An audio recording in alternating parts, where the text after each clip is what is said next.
lunge. Keep the hand up. Keep this up. Hand up. So it comes straight through the shoulder. Again. And lunge. Yes. Head parry. Molinet. Volt. Molinet. Here he comes behind you. Whack him!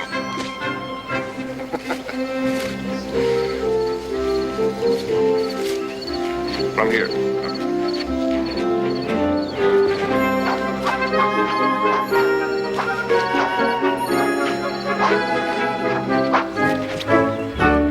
Yes?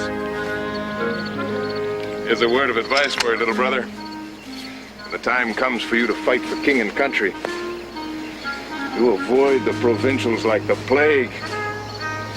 Join the regulars. Pay, fiddles, even the boots are better.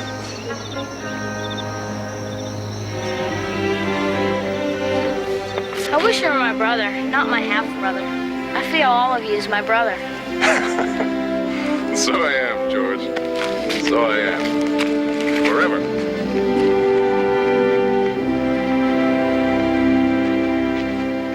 I, Augustine Washington, being of sound mind and body, do assert this to be my true will and testament. To my eldest son, Lawrence, the firstborn of my first marriage, I do hereby will and bequeath the farm and properties called Hunting Creek, together with all slaves and perquisites that belong thereto. To my son Lawrence, I also bequeath the iron ore mine, along with all laborers, machinery, etc., that belong thereto. Lawrence gets Hunting Creek, Augustine gets Pope's Creek, and he leaves Ferry Farm to you. Two best to the sons of the first wife, the poorest place to my son. Lawrence and Augustine are older than me, Mama. Lawrence and Augustine are the spawn of a wife long dead. I am the living widow. Where was his consideration of me? Father knew your share would be my share, Mama. What share is that, George? Ferry Farm, ha! Your brother not only gets the choice property, he inherits the quality neighbors. Well, that's one inheritance I do not begrudge him. I would not take 10 steps out of my way to nod good morning to any Fairfax. Oh, they pretend to be gracious enough, but I know what they really thought of us. If I never see the other Washingtons again, it'll be too soon. Miles and miles of miserable roads, and what have we gained? Nothing.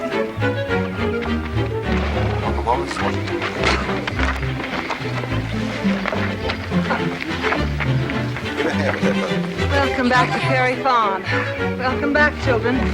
Here we will live out the rest of our days, thanks to the gracious goodness of your father, gone to his eternal rest. I'm hungry, Mama. You are not. I want all you children straight in bed and with no fuss because I have the migraine. We shall have to ration the provisions from now on, Sarah. We shall not return this evening any richer than we left this morning. Yes, ma'am. Straight to bed! Coming home! Coming home! Master George, your mother wants you right now. George, would you rather be a surveyor or a soldier? Yes, a soldier. Soldier, indeed. At least as a surveyor, you could earn for the family. You've always been good at mathematics. Maybe I'll be both. A soldier who can draw perfect maps. And get paid twice. I'll settle for your getting paid now for any job. This family needs money. Enough said.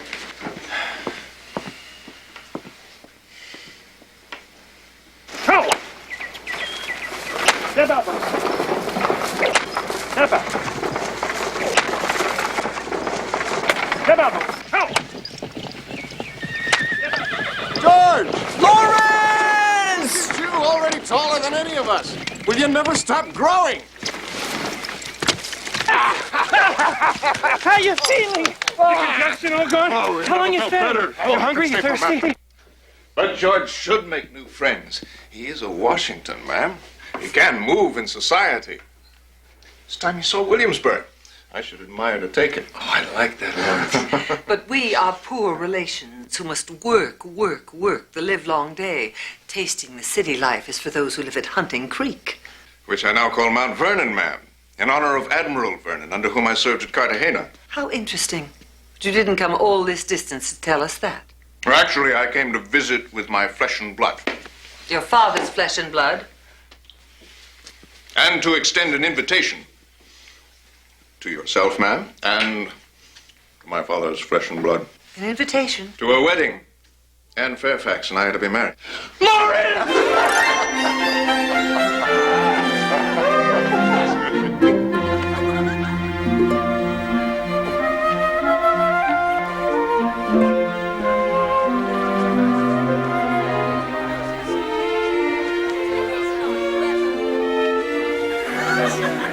Someday, Betsy, you'll have a wedding like this, huh? She already has enough fancy notions in her head without you putting one more there. Mama, please, can't we just enjoy the day? Well, all Washington's and all in one great bunch. What luck.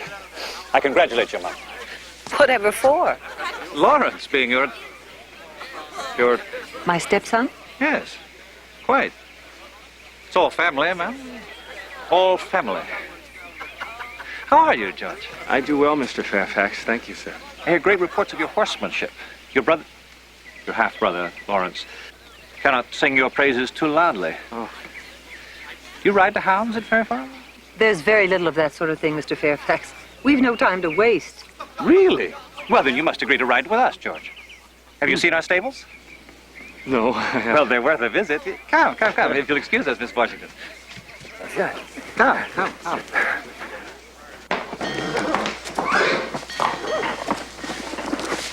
Strike your fancy? It's as fine an animals I've ever seen, sir. We must stop the sir business. It's too formal. Call me George. No. George and George will be hearing echoes. Call me what my sister calls me, which is Will. I was christened George William. Are you sure? Of course. We're more than friends now. We're relatives. And so I may make a bold presumption. If you do come to ride with us, can you manage the, correct Boots and breeches for the hunt? Yes, I can. They're not as grand as they have in the mother country, sir. Yeah, Will. Will. Grand can be found in Virginia. Come along. Thank you, John.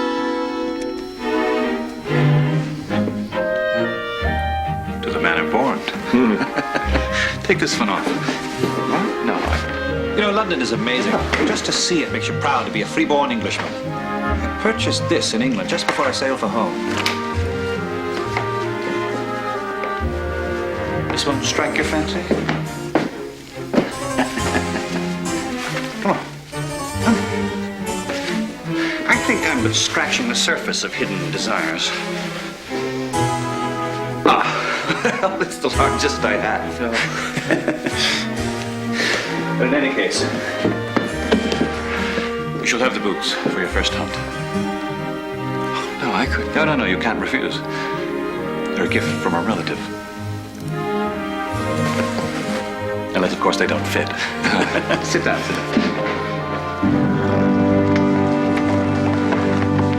Oh, Will, I can't believe it's actually happening. Father, remember George Washington? Oh, yes, of course. A young giant. George, your first lesson in family diplomacy. It might be better if we let Father earn the mask of the fox today. You'd take a liking to you that much sooner, you see.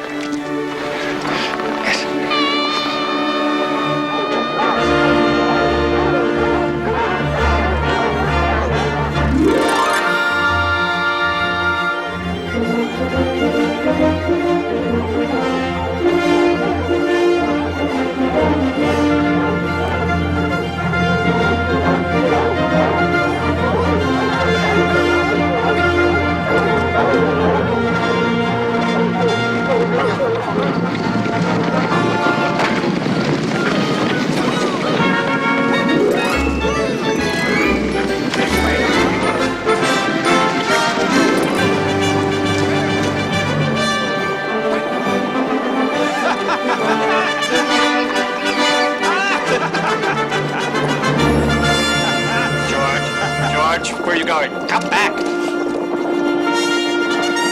Lord! Tally ho! George, it's not the way we do it! You're the father, the dog's not feeding up George!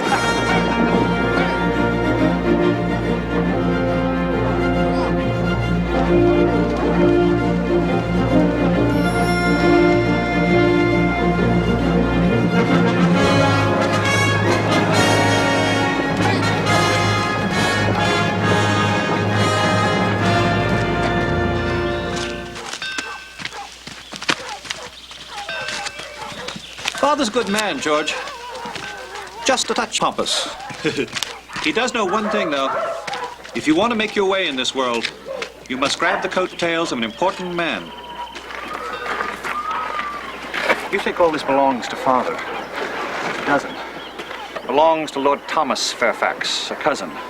My father is merely his land agent. I didn't know that. The king bestowed about 5 million acres on Lord Thomas. Father sells off parcels to fatten his lordship's purse, hoping, praying that someday his lordship will bequeath us 1 million acres. Even his prize hound belongs to Uncle. Monarch, you behave now. We must make sure this arrogant gent does not tear his chosen lady apart during the amorous minuet. You listen to your master, huh? Behave. Now here's his master, your born dog handler, George. This royal gent better get on with it. These colonial dames don't produce a litter with a nose for the fox. His lordship will have our heads. You laugh.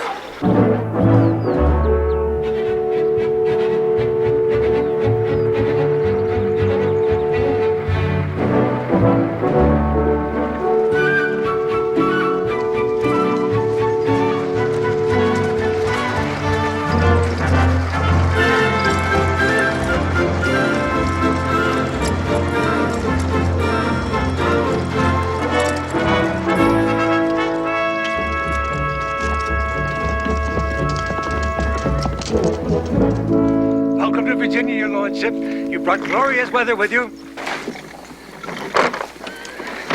I trust the voyage over was not too terribly trying. I despise the ocean, William. Yes. Well, everyone is anxious to be presented to you. You remember George, William?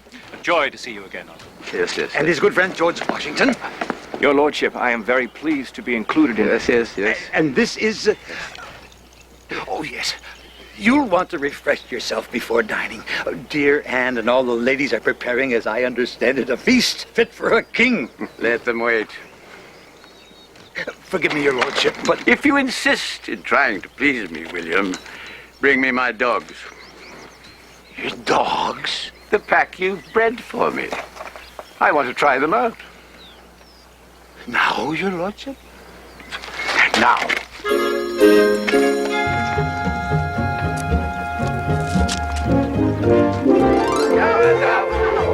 Come, my beautiful. You beautiful devils. You beautiful devils. You beautiful devils. Aren't you beautiful? Lads, as well as you ride, it might be best to let his lordship earn the mask of the fox. Of course, Father.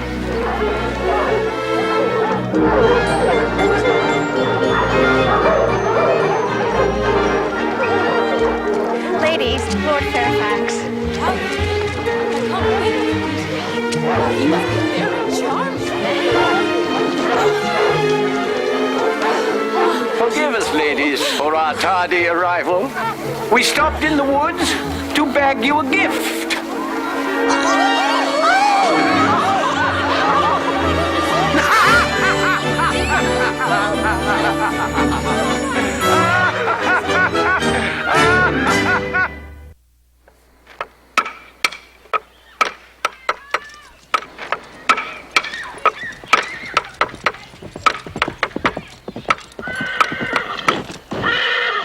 Will!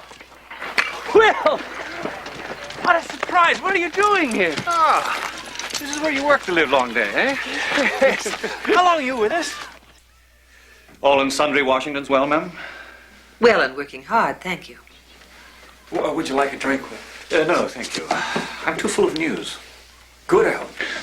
Judge for yourself. My uncle, true lord of the manor, wants a survey of his property. Take a note.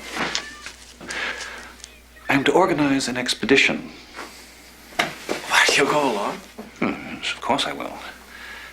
And so will you. Me will? Don't thank me. Uncle specifically asked for that young stallion who rides like the wind to help chart his father's lands. An expedition into the wilderness. To the foot of the Shenandoah, ma'am. Savage country. Oh, well, we shall meet savages. You will do so without George. Mama, It will be valuable experience for him, ma'am. Working with expert surveyors, learning his trade in the field. And sleeping in the field and freezing in the field, far from the comforts of home or family. Risking life and limb to make free maps for my Lord Fairfax. I say no, he will not go. Mrs. Washington, nothing was said of free maps. George will be paid for his work. Well paid. How much?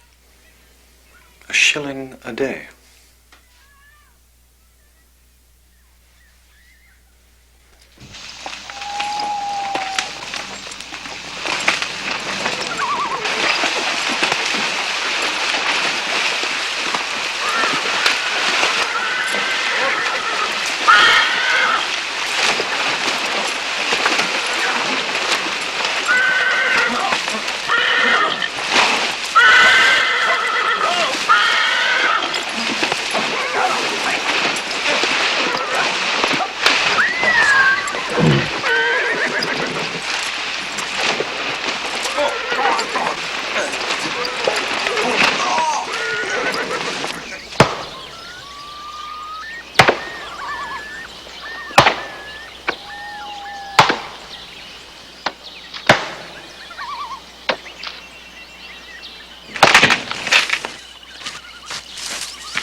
Time to turn in, lads.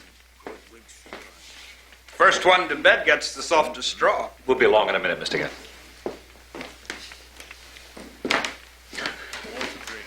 Is it all as exciting as you imagined? Every bit.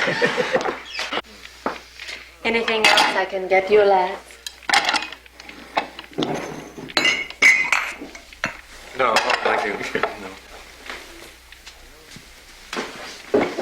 No. Hey, Billy! Another soldier bit the dust. Bring up reinforcements. You've had enough, Caleb Quinn. Oh, yeah? Well, any man who can stand and fight ain't had enough. It's time to turn. Make this your last, dearie, or you'll not find your way to where you want to go this night. Oh, now. Find my way to you no matter what. I make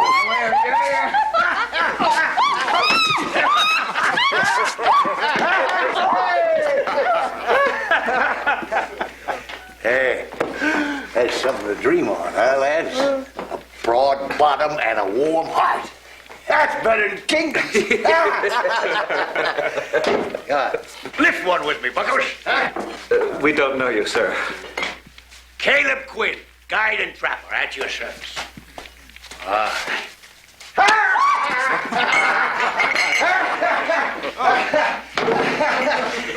Hey, if you've a mind, I could take you to hell and back. Well, the red devils know that you've been and gone. That's lightning in a glass. I know. I distill it myself. More spirits. I'm game if you are, Will.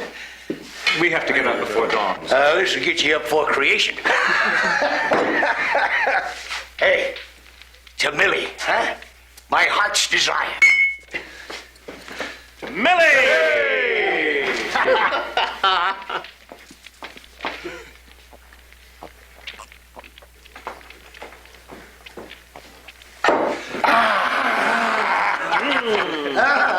Well, come on. Bottoms up. It's said that your first drink of it can make you see into the future. Hello? To the future.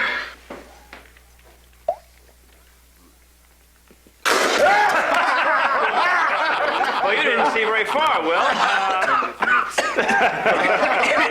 If it's so funny, why don't you do with yours as he did? Down it in one gulp.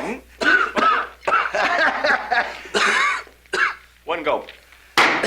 I say no.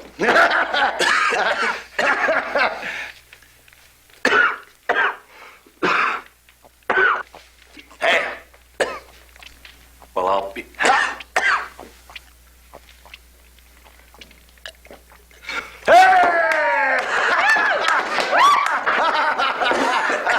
What did you see in the future, huh? Water.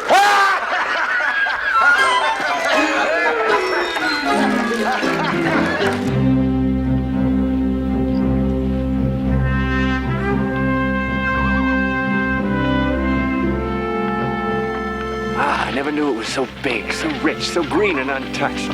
Wherever we go, I feel that we're the first to ever walk this land. Indians are out here somewhere. When will we see them? Best if we never do.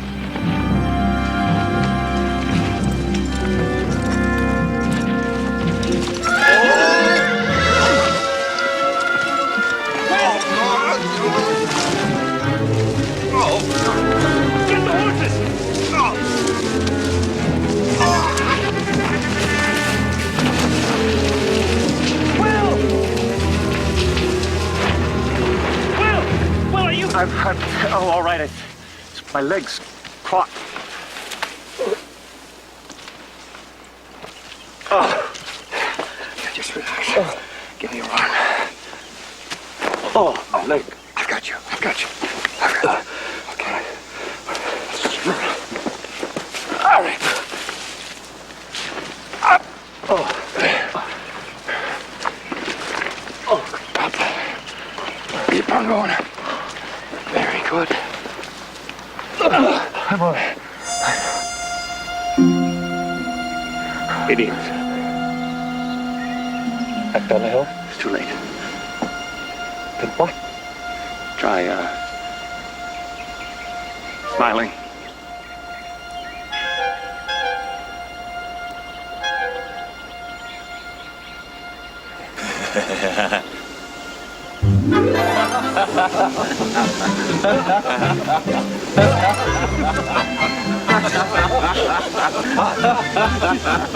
What is it?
Sorry.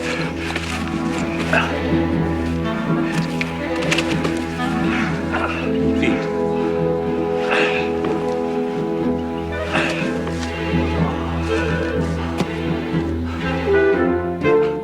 We'll start a new fashion in Williamsburg. Soft shoes. The bootmakers will never forgive us.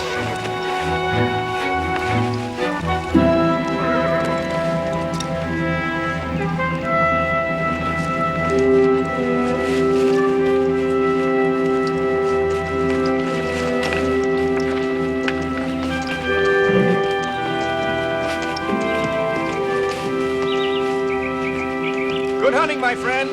Until we meet again.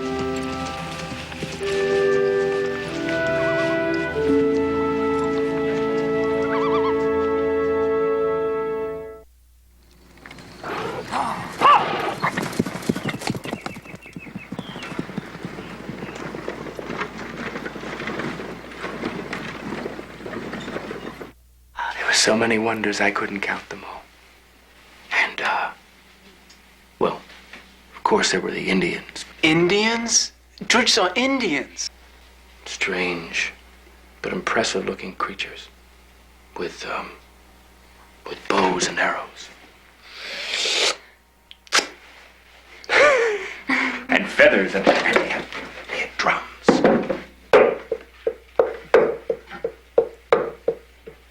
They really chop people's scalps off? Yes. Yes. Can I try on your Indian shoes? They're called moccasins.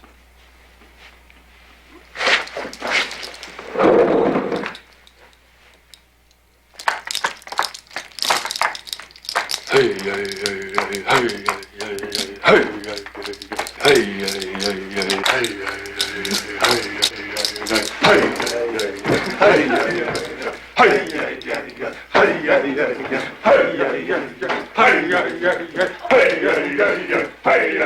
George Washington, you finish your story.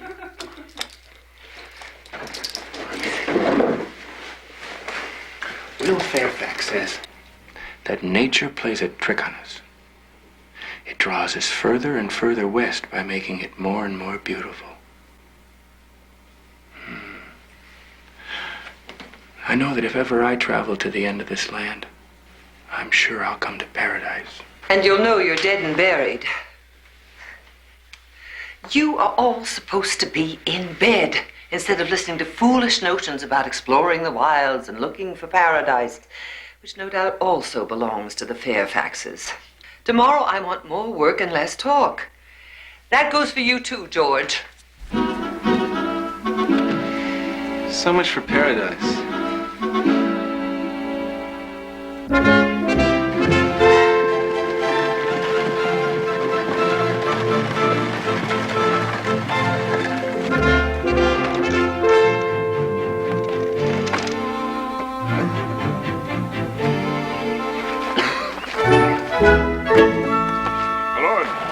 Sir, fellow member.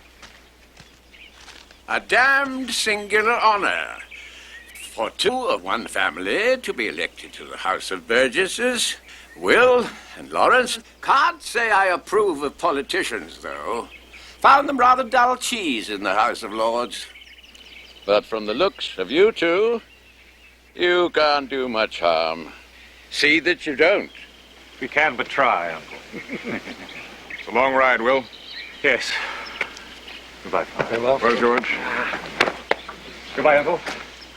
You will take care of my two ladies. Only if you promise to take care of that cross properly. And, George, you must come and see us in Williamsburg. Yes. Cross my heart.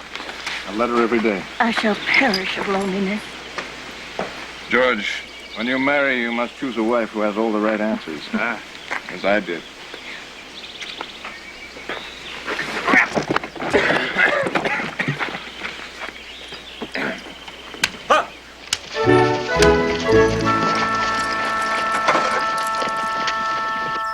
I do implore thee, O benign Caesar, to spread the great cloak of thy Benignity. Morning, Anne. Morning, Uncle. What are you going to show me this morning, George? Well, sir, I thought we might ride due west to the foothills of the Blue Ridge. It's a portion of your property that you've never seen. Lead on. Oh, your book. Oh, and George, no dancing practice next week. My father and I are going to Williamsburg. To see Lawrence and Will. Yes, and to meet a young lady named Sally Carey. We just received Will's letter, and he does nothing but rave about her beauty, her charm, her everything. I wouldn't be surprised if he intends to marry her. Our Will? Yes, our Will. Marriage? It'll ruin the poor lad for the hunt. Lead on.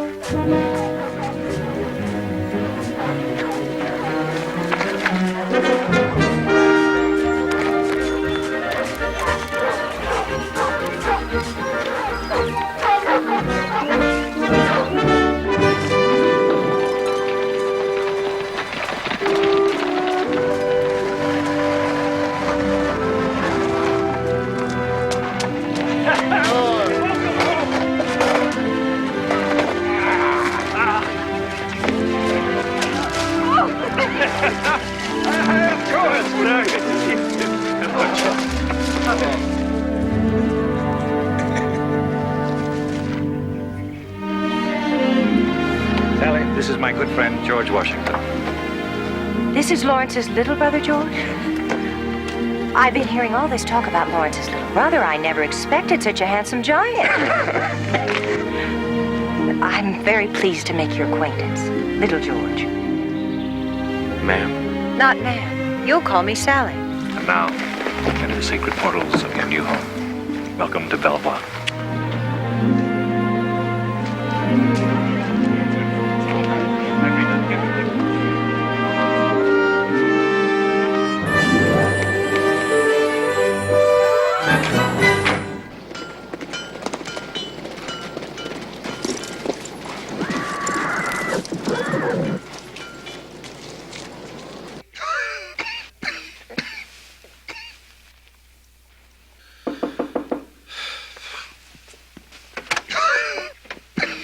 What's happened? He's been coughing up blood, George, and we're all petrified.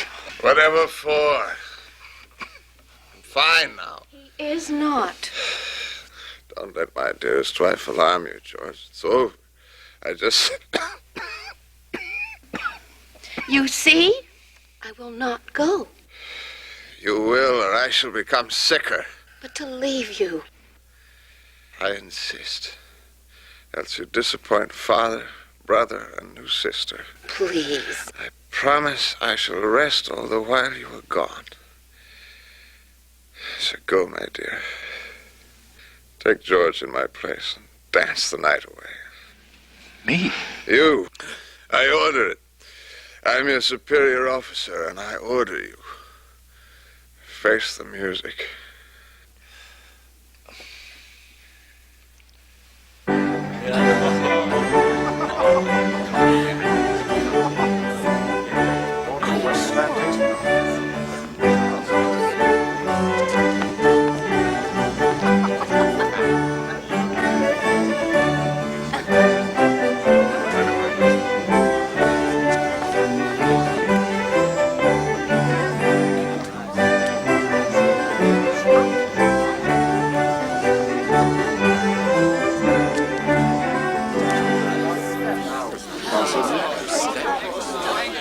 George, the next dance is mine, isn't it? Oh, no, Miss Sally. You'd rather eat than dance with me?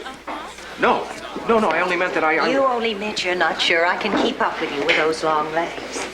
Oh, do try me, George. Do give me a chance. No, I only meant that I meant I'm a very bad dancer. I really cannot. You were much too modest, Mr. Washington, sir. Sister Anne says you're her best pupil. I'm her only pupil. Get in place. George came. I'm so glad.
Being so clumsy. You were not clumsy.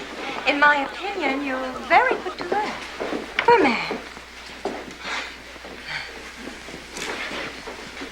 Do you know what I'm saying with this? No, I... Then you must pay attention. Many young women will fancy you, George. And you must learn what they'll be saying with a fan. Fan? Oh, it has a language all its own. That means, follow me. In other words, she wants to be alone with you. Oh, I see. Yes. Right hand open. Right hand draws it across forehead, and eyes mean we're being watched. No, no. Not really. Oh. Now, if she draws it across her cheek, it means I love you. And if she puts the fan to her lips,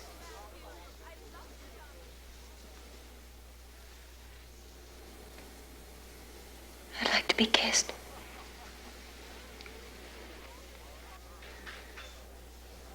Now, you're ready to converse by fan with any temptress. I had no idea there was a language. I've kept you from the other guests. Oh, no, from George. you must be just, I enjoy your company. But I'm... Oh, you must learn to appreciate what you are. Tall, handsome, and ready to devastate the ladies. Devastate them. Oh, dear. I've neglected my wonderful husband. Oh, no, not at all. I'm very glad you're getting to know my precious Sally, George. Isn't she beautiful? Yes. Very. Well, you've embarrassed George. Oh, that's the last thing I want to do to my very best friend. May I have the pleasure, my dear? But the pleasure is mine. Dance with all the prettiest ladies, George. Now that you know the language of the fan, who knows what adventures await you?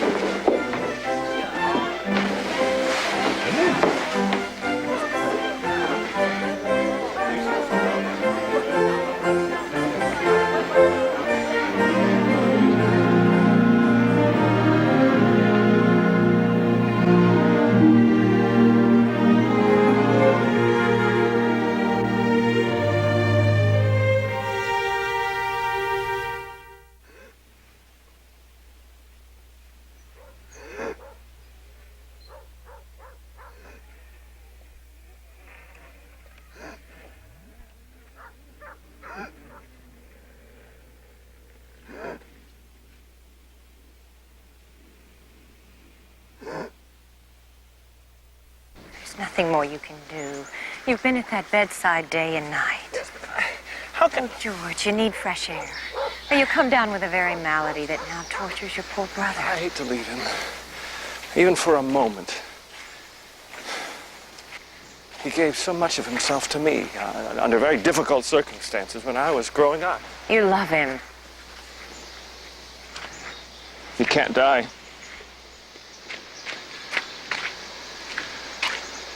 George?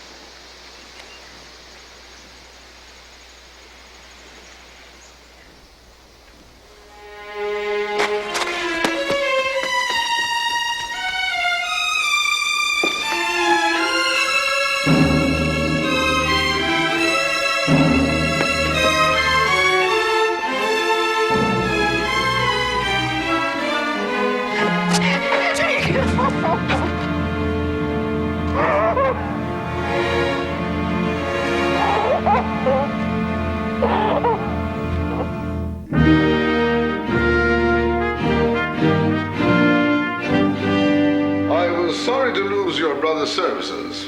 A good man. What is this? It's a recommendation from Lord Thomas Fairfax that I be appointed to succeed Lawrence as adjutant of Virginia.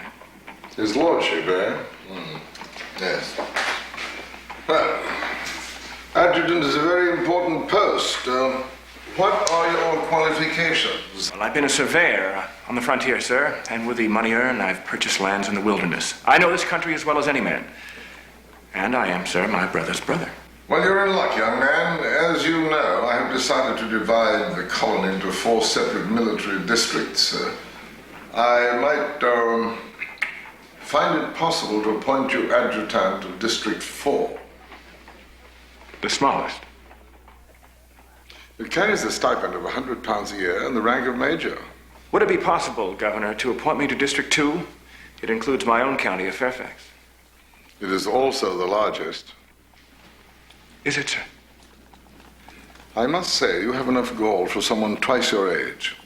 I have a great many candidates for these posts, each one older and more experienced, each one decorated in military service. Your only advantage is your connections, so I suggest you content yourself with District 4. Yes, sir. Congratulations, Major. Now I should like to consult with you upon a matter of great import.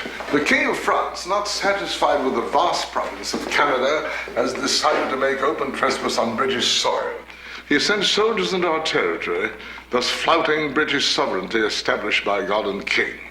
They build forts, trade with our Indians, and otherwise encroach upon our sacred rights. I have received orders from His Gracious Majesty to send an emissary demanding that they depart. Sir. Before you recommend someone, sir, I think you should know that the French are a treacherous people. This emissary will be in considerable danger. Yes, sir, but... Which is why I need someone who can travel hundreds of miles through unknown mountains, has experience with the Indians, and is possessed of a hearty constitution. You were about to recommend someone, sir? Your description fits only me, sir.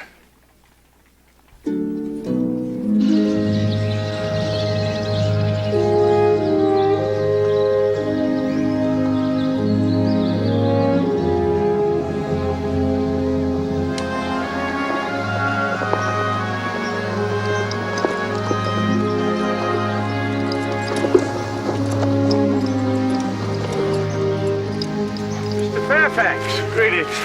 Greetings. Pleasure, Steve. Pleasure, sir. George, this is your interpreter for the French, Jacob Von Braun. A pleasure, sir. And this is my guide, Caleb. Quinn?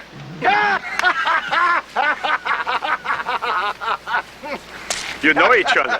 Yes, well, we spent an interesting evening in Mr. Quinn's company a while Always at your service, gentlemen, always at your service. Pleasure. I got a little something here to warm us on our trip, Mr. Washington. You should be well taken care of. I must leave you here. Sally will worry if I'm not home by dusk. Thank you, my friend.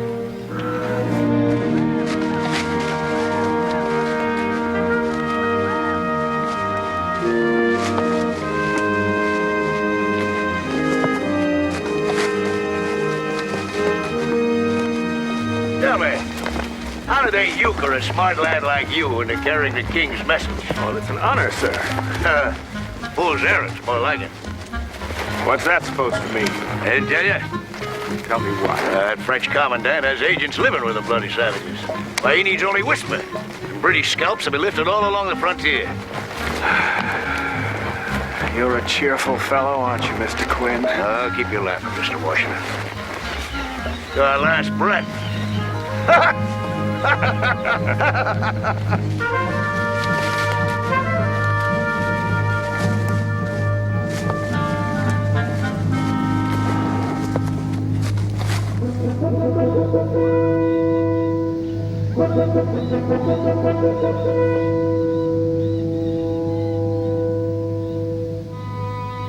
How did they know we were coming? We've been watched every step of the way since we crossed the Alleghenies. Well, the French have eyes everywhere. They're called Indians. I have brought this Medoc with me from Canada. I am grateful, Major, that you provide the opportunity to drink it. Santé. Your health, Commandant.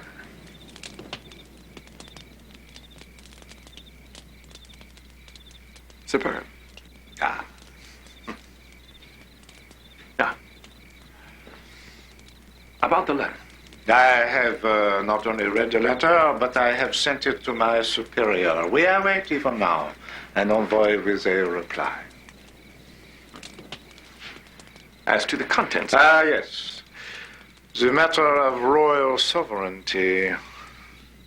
That, my young friend, is the impasse. You English say the territory belonged to George II, and we French say it is the property of Louis XV.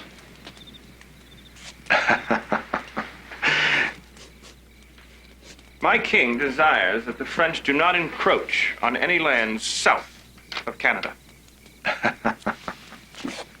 And if we refuse to obey the order of your king?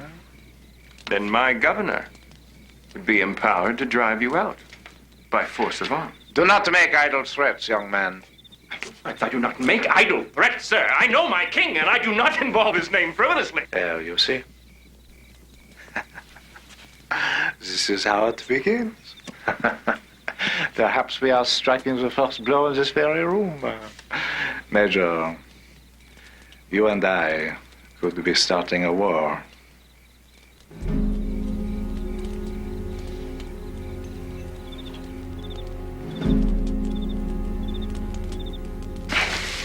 That commandant's playing cat and mouse with you, Major. His messenger arrived last night. He figures to just let you shiver in the wind till he's good and ready. But that's your answer.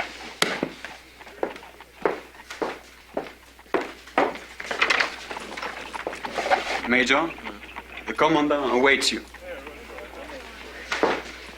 We are not enemies yet. Here is the reply. We do not find ourselves obliged to obey your king. We are here to stay. This territory is French. Bon voyage, Major.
You look like an Indian. I can't tell you how good it is to see you again. Alive and with your hair on your head. Come. We were all so worried about you. But after he plied me with a fine French wine, I found Saint-Pierre charming for a Frenchman. Know every word. George. Oh, George, how wonderful to have you back. How many weeks, months, I should say, did you see any Indians? Or those terrible Frenchmen? Oh, Sally, look at him. George has been telling us about the expedition. Go on, George. Would you sit down? Well, actually, I have more vital news. We are to fight the French. Fight? Yes. If diplomacy will not get them out of the Ohio Valley, we must drive them out. How, George? The House of Burgesses will fund a regiment of 300 men. We hope to enlist Catawba and Cherokee Indians from the Carolinas. 3 companies of British regulars will be sent from the other colonies. Colonel Joshua Fry is commanding officer, and I am to be second in command. My boy, how extraordinary. That's your dream come true. How proud Lawrence would be. With what rank? I am Lieutenant Colonel. Extraordinary. Oh, George! My turn, sir.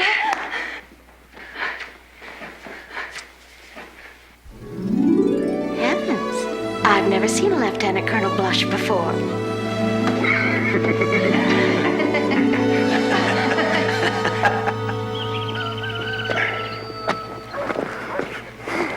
George! George is home!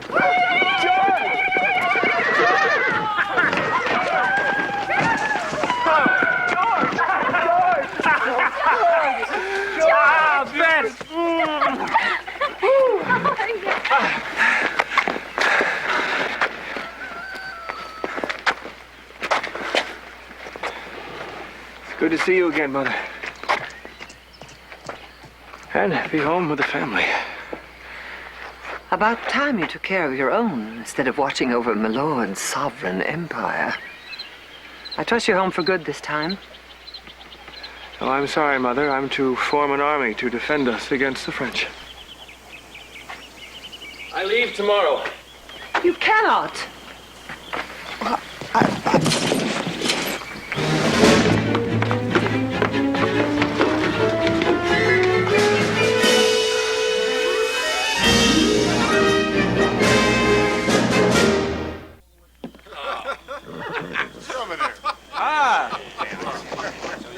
Hey, Mr. Washington!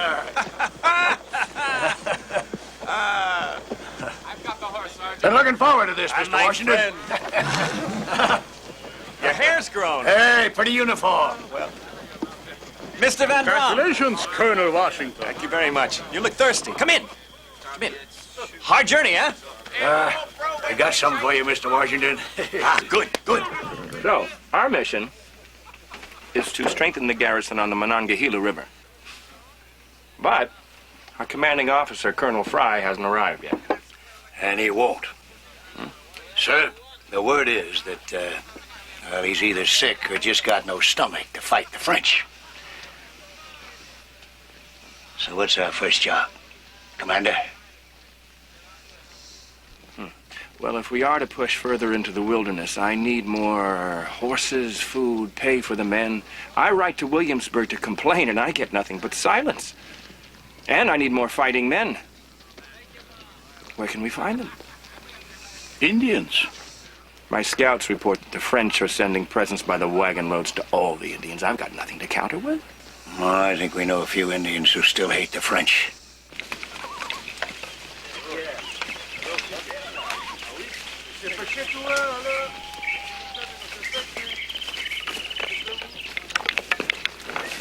Better keep down, Colonel. We're too big to miss.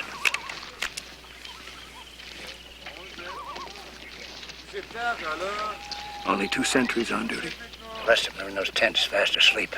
Frenchie likes to snooze after he eats. Now, come on, get down, Colonel. Aux armes! Aux armes! Aux armes! Fire!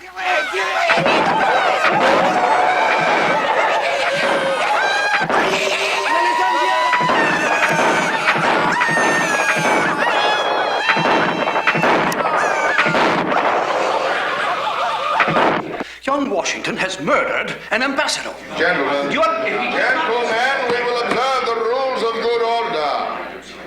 Please, gentlemen. We attacked the French on all sides, and after an engagement of several minutes, we killed 10 and took 20 prisoners. No state of war exists between England and France. Has our hot-tempered young colonel assumed the authority to start such a war by shooting French ambassadors? Sir, shall we allow Colonel Washington to speak for himself? These officers pretend they were coming on an embassy mission, but as you will see by these instructions, Washington has enclosed captured French papers which establish that the party he attacked was, in fact, sent to spy on us. My God, do you realize what that means, Governor? No matter what young Washington says, he did kill an ambassador. An ambassador and a spy. You have no proof? A point we can debate here in this room, far removed from a battlefield, but one Colonel Washington could not pause to consider in the fury of battle. We will observe the rules of good order. Common sense would help more, I think. Consider it in the You there? Unload those rope coils. Hey, Fred! Take them over there. Come over here, give me a hand with that log.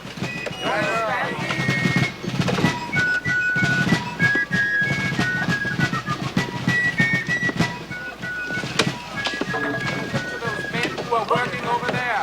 I want it killed right here. 8 weeks on there. Sir? British regulars are arriving.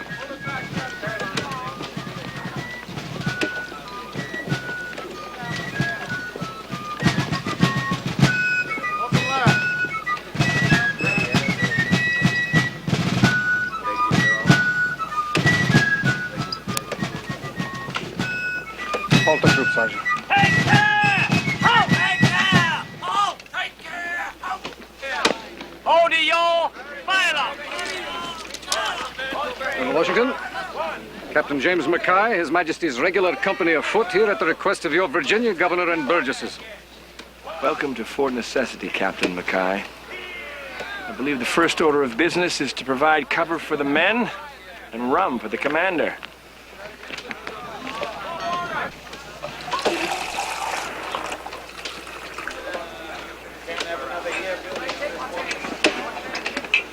Perhaps it's not the king's own, but it'll do.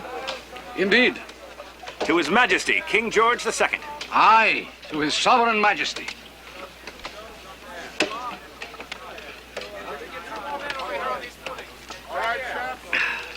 Now, sir, may I have your muster roll so I may see how many effectives I have to oppose the French? Captain, this is my command. I will see your muster. I think not. Any regular officer outranks any provincial officer. But I have been in command here for 6 months. And I have been an officer in His Majesty's regular service for 18 years. My commission comes directly from Governor Dinwiddie. And mine from the king himself. By God, he's my king too, sir. And I resent your assumption that His Majesty is as contemptuous of us provincials as you regulars are. Colonel, I was scouting about 4 miles north of here when I spotted the Frenchies heading this way. There's a lot of them. They got savages with them, too. Well, we'll make our stand here. Get the men to it. They're coming fast. Down assembly! If you won't fight under me, Captain Mackay, I would be obliged to have you fight with me.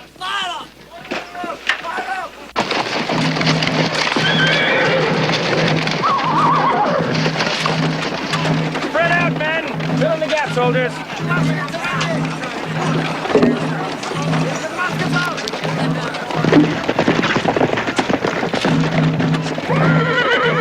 Move the wagons out! Yes, sir!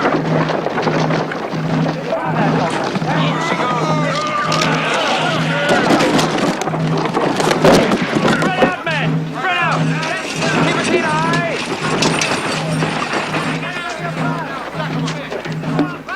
There's too many of them and too few of us. We can pile up tons of earth and logs and it won't change that. This damn tumble-down fort's gonna be a trap, I tell you. Sir?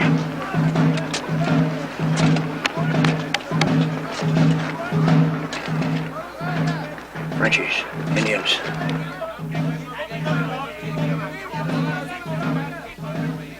Take cover, they're on it! Take cover! Take cover, they're on it! Tirez!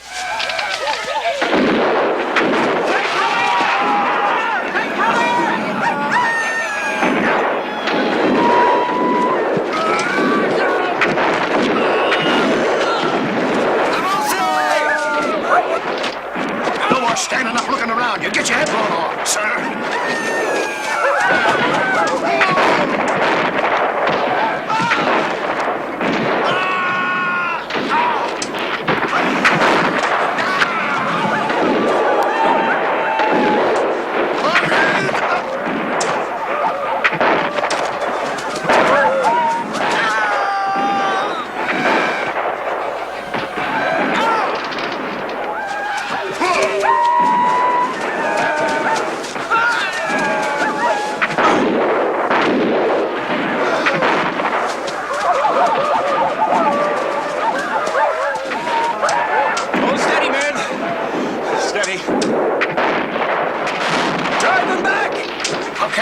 There's too many of them.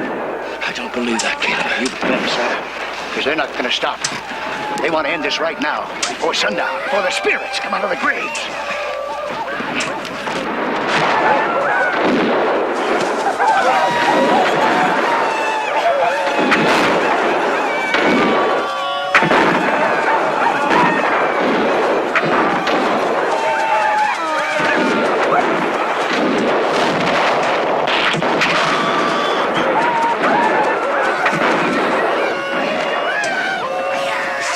Soldiers, stand fast. The situation is hopeless. I suggest you ask for terms. Surrender? That is for you to decide, sir. It's your command.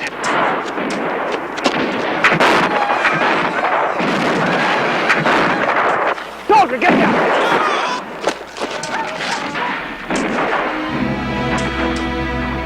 Sir, they might want to offer us surrender terms. Shall I go out under a white flag and talk to them, Colonel?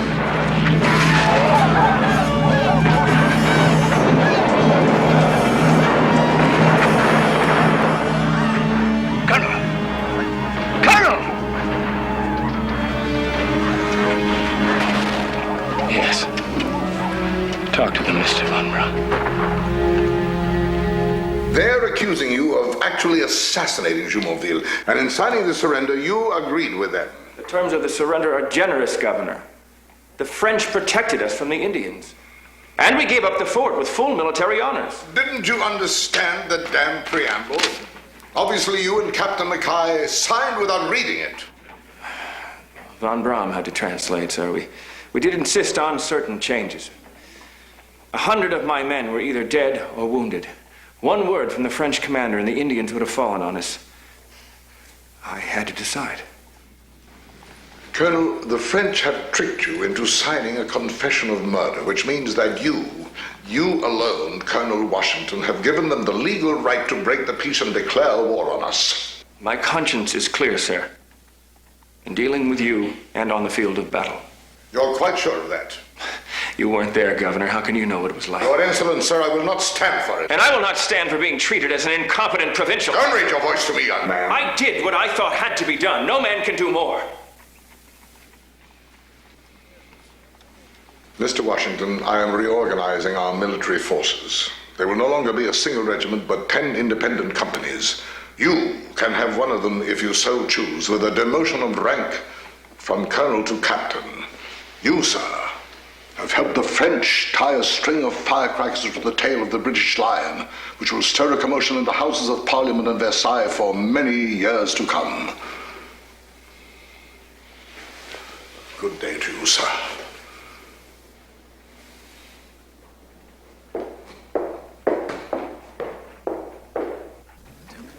But Dinwiddie is not the last word, George.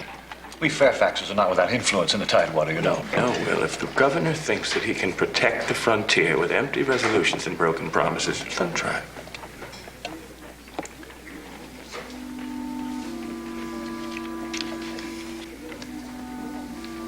No words can describe the feelings, Will, what it's like to lead men against an overwhelming enemy. To see them slaughtered before your very eyes. All my life, I'd heard of the thrill of battle, the glory. And when I first heard the bullets whistle, I thought there was something charming in the sound. But in the end, it's nothing but blood. Wounded crying out.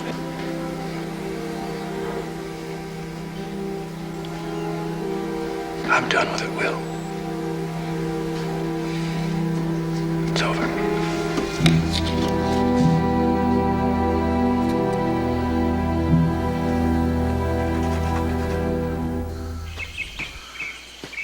Good day, Mr. Fairfax. How good of you to call, my boy. I've missed our little talks while you've been off fighting the French and their savages. As well, I've missed our little talks too, sir. What are your plans now that you've put the army behind you? Well, I'm afraid the army has put me behind it. I've been attending my mother's affairs. She's well, I trust? Well, as well as mother ever can be. It's clear to me now that she'll not hand over my inherited property as long as she lives, so I must find a place of my own. Oh, yes, quite. Well, if there's anything I can do to help. Yes, sir, there is. As your daughter has remarried and moved into her new husband's plantation, I would like to lease Mount Vernon from Anne, if you approve.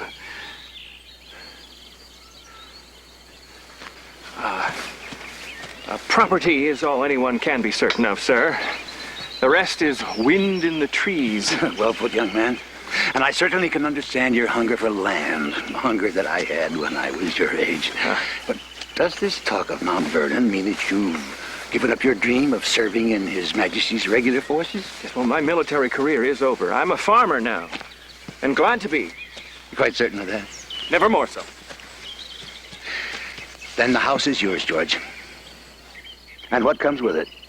In exchange for 15,000 pounds of tobacco to be paid to Anne each year? Agreed? It's agreed, sir. And if the good lords see fit to take Anne first, then you shall have clear title. Thank you, sir. It's what your dear brother wanted. Come.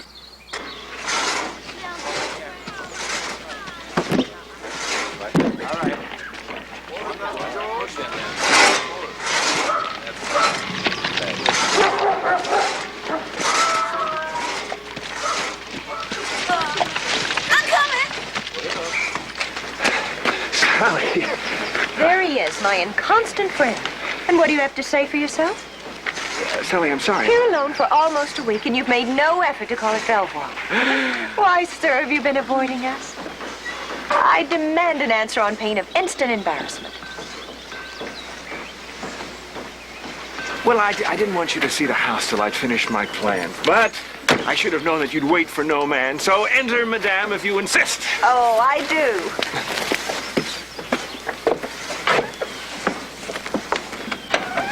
Oh, dear, poor George, living all by yourself. No furniture, all this emptiness. How can you stand it? I have to have beautiful things to surround me.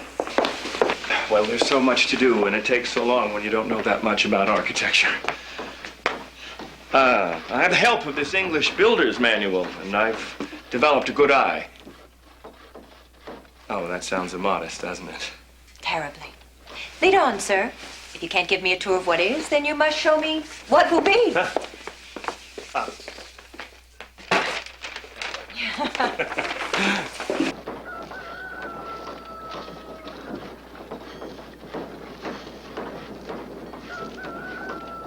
Your brother Lawrence would have loved your plans for the garden.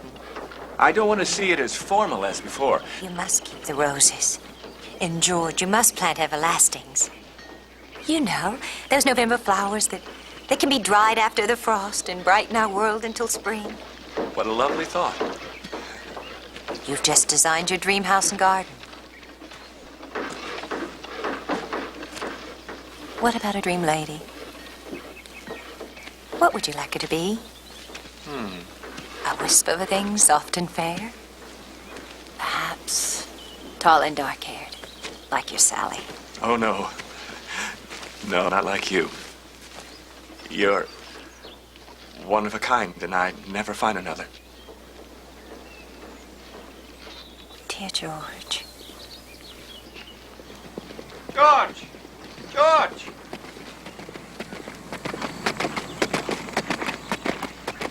Will!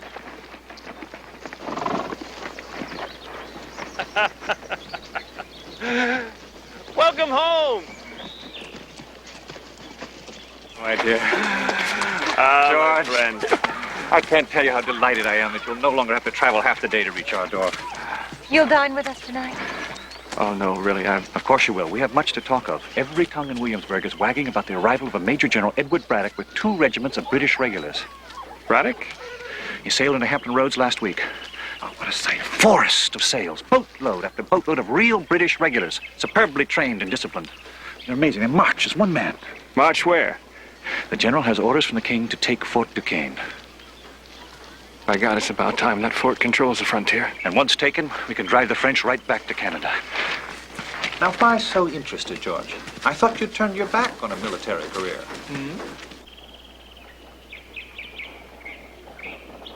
I want you with me, since you've already tangled with the French in the wilderness. So I value your experience and advice. Governor Dinwiddie and I... Yes, I know all about that. But you wouldn't be someone that I would want in my military family if you hadn't also tangled with the governor. We soldiers must stick together, eh? Yes, sir, but... Even the governor admitted that you're someone who will fight and not just diddle away your time cooped up in some frontier fort. But there is the matter of rank, sir. Rank, yes. I shall make you a civilian aide without rank, Colonel. You'll get your orders directly from me, and that way no one in the regulars will outrank you. How does that strike you, sir? Are you with us? I would be honored to serve in your family, General Braddock. Good. Good.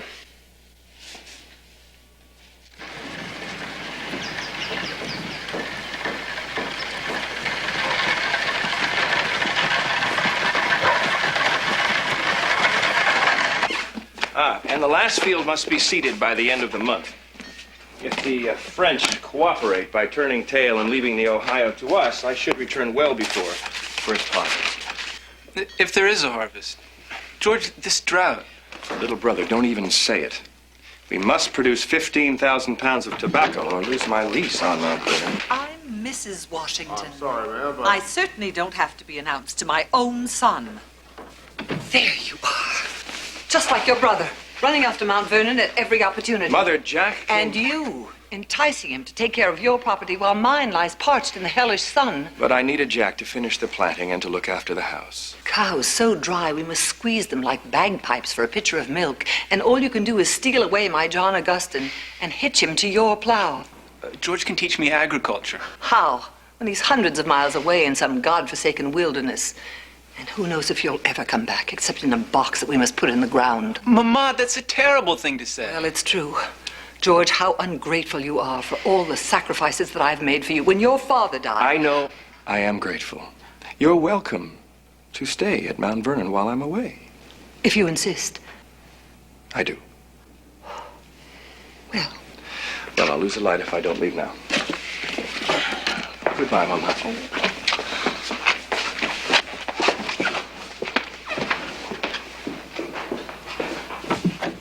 And I hope you don't mind that I told John Augustine to call on you with any problem that he might have.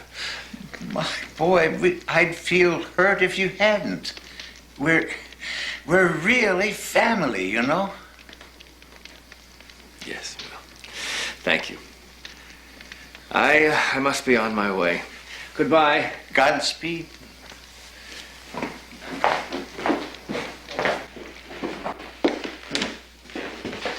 Doesn't look well. Take good care of him, Will. And say goodbye to Sally for me. Yes, I don't know why she suddenly went running upstairs. If you could wait but a moment. No, I can't. I must go. We both hate to see you leave. Yes, well. Thank you for all that you've been to me. George William. And you to me. To all of us. Godspeed. Yes.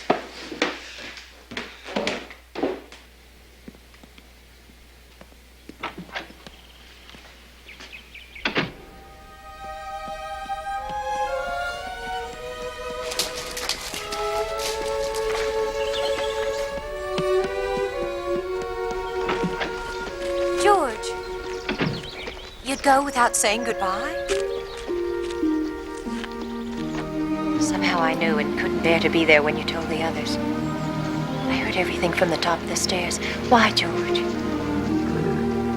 My heart is not in agriculture. I realize that now. The bearing of arms can be my only life. Great events are afoot. I mean to be a witness. You prepared that little speech, didn't you? You haven't really answered why. You know why? I don't. You're being rude when you say that I do. I enjoy your company too much. It's wrong. It's not wrong. We're friends, nothing more. I can't stay here any longer. George. My father gave it to me. Now I give it to you. I can't take it. It will bring you good fortune, I know it will. Please keep it. Do that much for your dear friend.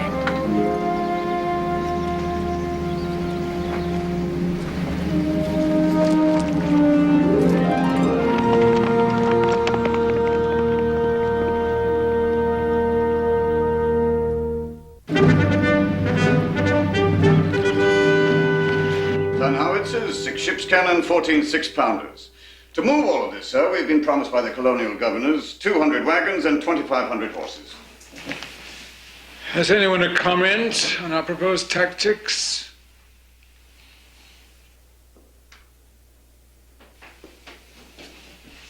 Colonel Washington.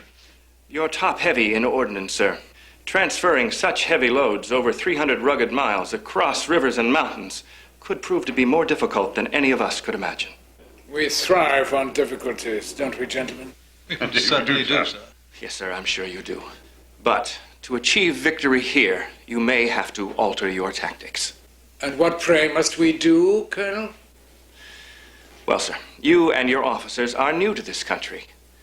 Your success has been won on European battlefields in the time-honored way. A frontal assault on an enemy army in an open field, siege of a French fort. But, sir, in this campaign, you'll be fighting Canadian French, not Continental. What says the difference? The Canadians, General Braddock, not only use Indians to fight, but they've also learned Indian battle tactics. Such as? Harassment by small raiding parties. Forest skirmishes by men disguised as to be almost invisible. They strike and then they run. Invisible men who strike and run. Oh, really, sir? British field tactics and firepower will chase your invisible men into eternity. Precision and discipline, young man. That's how wars are won. This could be a war like no other in history, sir. The Indians can be a fearful presence, since they engage in such barbarities as lifting scalps. Wild talk is dangerous, sir. You will build these savages into so great a bogeyman that the common soldier will quicken his boots to face them. Yeah. We're grateful to our Virginian friend for his opinions, whether or not they prove instructive. You have your orders, gentlemen.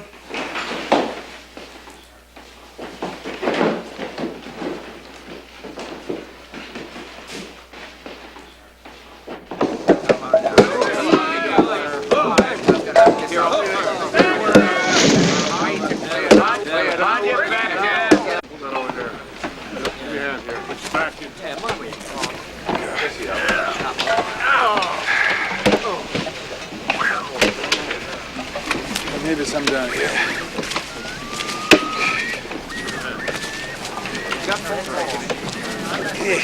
Look at this. Crawling with maggots. Not fit for a hog. We've received not a fraction of the supplies, nor half the wagons promised us by those damnable Virginians. I'd like to strangle that pack of scoundrels. Now sending us rotten beef. Colonel Washington! Will you kindly explain to me? 2 of your axemen, sir, slain by Indians. What the devil are those sacks? General, you don't want to see. They've been scalped. Then why the bloody hell did you bring them here as if I haven't seen enough horror for one day? But your orders were to... Blast my orders! You provincials either totally neglect to obey my orders or you obey them when I don't want them obeyed. Take them into the woods and bury them before my men start seeing hobgoblins behind every bush. Yes, sir. And Colonel Washington, report to me before officers' mess. I want to talk to you. Yes, sir.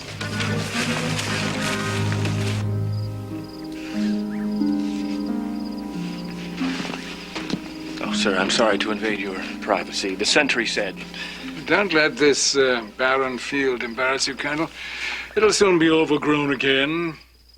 I wasn't angry at you today, Colonel, but at your Virginia politicians whose promises, I admit you warned me, might prove as elusive as your bloody French savages.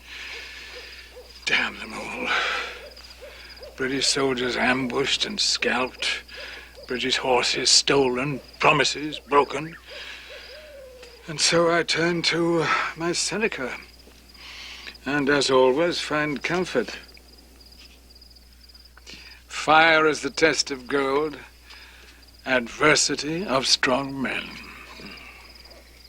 Ever since we left Fort Cumberland, this army has moved like tar in December. At the rate we push our road every day, we shan't reach Fort Duquesne before our bones be bleached by your damnable Virginia sun. Yes, sir. Is that all you have to say? Yes, sir. Speak your mind. I'd divide my army, sir. Divide an army.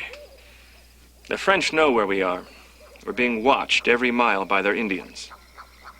I'd leave the bulk of my supplies, wagons, horses, artillery behind to protect the road, while a smaller unit of chosen men moves ahead to surprise the enemy. Or be attacked itself. Dangerous policy, Colonel. But we shall see. All right, let's have a look at it. When this campaign is over and we've driven the French back to Canada, I propose to find a place for you in His Majesty's service which is agreeable to your wishes. Thank you, sir. And there's something I'd like you to do now. I want you to ride post-haste to the governor's palace and bring back 4,000 pounds sterling for our paymaster. Yes, sir. Divide the army, eh? Huh.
sir? Is the master at home, Benjamin? No, sir. Master Will went to Williamsburg to take his father to the doctor.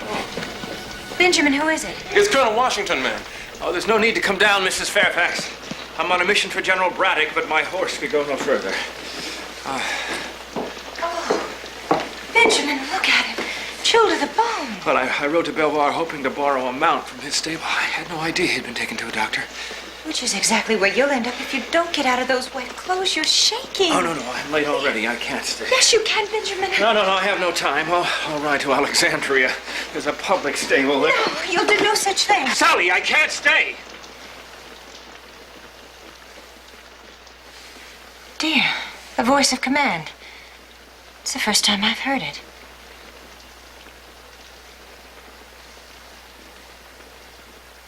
You shall have Duke, our sturdiest horse. Benjamin, get me a cloak, please.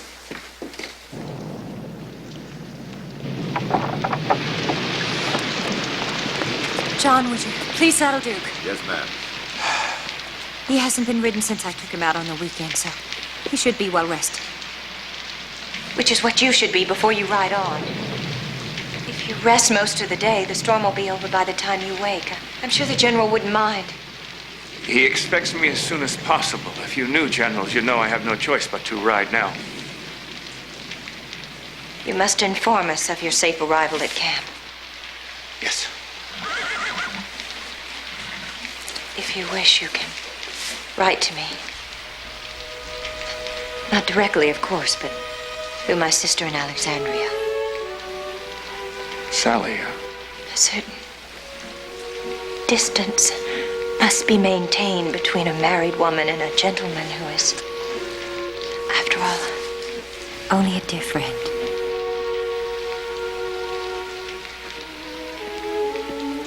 Would you like for me to bring it out, Colonel? No, thank you. Thank you, John. I'll take him out myself.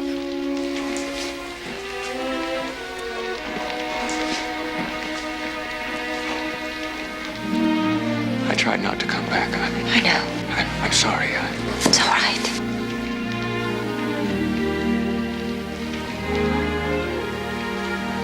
You're cold. You'll catch a chill. I have a fire to warm me. You have nothing.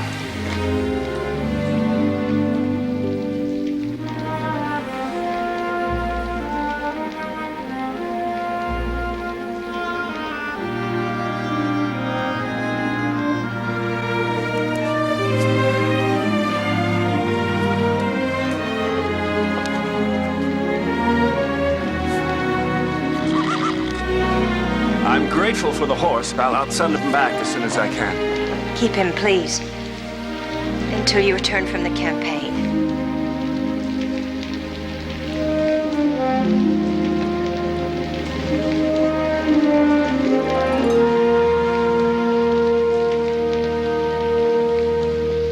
All right, we're pulling over here. Hey, come on, hurry up. Hold that straight line.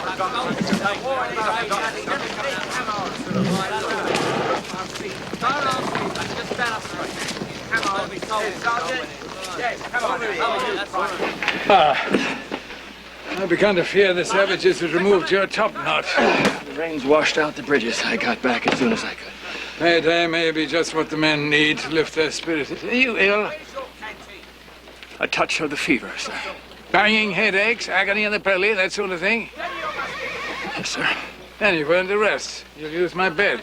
General, Rest and a nip of herb tea, the only cure. The express rider just brought this, sir. Thank you. Captain, see that the paymaster gets these. Off with those damn clothes. I can rest in a wagon on the march, sir. And have your bones rattled like dice? But you need your bed, sir. Colonel, you're under orders. Sergeant, this tent and this bed are not to be moved until this young man is up and about. I'll sleep in the auxiliary tent at the next encampment. I see that you've tracked down my friend Caleb Quinn. With his help, you'll be able to reach Fort Duquesne in not much more than a week. I must be with you when you meet the French, sir. Let me go with you now. You can hardly stand. Sergeant, help him off with his clothes. Now, if you do what you're told now, I promise that you'll be brought to the front in a litter, if necessary. You'll have your revenge.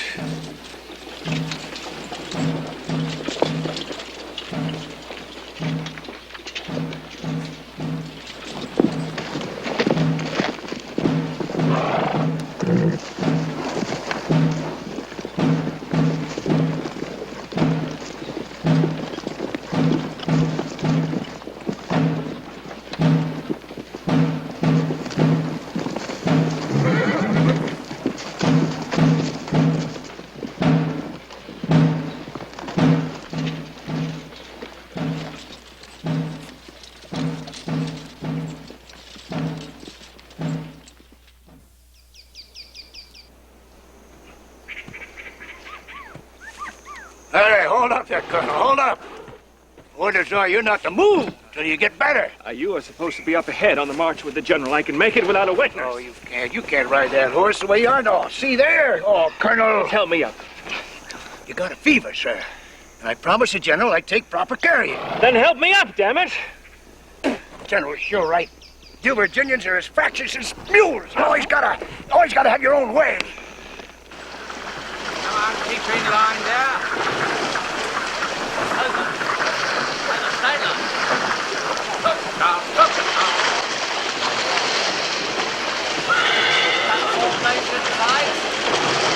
Keep in line. Hold down. Don't drop behind. Come on, stay in line. Look sharp there, you. Steady. Steady, horse. Kelly, let me hang with the horses, will you?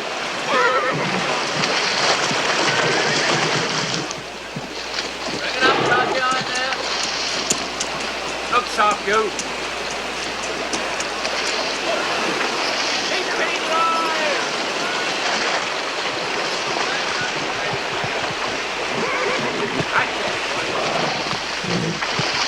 Colonel Washington, you are an omen. If a man as ill as you is back in the saddle, who can stand before us? The French have not struck here at the crossing where we are most vulnerable and so have missed their best chance. It's a sight to warm the blood. Our troops have come out of the dark. The hobgoblin of their fears flamed before them. They feel victory in their bones. Seneca knew. It's a rough road that leads to greatness. Forward! Yes, sir.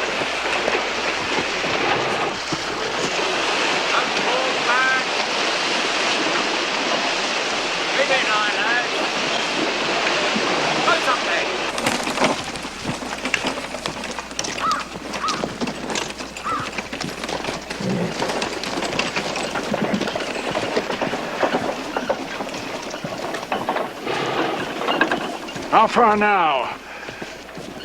Less than 5 miles, sir. Our advance party should be close to the enemy by now. We'll rush the fort, Colonel, and win new glory for old England. Sir, I don't think a frontal attack is our best tactic.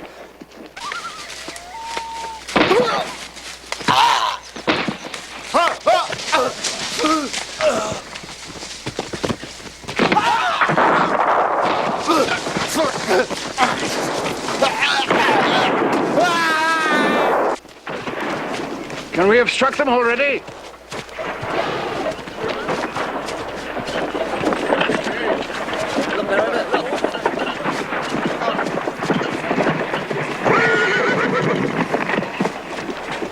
Ambush, sir. Advance party under Major Gage. Ambush! Indians! Ambush!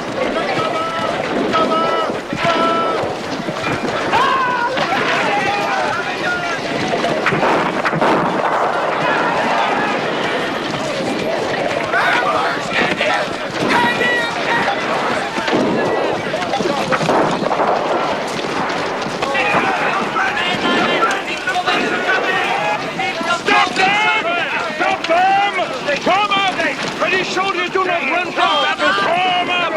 This shall not be. No, General, no! Form up! This shall not be. We'll drive the the savages before us. General Braddock is wrong. Stop, Colonel. Stop him. Stand your ground. Stop him. Stand your ground. Stop him, Colonel. Form up. Form up. Form up. British soldiers do not kill themselves. Form up. Fire back. The British soldiers not skulking cowards. Fire back. Easy.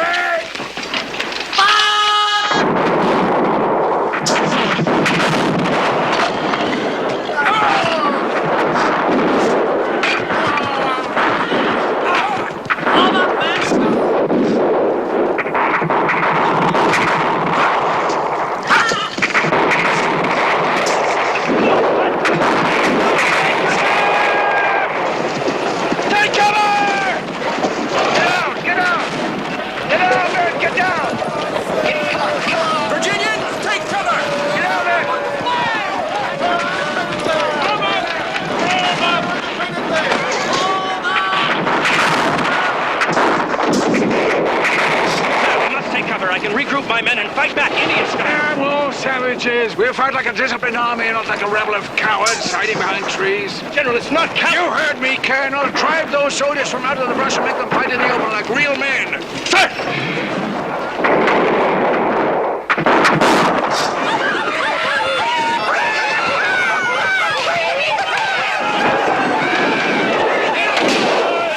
Charge them! Take them by storm!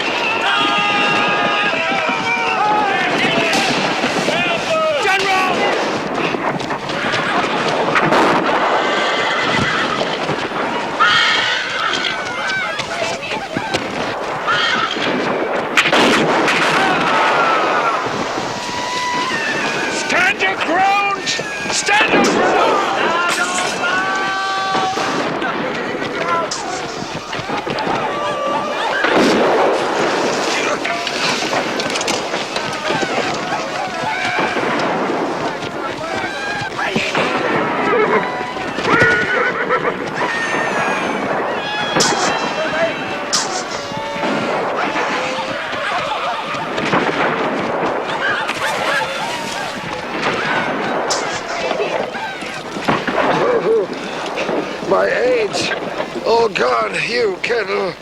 Get them out. Get them away. Caleb, get a cart. Quickly. Get up!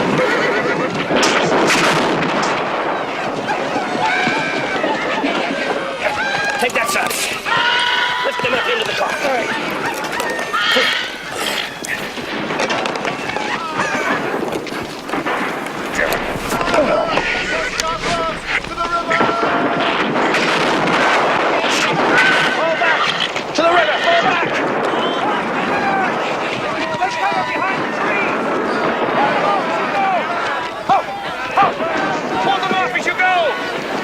Quickly before you're cut off and surrounded! Hurry! Fall back! Fall back! Carry as many wounded as you can! Don't leave them to the savages! Good men, fall back! Fall back! To the river!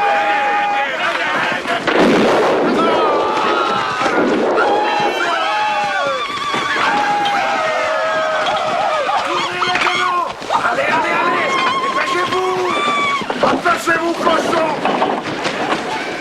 Tirez!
Stay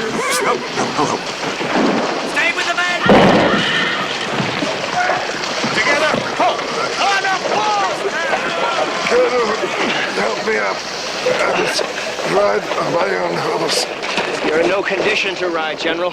Any horse will do. I must lead my men out of this benighted forest. Help me!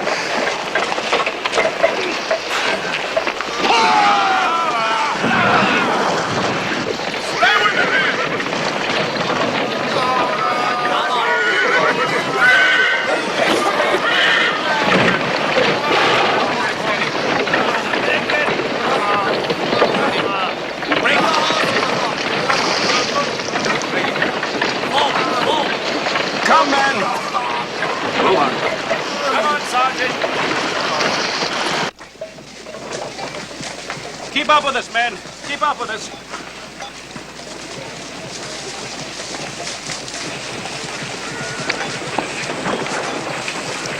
My God! The Virginians are protecting our rear. The French will overcome us. The French will be delayed by their own Indians who'll be scalping the dead and wounded.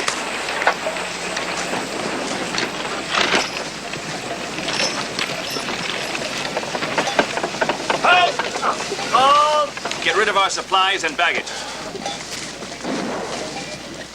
Captain, the wagons are moving much too slowly. We must move faster. Colonel Washington! Looks bad, sir.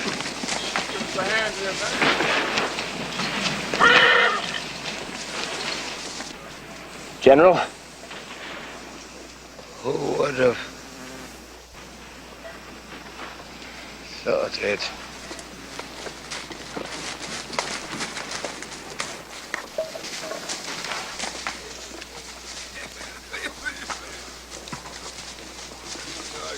Water. Bring some water over here. He's gone.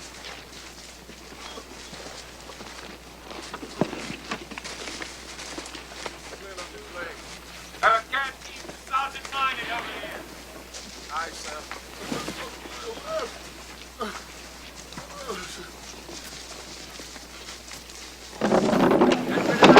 Quickly, men. Destroy everything that slows us down. Come back, damn you, not the woods. Bury him in the middle of the road. There! I'll take care of it, Colonel. That way the savages will never find his grave and defile his body. Come with me.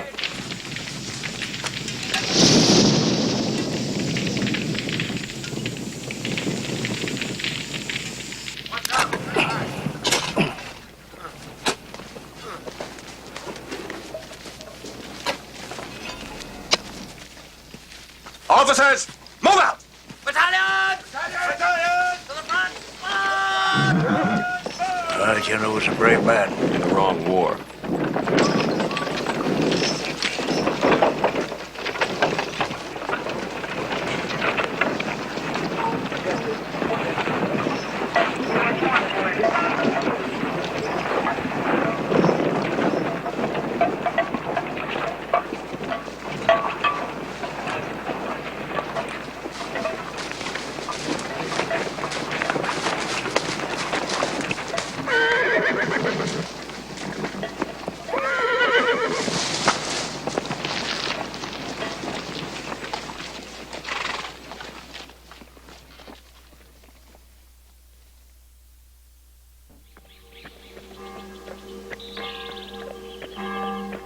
Gentlemen, the only hope you have of survival is to protect yourselves.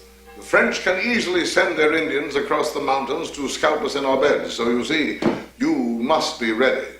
This means a new Virginia regiment, doubly strong, even a draft, to provide sufficient recruits. Above all, complete reorganization under a new command. Governor Dinwiddie, if that is so, surely we have our new commander. And who might that be, Mr. Fairfax? Who else but George Washington? Wouldn't you agree he proved himself after General Braddock was mortally wounded? Is it a wise policy to reward defeated officers with new positions of responsibility?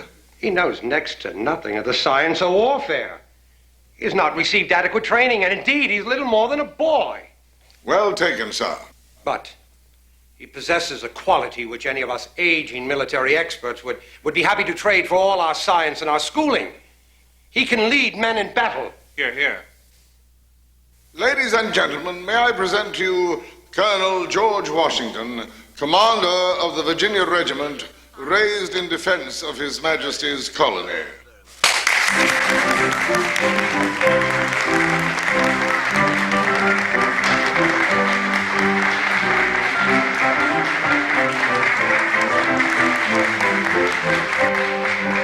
I'm grateful, Governor, for your willingness to accommodate me. Only after much travail, sir, on both our parts. The ladies await you, Colonel. Enjoy your season in the sun.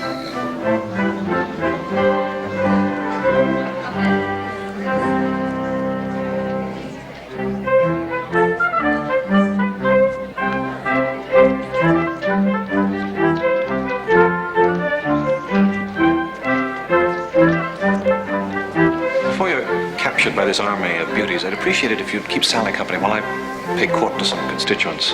It would be my pleasure, as always. The election coming up, what better way to start my campaign? It won't be long.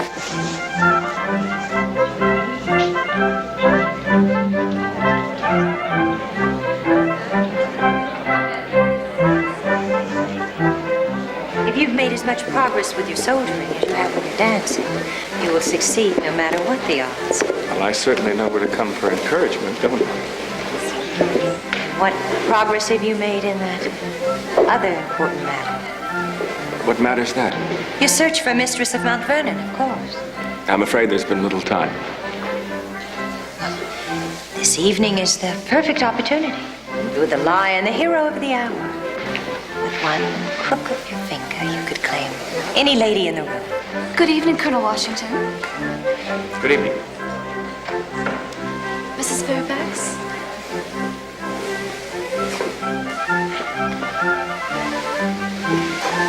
Perhaps Betsy Potts. What lovely golden hair she has. If only it were her own. Oh, there's Sarah Buffington. Sizable fortune and very available. Of course, she's been very available for quite a number of years now. My dear Sally, you'll have me terrified at the prospect of marriage. Is that what I'm doing? Besides, I can't imagine dancing with other charmers when I have the loveliest of all right now. How you've changed. You used to stammer compliments. Now you know just what I want to hear. Please forgive us, madam, if we steal the colonel from you. Some distinguished landowners are anxious to meet their new commander. If I might also capture you for this next dance, kind lady, I would be enchanted. I see you've taught your aides well, Colonel. It would be my pleasure, Captain.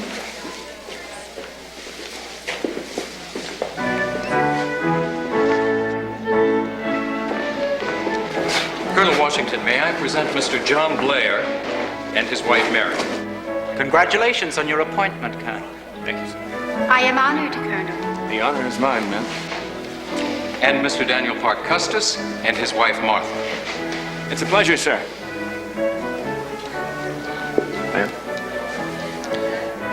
Colonel, we're fortunate to have you in our service, but you have your job cut out for you. What we hear from the Shenandoah Valley is most dismaying. The Indians, incited by the French, are terrorizing the whole country. Dear, let the Colonel enjoy his evening.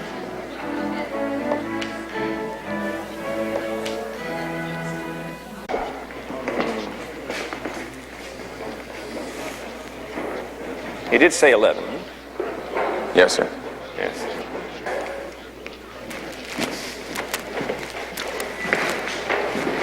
You're late, Colonel. His Lordship will see you now. Gentlemen. Without your aides.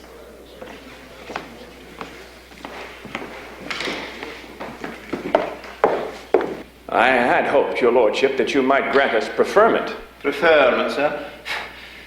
You want your provincial regiment made regulars in the British Army? Eh? Come now. Well, as you know, Your Lordship, if General Braddock had survived, I would now have rank suitable to my wishes. And what are your wishes, sir? I'm a full colonel in the Virginia Regiment, sir. And you consider that preferment for a colonelcy in the regular army? I do, sir.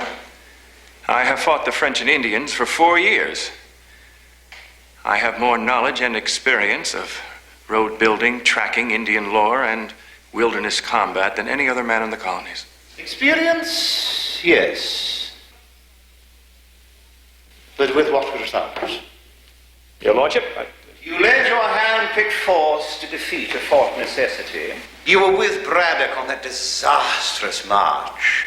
You have commanded your own regiment for almost 2 years, and the Indian slaughters go on. They hit and run, sir. And you started this glorious career by assassinating the French ambassador. It was not assassination, sir. Was it not? And what is it to do with my regiment's right to permanent establishment? Right, sir? You talk of rights. You, a colonial. I cannot conceive, your lordship, that being colonists should deprive us of the benefits of British subjects.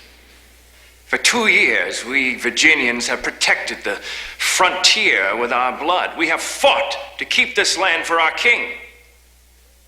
We are as loyal to His Majesty as the staunchest of generals, and it is wrong that we should be treated as ill-favored stepchildren. You are a subject colony, Mr. Washington, and you have no rights to any preferment in His Majesty's regular forces.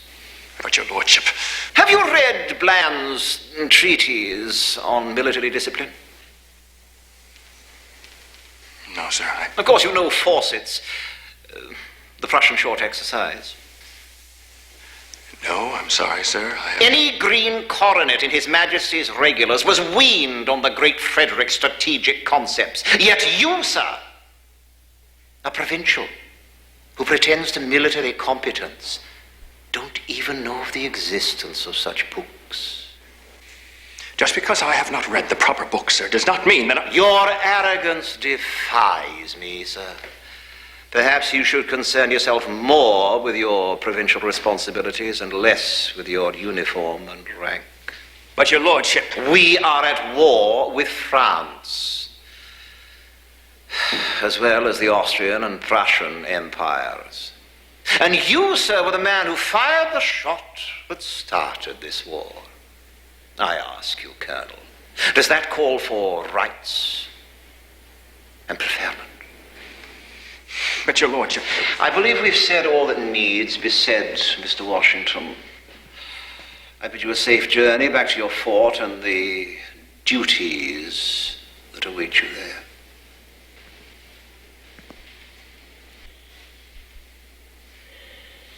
Good day, sir.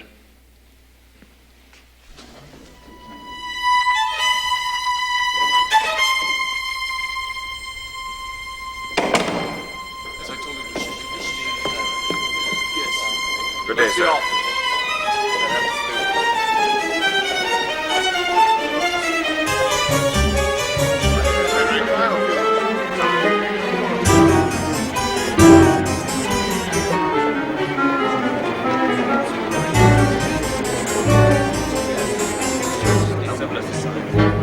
By God, that is the last time I let some British lord look down his aristocratic nose at me. Arrogant! How dare he call me arrogant? Damn him and his regular... Sir, you must not let yourself get so angry. You've still a touch of the fever. Well, I'm all right. Sir, you must rest away from the rigors of the army. The fever can be deadly. It's already carried off men like Jonathan Wilkes and Daniel Parke Custer. Squire Custis? Hard to believe. So the little Custis woman is a widow. She'll not long want for suitors.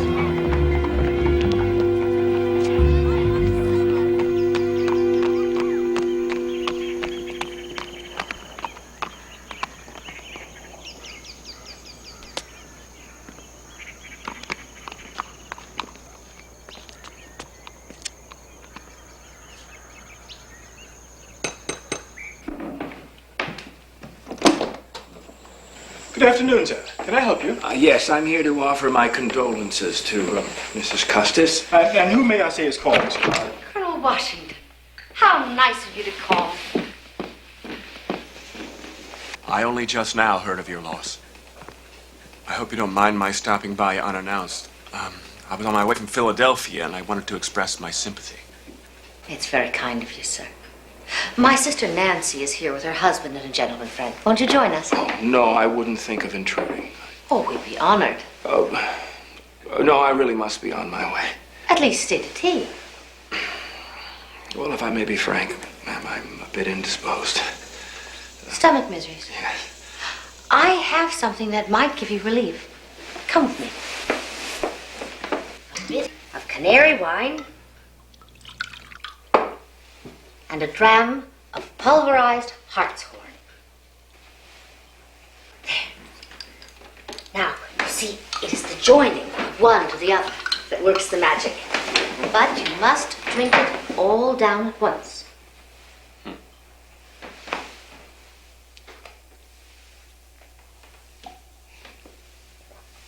Excellent, Colonel. You don't make youth fuss, the children do. Mind, I cannot guarantee a cure. Well,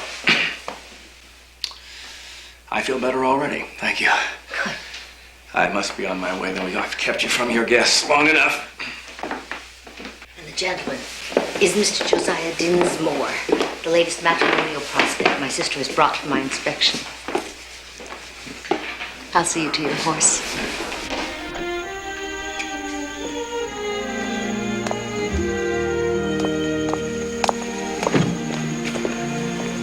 If it's agreeable to you, ma'am, I should like to call on you again when you're not otherwise occupied. I would like that very much. Godspeed, Colonel. Thank you, ma'am. Good day to you.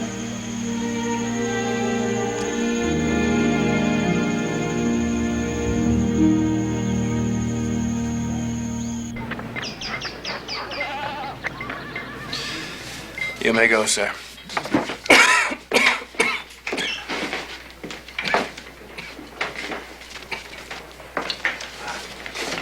Stuart! God, Stuart, I thought the Shawnees had done in the lot of you. Just took a few days longer to find the French, Colonel, and a few more to escape from their main body. Well, it's good to see you alive.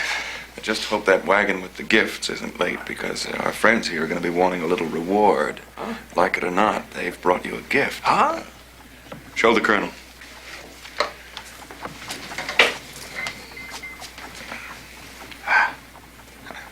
One Shawnee, one French corporal, sir. Not going to faint, are you, Colonel? No, it's just a touch of the fever again, and I've run out of my medicine. Maybe you ought to. No, I don't think it would be wise for our friends to see their white chief with a griping belly. Brothers, this mark of your friendship I will forever cherish. I think I'll send these to Governor Dinwiddie.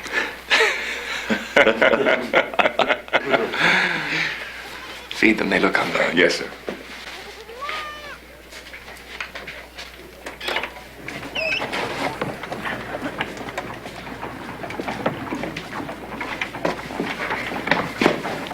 I've warned you that carousing with lively wenches will put you in an early grave. Colonel! Colonel!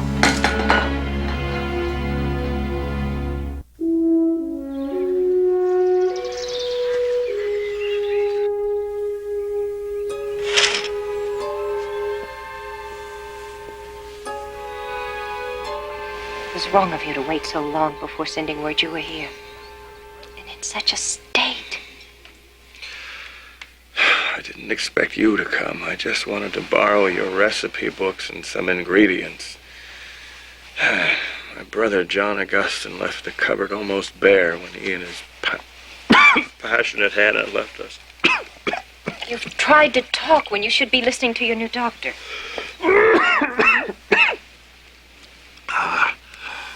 Yes, I suppose I do need a new one, since the others don't seem to be able to cure me. Dr. Craik prescribed jellies and such kinds of foods. Yes, Breachy told me. And here we are, already prepared. And the other things you asked for. Canary wine and pulverized hartshorn? Yes, thank you. Perhaps I'll have some of that concoction now. How am I to prepare it? a dram of hartshorn and a modest cup of wine. Dr. Pratt prescribed this? No, a friend. I hadn't heard of it, and my uncle is a physician. Ah. Let me help you.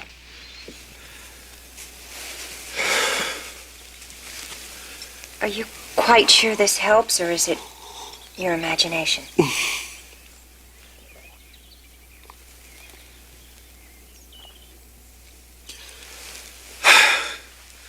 Oh, well, I was sorry to miss Will before he left for England. He just had to get away after his father passed on. It was hard on him. Yes. He had to go eventually to see to his inheritance, so I urged him to do so now. Good. George, we're going to make you well. And soon. I will nurse you and only return to Belvoir at night. Oh, Sally. Even then, I want you to feel I'm here with you. When you look across Dogue Run and see the candle in my window, you'll know I'm thinking of you. And perhaps you won't feel so alone. You shouldn't have. I want to, very much. I'm determined to see you become your old self again. I must go. But when I return, I'll bring my cures. And we'll see how they measure up to your hartshorn wine. Remember to look for the candle?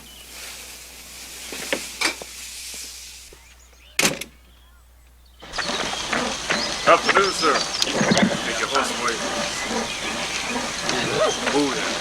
Do that.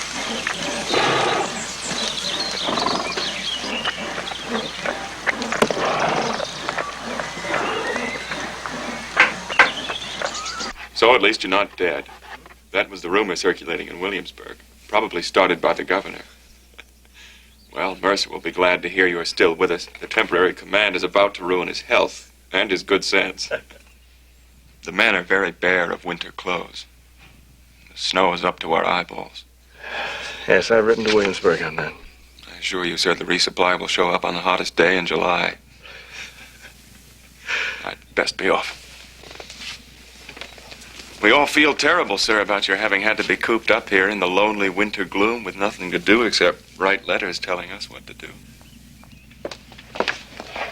Oh, I'm sorry. Breachy didn't tell me someone was here. Mrs. Fairfax, you remember Captain Stewart, my adjutant? Captain? Enchanted, madam. You're to be commended, Colonel. You have discovered the perfect antidote to lonely winter gloom. Mrs. Fairfax. But if he means these dried flowers, then... He means you, Sally. You're a beautiful woman. Why, sir, a compliment. Yes, I'm sorry. But I love compliments, George. Now, let me see. Where should we put these? Here? Or here? Where can you see them the best? Do you really like them? George, what are you doing? I'm feeling better. I must get up. But you can hardly stand. No, I'm better.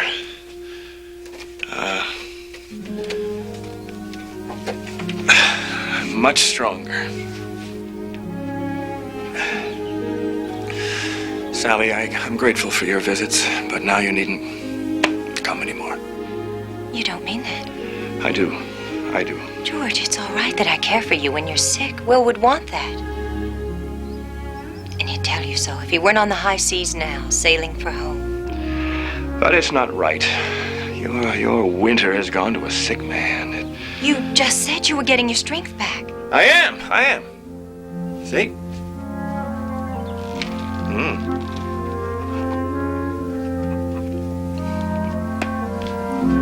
George.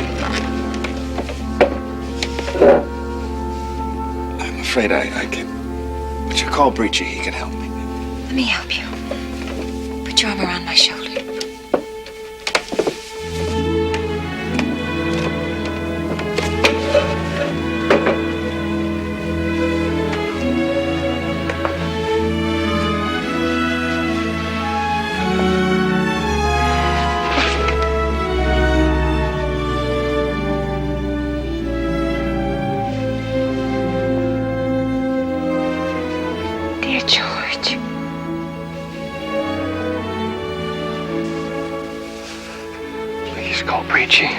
Breachy! I'm sorry. George, please take good care of him. Sir, what are you doing? I must exercise my legs. Fill my lungs with the out of doors. Sir? I've been a sick man long enough, Breachy. I have a life to get on with. You must stay the night as our honored guest. This time, I won't say no. The children are ready, ma'am. Where, oh, where can my poor children be? Oh, there they are. Jackie, this is Colonel Washington.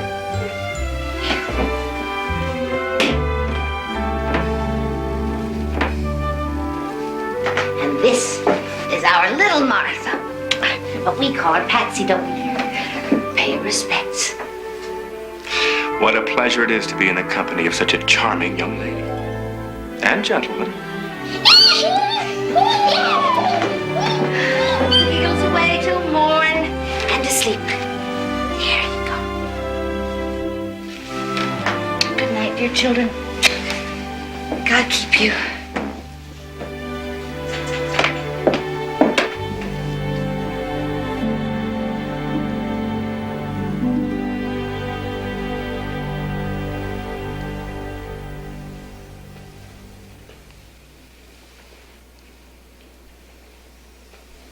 Family has always meant a great deal to me. And I'm a dutiful and attentive son.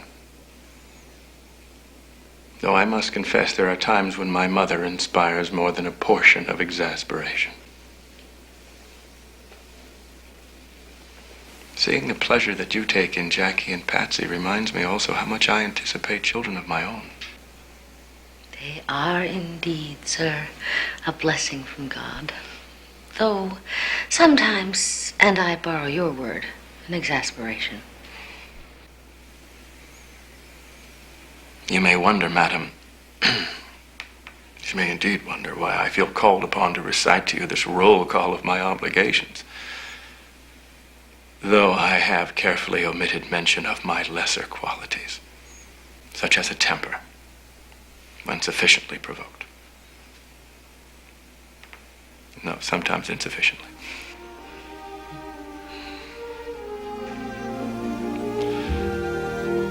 The reason is that I feel warm and at peace here in your dear presence. Forgive me, I don't know why I've been talking so much upon such early acquaintance. I'm usually more reserved with ladies. It's just that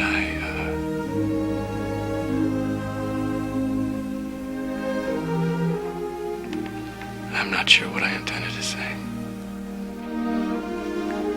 I too feel safe and at peace in your company, sir. And that is all I need to know at this moment.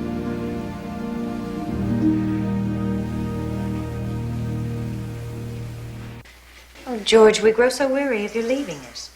Goodbye can become a very unpleasant word. He's only doing what duty tells him must be done. General Forbes assures me that he is going to enlarge our Virginia regiment to 1,200 men. Joined with Forbes's regulars, we should present an army 3 times Braddock's, huh? How long will you be gone? Well, the Braddock campaign convinced me of the folly of seeing into the future. Will, I have a great personal favor to ask of you. Ask away.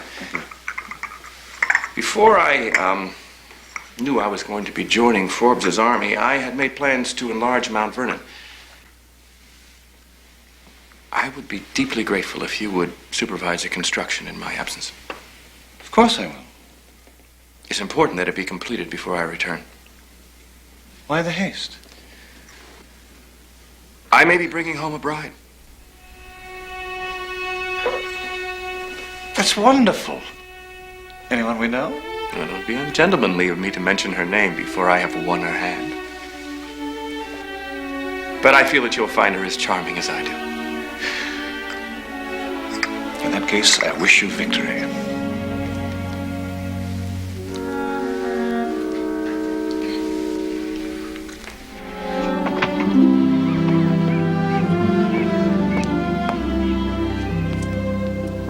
My apologies, madam, for the impulsiveness of this visit, but the advance on Fort Duquesne could take me away for months, and I had to talk to you first. I couldn't speak in front of your guests. Please, don't apologize, Colonel. I would have been heartsick if you'd failed to say goodbye.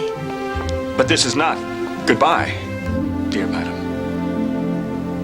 I know it's unfair of me to ask this of you now, when I know that I'll be facing battle.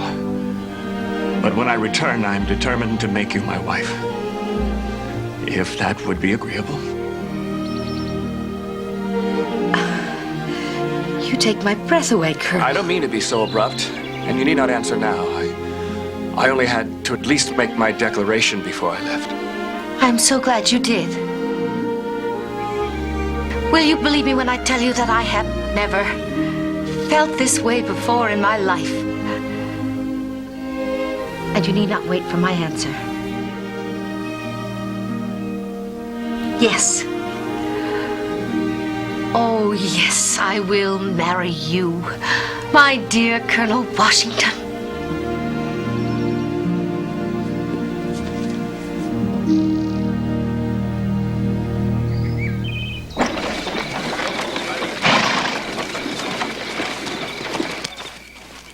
I know how difficult and discouraging a military campaign must be.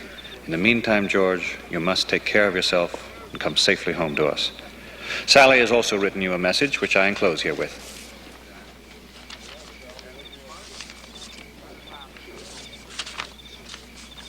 Congratulations, Colonel. Not only have you been elected to the Burgess of Winchester, but now you enjoy the prospect of possessing Mrs. Custis.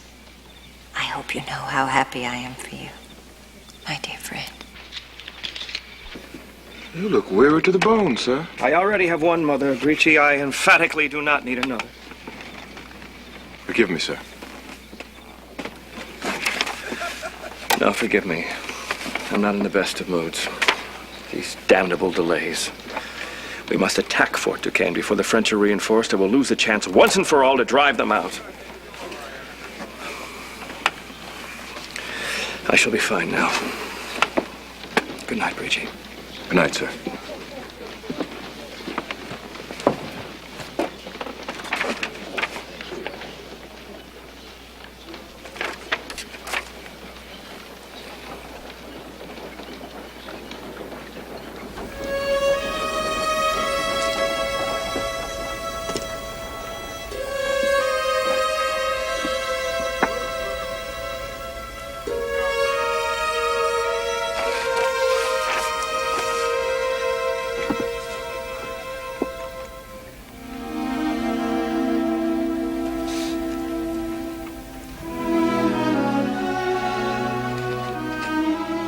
Dear Madam, tonight I was honored with your short but very agreeable favor. I feel the force of your beauties as I remember 1,000 tender moments. But experience, alas, sadly reminds me how impossible this is. For there is a destiny that controls our actions not to be resisted. And so, there comes a time to say farewell.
last fort before the northern border, and they've abandoned it.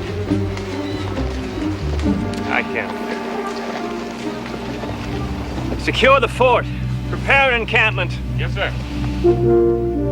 Battalion! Battalion! Battalion! By the left wheel! My career in the military is over. Finished. Sir. For years I have dreamed of getting revenge on the French by taking that fort. And now it's fallen without a shot. It seems that every enterprise in my life ends in some sort of disappointment. Sir, you can't leave the army. I've had enough of the arrogance of British regulars to last a lifetime. The French know they're defeated here in North America, and now Virginia is safe. No, it's over. It's done with. And now finally I can live the life I want.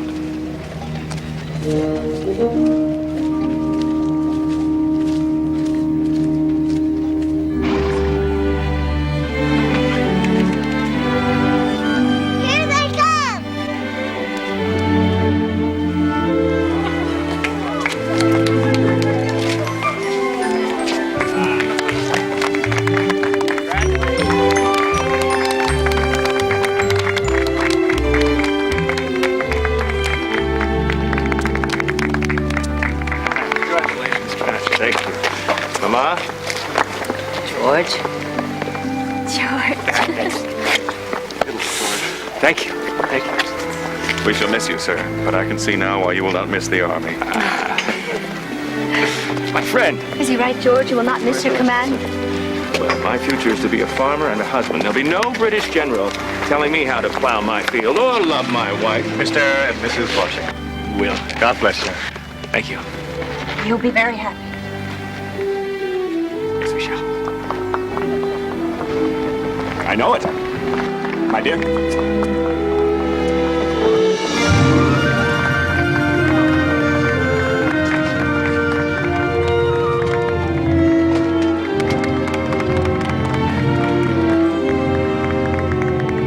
Godspeed. Thank you both for everything.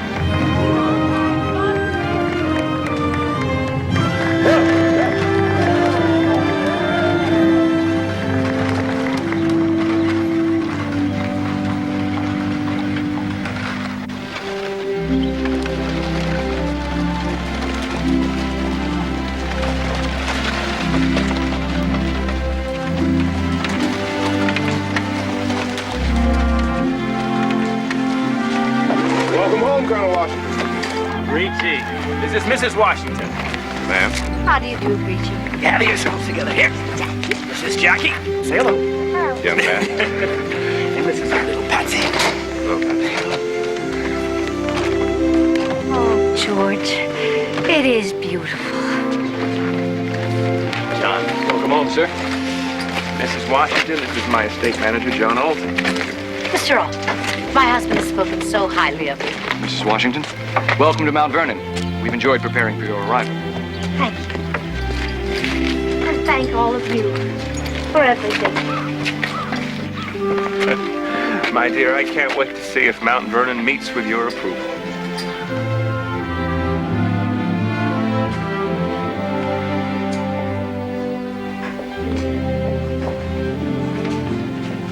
It is beyond my expectations. Well said, since it could mean anything. This way. I meant it as a compliment.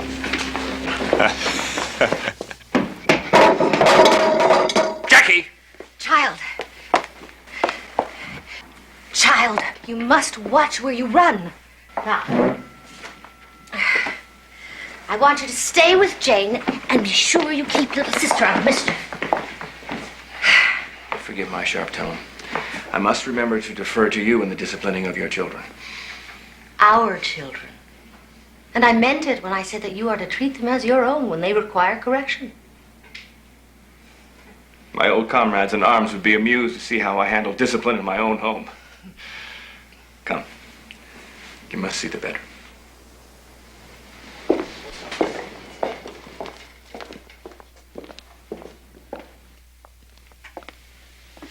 Just what I would have wanted. soft, warm colors and dimity curtains. Light enough to wake us at dawn.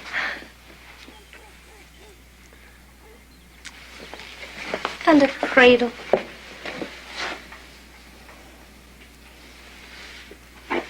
I will do my best to fill it very soon, my dearest husband. And I will do my best, dearest wife. Indeed you will. If our honeymoon is any measure.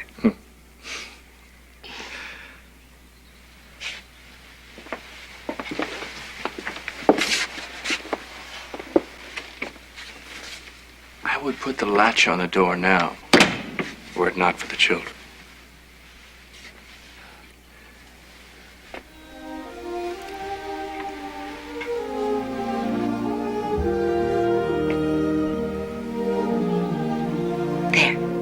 A promise. Oh, George, I will love Mount Vernon. I do so want to make you happy. You already have. Mrs. Washington. Very happy.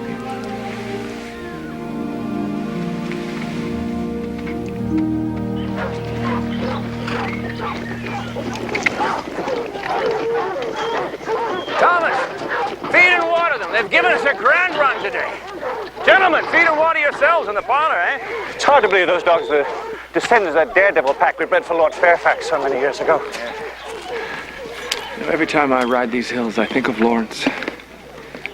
I still feel his loss so deeply. Now dear Anne has followed him. Still, I think they'd both be happy to know that Mount Vernon is yours now. Still part of the Washington family. I do believe we've lost George Mason. Tell the ladies we'll be along. Mason, are you all right? I'm next door to death, George, thanks to that wicked chase you've just led me. I thought you kept up rather well. My horse kept up. I was left miles behind. Comes as no surprise to me that I still find the chase as disagreeable as ever. Here, take it.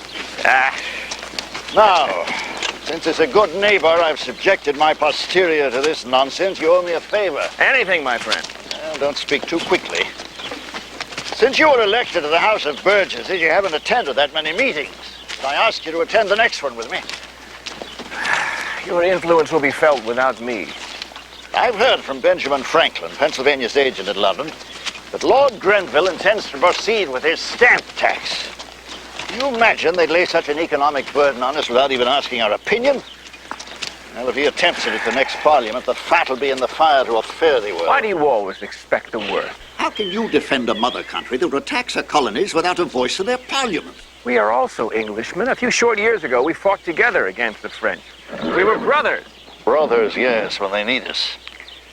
But now I'm afraid they prefer we be their obedient children instead. There's the rub. We'll continue this conversation later. There's refreshments in the parlor. Very well, George. Jackie!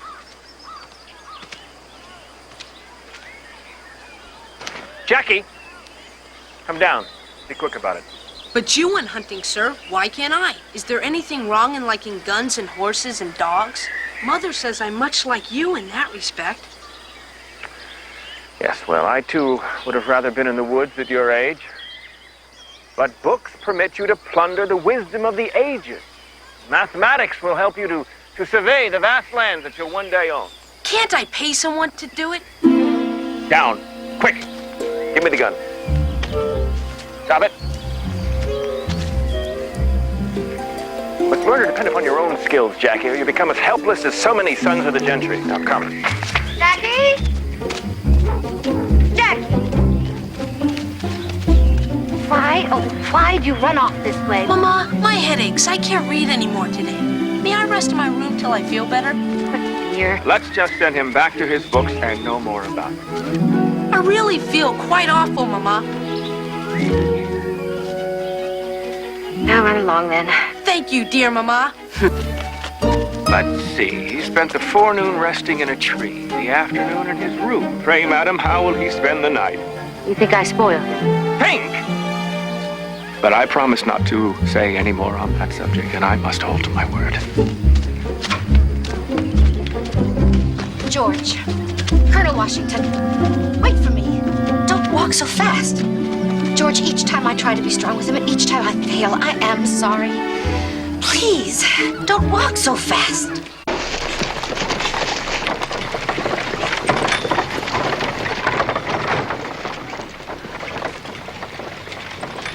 Gentlemen, order. Order, gentlemen, order. We have strayed too far from our purpose, gentlemen. Which is the introduction of new legislation. Now, does anybody else wish to... The chair recognizes the gentleman from Fairfax County, Mr. Washington. Honorable members, I beg your indulgence to introduce a bill of some consequence to our community's well-being. I propose to prohibit, on pain of a fine of 15 shillings, all pigs from wandering free so that they drink and even bathe in our springs and horse troughs.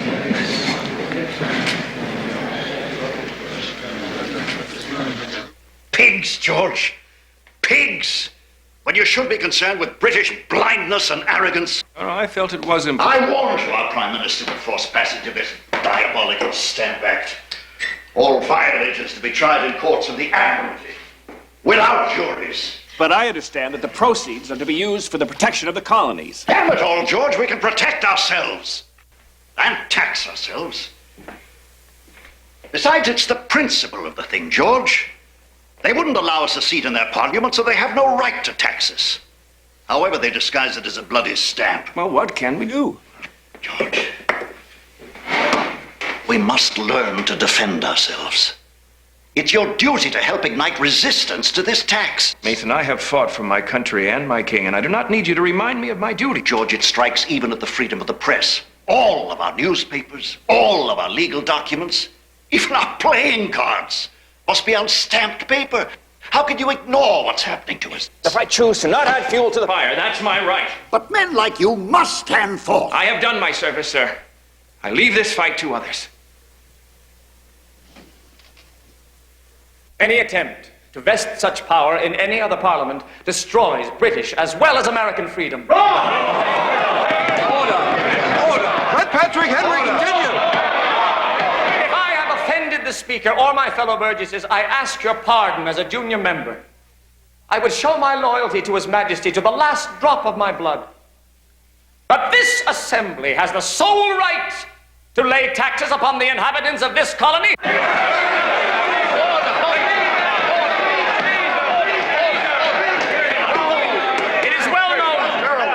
Julius Caesar had his Brutus, Charles I his Cromwell, may George III...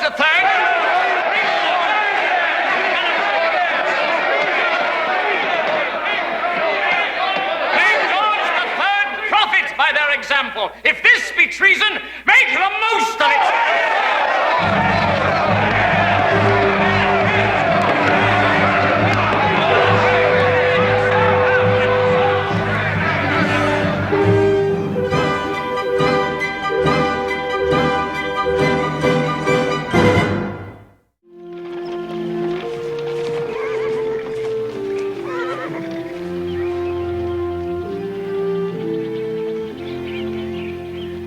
So, where are you off to now? I'm to meet Will Fairfax in Annapolis.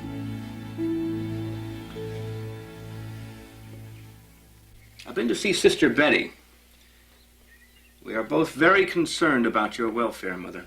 Concerned indeed. No, you are getting on, and we feel that Ferry Farm is too remote and difficult a place for you. Are you inviting me to live with you and your lady? Well, there are so many in and out of Mount Vernon, I fear you would not find it at all serene. Oh, don't worry, George. I have no intention of living under any roof where I am not mistress, so you needn't tender any grudging invitations. Mother, I wish you would please just listen to what I'm trying to... I will stay at Ferry Farm until my bones turn to dust. Mother, I have always been a dutiful son. And an absent one. But then it's a mother's lot to suffer the neglect of ungrateful children. You haven't touched one of my tarts.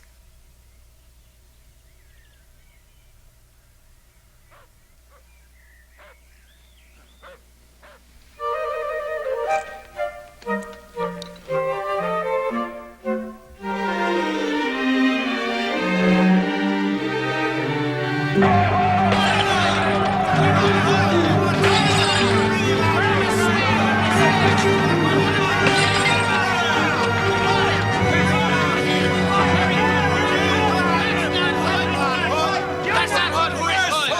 up, the bloody stamp agent! The man represents the crown. He was only doing his duty. Zachariah Hood is gone. Now leave his house be. Bloody Tories! We'll be breaking your head if you don't stand aside!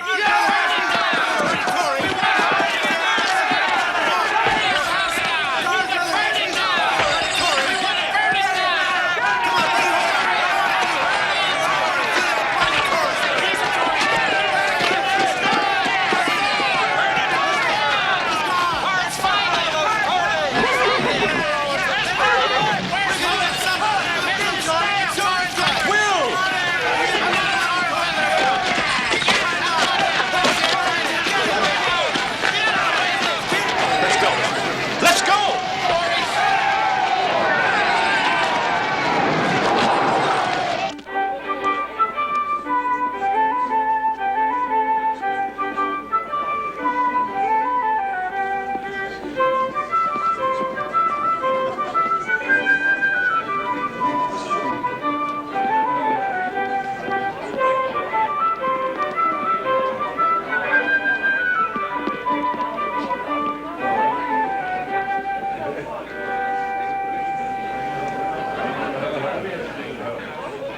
Governor, if I may, I sincerely hope you will convey to His Majesty the warmest sentiments of duty and affection. His repeal of the Stamp Act was an extraordinary gesture of reconciliation with the colonies. Let this be a lesson. The repeal would have come far sooner if your people had not, by their violence, challenged Parliament. May all colonists forswear any further opposition to the royal will. Hear, hear. Enjoy your ladies in the dance, gentlemen. I wish I could join you, but the infernal gout would have to choose this very night to, if you will, kick up. If you'll excuse us.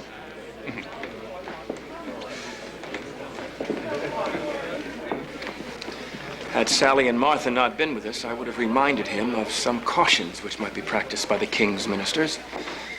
Will, it was not out of the goodness of their hearts that they repealed the stamps, but because with all this uproar it had not fattened their purse. George, I simply don't believe that this is Gentlemen, please, can't we escape for even one night? Dance with your wives, or at least talk to them. But prithee, not politics. my sentiments exactly, my dear. God's in his place, our wives in our arms, and all's right with the world. Mrs. Washington, may I have the honor? Thank you.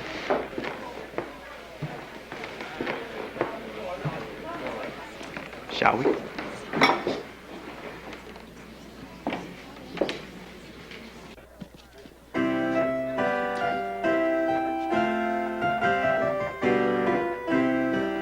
Remember the last time we danced? You promised to find a wife for me. And you went out and did it all on your own. George, you couldn't have made a better choice. She's warm and generous and kind. All I could have wanted for you. I'm a fortunate man to have known two such women. George, it's sweet of you to say that, but I can't hold a candle to her in the softer virtues. Dear Sally. And the fan. Remember the language of the fan? How could I forget? George, I'll wager you don't remember. I never could resist a wager. Watch closely now. What did I say? You want to be alone with me. A fortunate guess. Another. We're being watched. I can't believe it. You do remember. 17 years. Seems like only yesterday when you stepped down from that carriage.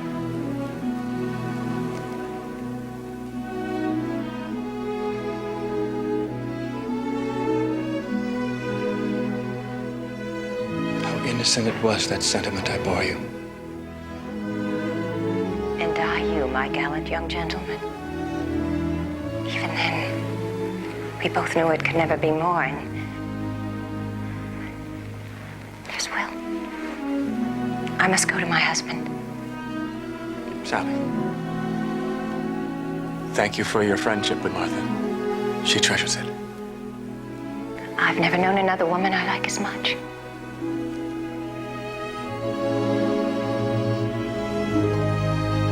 Slow down, George. Those long legs of yours gallop a lead to every step I take. Where are we going? You'll see. And if you insist on being mysterious, I shall be as plain as day. The fat's in the fire again, George. They're still furious that our protest caused repeal of the Stamp Act. They say that from now on, anyone who opposes British colonial authority is guilty of high treason. Subject to trial in Great Britain. Well, the great lords think they can crush us with a mailed fist, little realizing that we're a new breed of men. Behold, sir, the miracle of Mother Nature, and another new breed. I put Jupiter to true love and hope to get a runner with great endurance. We'll know quite soon. Oh, George, what am I to do with you? Haven't you heard what I've been saying? We leaders must control events, George, not be controlled by them. Now, I have... All he wants is a little affection. George, I really am not a dog lover. This little devil will no doubt attempt to christen me. Would you just take him? Thank you. Now, if worse comes to worse, and they continue to torment us with these oppressive taxes, I propose that we simply stop importing any more goods from England. Once good King George begins to feel it in his pocketbook, perhaps he'll leave us in peace. Papa, they want to see our puppies. Ah, yes. Well, handle them gently. Handle them gently, ladies. Look, everybody will ask me where you're Don't keep them from their mother too long now. We'll be careful, Papa. Patsy, are you all right? Yes. I felt so strange. But I'm fine now. Are you certain? Papa, you worry too much. Look at him. Look at him. Look at him. He's so pretty. He's so smart. What are you doing in there? Hello. Want to go back? Come back. That's our future, our young people. We must find the wisdom to preserve the peace for their sake.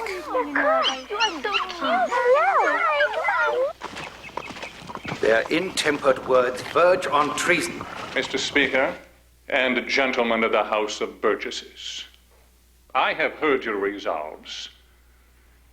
You have made it my duty to dissolve you, and you are dissolved accordingly. By God, sir, these are legitimate grievances. You do us an injustice. You cannot simply dissolve us.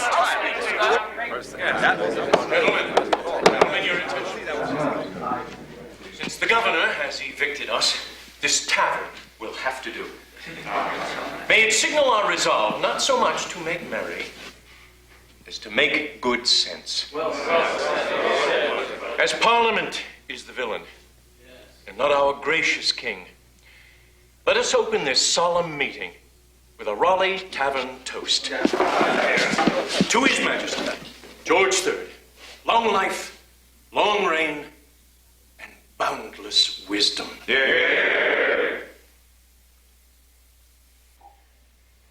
To Virginia, by God, loyal dominion of the crown, and home of liberty. Virginia! Gentlemen, if we drink any more toasts, we may forget why we're here. Please be seated. The chair recognizes Colonel Washington of Fairfax County. Gentlemen, I have here a proposal drafted by my friend and neighbor George Mason, which I make my own. The Townsend duties are an insult, even worse than the Stamp Act. They tax almost everything in trade and would destroy our freedom. Until they are repealed, we encourage all Americans not to buy imported British goods. Good. Including clocks, carriages, shoes. I cannot believe what I'm hearing. Colonel Washington has allowed himself to be used by those who would turn us against the crown. George, I implore you, do not speak with Mason's voice. It is my own voice, Will. No other. And you join the treasonous minority. Fairfax, your head is in the sand. I think not. For what you do here tears us from Great Britain. The dire consequences shall be on your heads.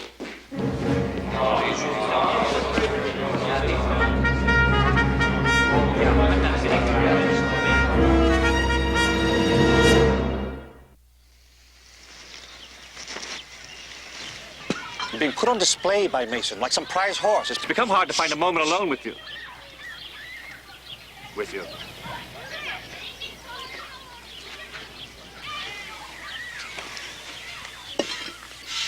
Say, hang all politicians if they come between friends. You mean hang Mason? Don't tempt me. I still cannot believe that you proposed we not buy British goods. It is the one legal way that loyal British subjects can bring the ministry to its senses.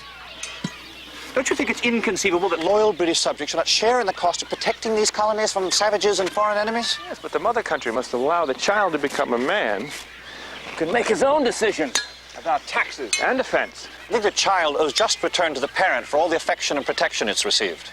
Your sentiments, Will, are ones I've often heard from my own mother. I wish I could laugh about it, but I can't. You're too much influenced by Mason's rebellious passions. And you are too much influenced by the king's men throw. I am one myself, and a patriot. I'm proud to be. Once thought you could say as much. My God, Will, you wrong me. George, if you could... damn it. I would try to my last breath to save us from conflict with Great Britain.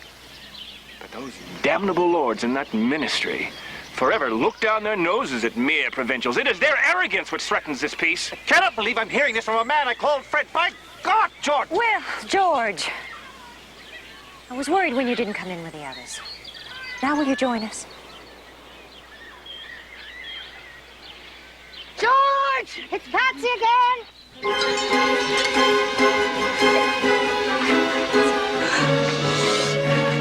Shh! Stop now. Shh. Have the ring? Yes. Oh, God. George, is she... It will pass. Patsy? Patsy?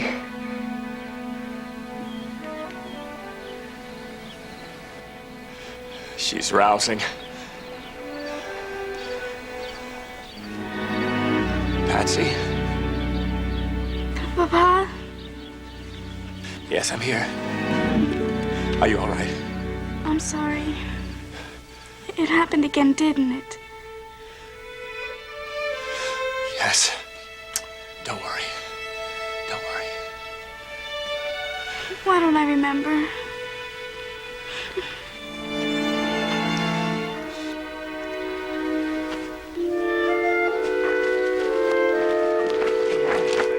We'll take her back to the house.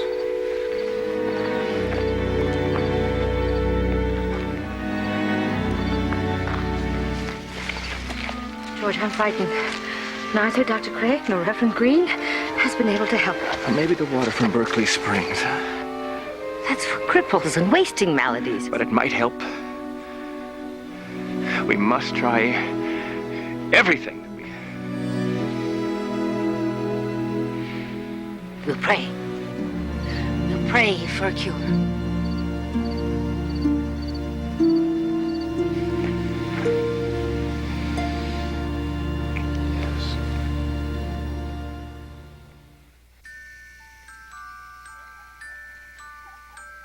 It kept me company while you were away getting more water for me at the springs. I love all my music boxes, but this one most of all, because you gave it to me.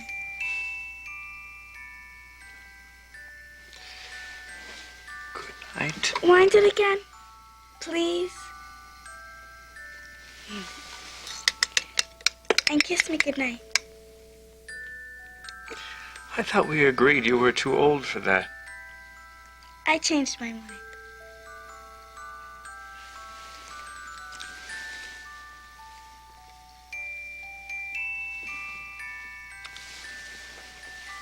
I am so glad you're my papa.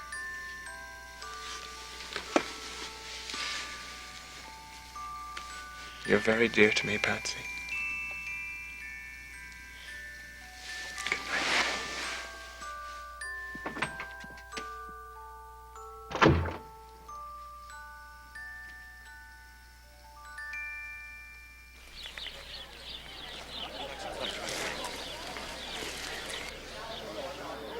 Ladies?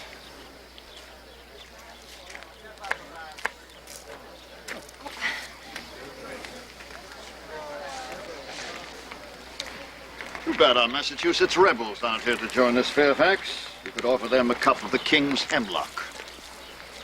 I'm only interested in doing in one of them, Mason. Samuel Adams, the devil who set that Boston mob on the King's soldiers and caused all this much ado about nothing. The Bloodybacks killed 6 citizens in cold blood, and you call it nothing? Gentlemen, I'm beginning to understand why the ladies grow impatient with us. Mason's been haranguing me ever since the governor's reception began. I'm hardly sick of it. You'll excuse us? Only exercising our right of free expression, Fairfax. Mason, no more politics. George, politics is the very air we breathe these days. Well, perhaps we'd all be better off if we breathed the fresh air of peace instead. I know the cost of war. Certainly no one wants war, George, Let the tragedy in Boston be a warning.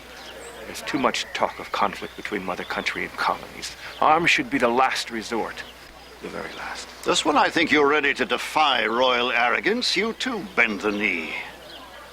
You're a seesaw, my friend. Damn you, Mason. I will not have you malign George because he shares my loyalty to the King. And I resent your questioning my loyalty. You speak against the King. The days of absolute monarchy died with Charles I. That is treason. I think not. Stop it, both of you. Look at us. We're friends. Yet politics makes us enemies.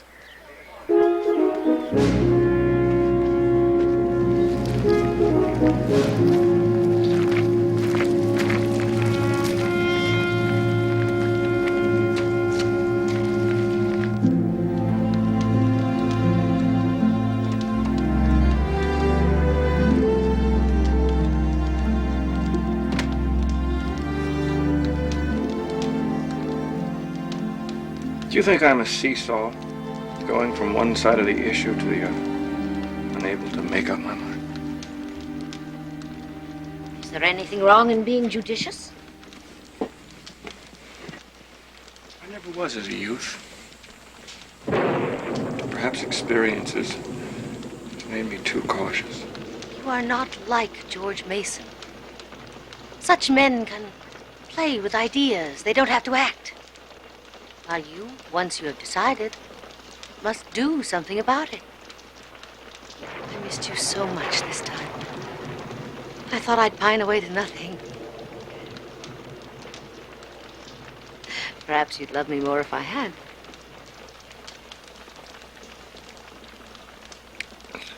I love you just as you are.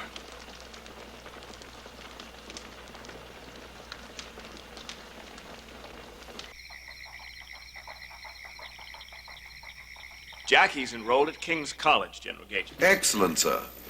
May I, sir? Of course.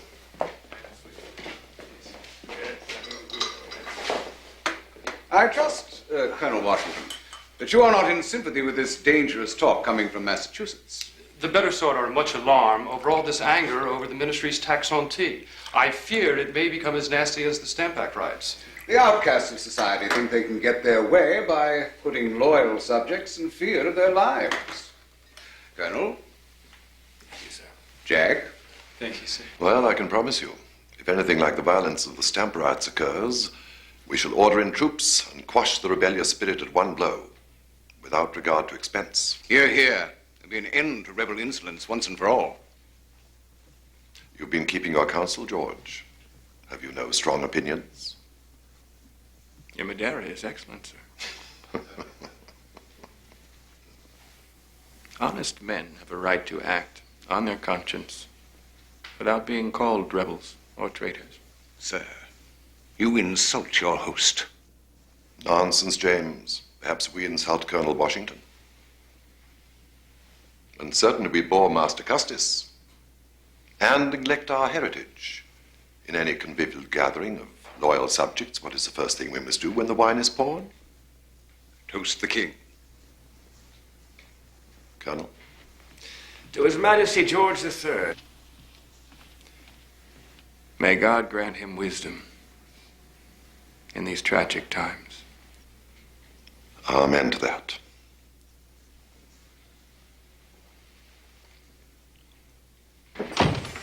Oh, my dear. I've been listening for the carriage since morning. I'm always afraid something might happen to you. Nothing ever does. And how have you been? Never as well as when you were at home. Patsy?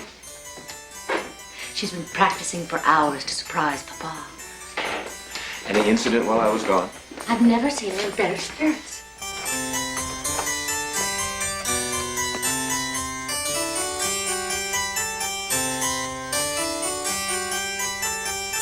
Papa, how was your trip? I couldn't wait to get home so that you could entertain me with an evening musicale. You must both sit down right now and hear my new piece.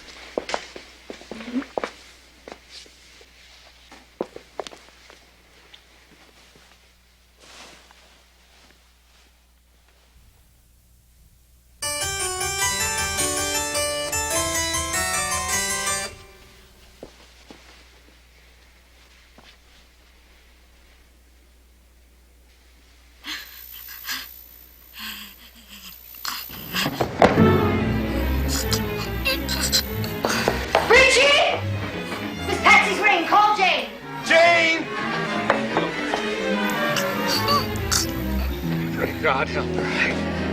Hurry! No, she won't need it. The fit stopped all of a sudden.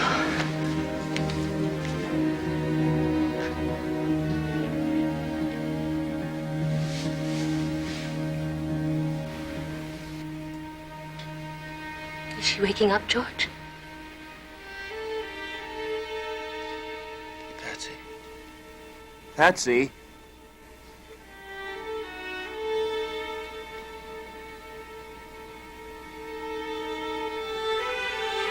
Breathing. Patsy. Dear God.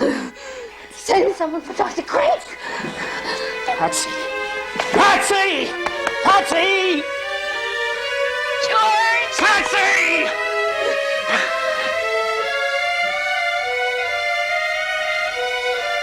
George! She's gone.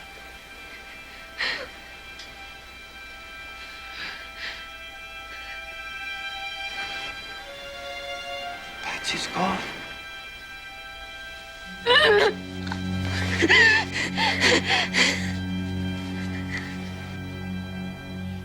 God knows how distressed you are, dear madam. But when you consider the little probability of her ever getting well, we must conclude that she is better off in the arms of eternity. Kind George. Ways of Providence being inscrutable, resignation and, as far as our reason can carry us, a cheerful acquiescence to the divine will is the only way. We must conclude that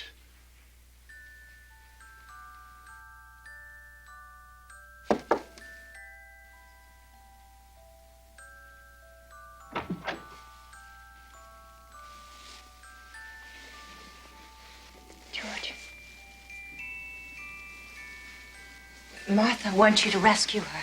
Dear Reverend Massey is drowning her in consolation.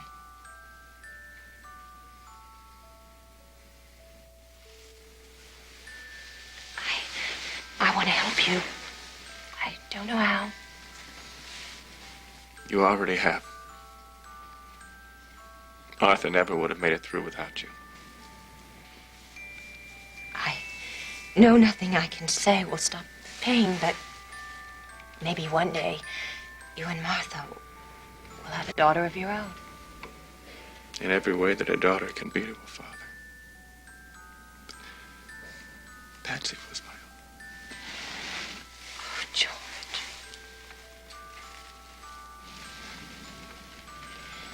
I'll be alone. Go.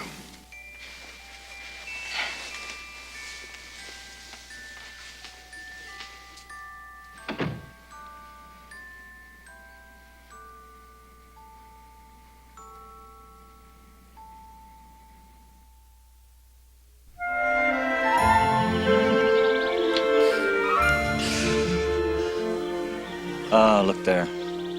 Shadows over Belvoir. It's an omen. What does it mean? It means, my dear, that you are tipsy. I'm not the only topper in present company. Our George is quite the merry fellow when he's had a dram or three. George, you remember our first survey trip together? I'll never forget. Martha, I hadn't yet married her, Sally. George, downed this tumbler of spirituous liquor distilled by some wild frontiersman. Caleb Quinn. And what a caution he was after that, dancing like a country bumpkin with some common wench. Millie. Oh, he remembers. A broad bottom and a warm heart is better than kingdoms, huh? Huh? Oh, I've never seen you so rowdy. Indeed, Sally, you should see Will rowdy more often. Then we could forget about Lord North and his parliament, the Sons of Liberty. And the damnable Taoiseach. May they never reach port. Oh, forget. And we could forget about what divides us. And think only of what makes us brothers. And sisters. And friends. Dear friends. Forever. Here, here. I would drink to forever had we not already drained the bottle. Oh? We'll open another when we get back to the house. Come on. Gentlemen, I think you have had sufficient. Ooh, have we? What? Wow. What? George, I think the ladies do not understand the magic of wine. Indeed. 'Twas honest old Noah first planted the vine and mended his morals by drinking its wine. And justly the drinking of water decried, for he knew that all mankind by drinking it died. From this piece of history, plainly we find that virtue and safety in wine by being found. And all that drink water deserve to be drowned.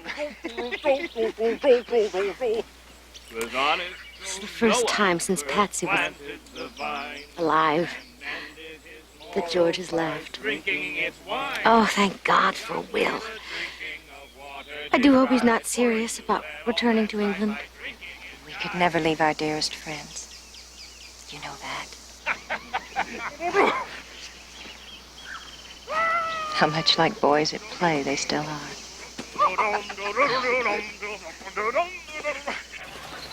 We'll leave both saws on the table. They'll be in the shed across the drive.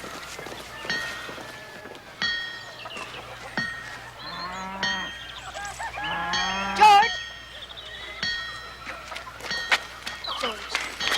Now it believes Jack to be quite miserable in New York. It would be a great mercy if he were reunited with his beloved. Have you changed your mind? Yes, dear, I have. I think we should give our consent. Now, I've done with playing the ogre who opposes young love. Please, go comfort the child. Do what you wish. Don't consult me in this matter again. Colonel Washington.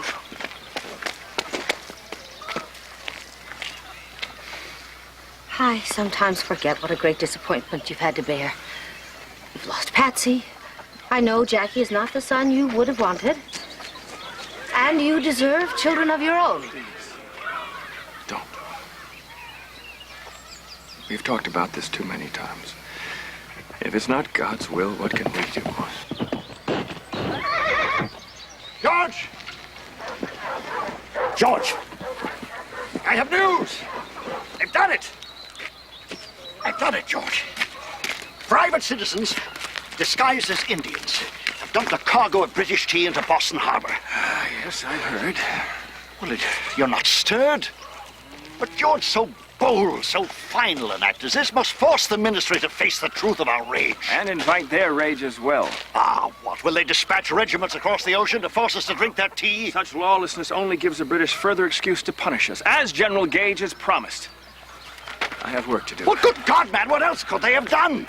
Our Massachusetts friends have... Our Massachusetts friends have made a grave mistake. Your world is about to go up in flames, and all you can think about is making a house bigger. You can't ignore history, George! Oh, by God, I can. If only it will ignore me.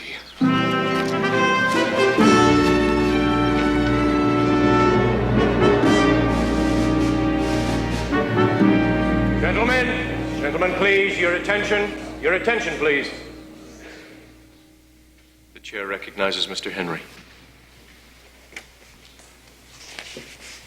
Mr. Chairman, fellow members,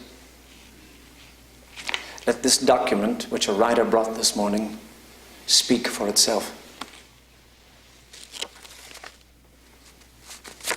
An act of British Parliament has ordered the port of Boston to be entirely shut up, leaving barely so much of the means of subsistence as to keep us from perishing with cold and hunger.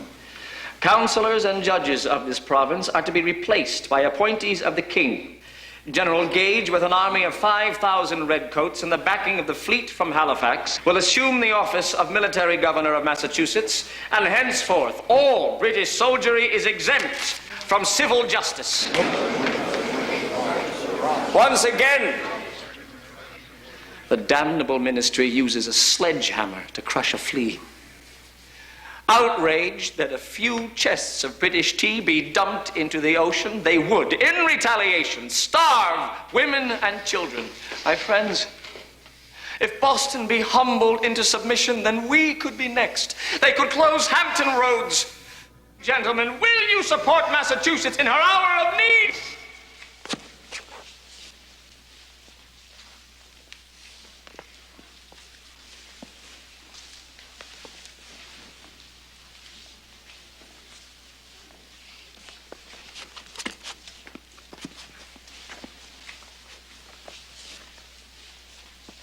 What say you, gentlemen?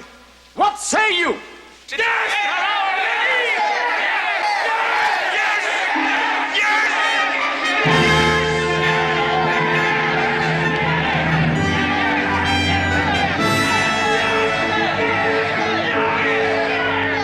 And by so outrageously punishing Boston, the British have forced us to band together. We voted to put Virginia on a military footing and to call a Continental Congress. Virginians and New Englanders have in common what really matters: the determination not to bow to injustice. I have not heard you so eloquent. Well, I wish I were as eloquent at the assembly as I am in front of these burning logs.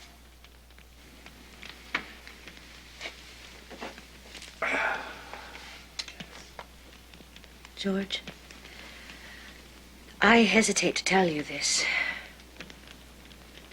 The Fairfaxes were here for Sunday dinner. Will and Sally feel it is imperative they return to the mother country. It seems his English inheritance is still in a tangle. No, that's not the real reason they're being driven from...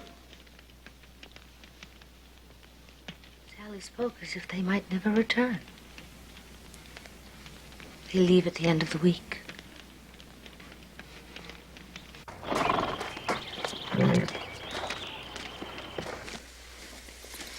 What can I do for you, Sally?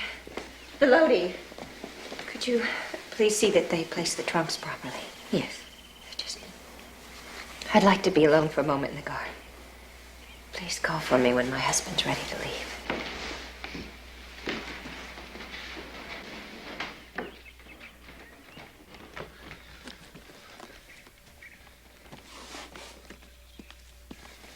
I may never walk down these stairs again. It's hard to believe. I promised Sally I would not be maudlin. I would remember only the happy times. Think happy thoughts. Do rent it to someone trustworthy, eh? Of course. Now, we don't intend to auction all our belongings. Thank you for doing all this. Certain pieces with special meaning we're taking with us. Others we're leaving behind for people we particularly care for. I've tagged the various pieces so you'll know. You've always admired my desk. I want you to have it. No, Will, George, there's so much I owe you. We've had many fine hours together, my friend. Haven't we? Enough to last a lifetime.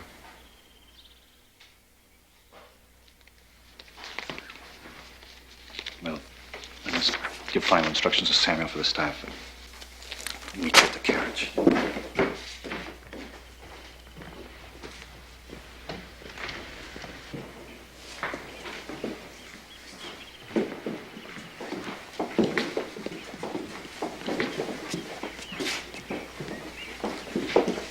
I must see the rest of these trunks. Sally is outside. Go to her, George.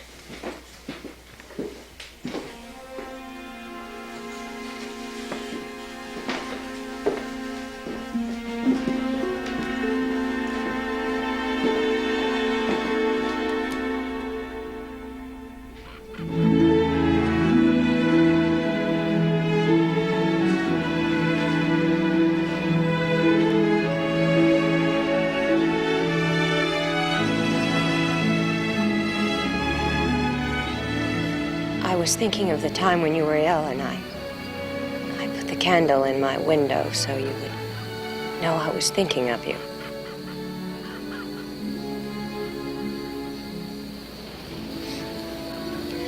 My dear George, I won't be able to leave a candle this time. There are so many things I want to say. Sometimes things left unsaid are all sweeter.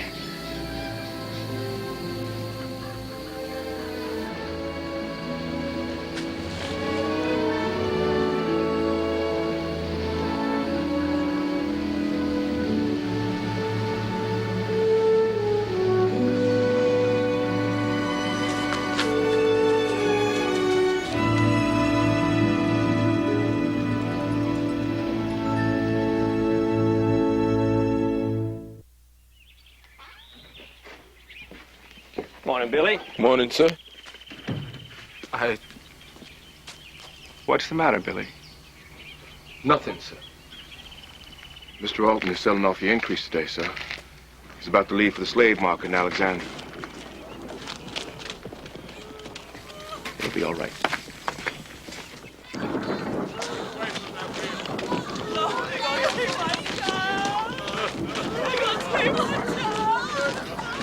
Mr. Alton!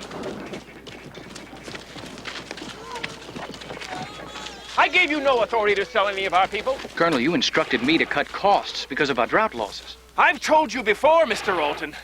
I will not break up families. There will be no sale. By not selling slaves without your permission, we can go bankrupt. Joshua, unload them.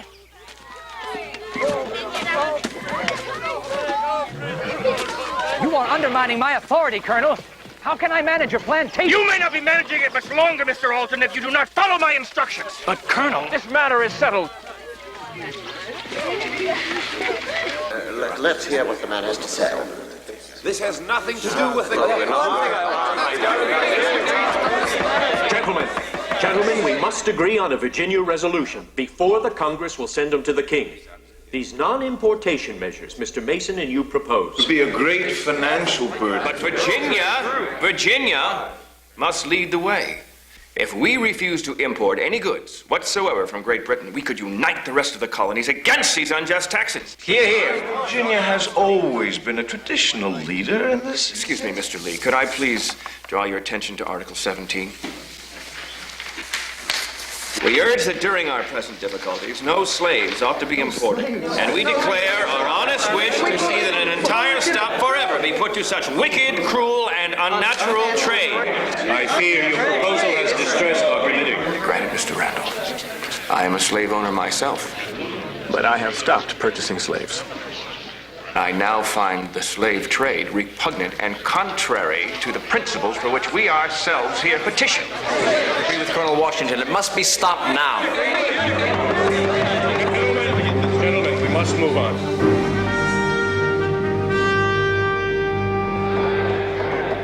Turn your heads away from trying to inflict petty wounds on the great and powerful.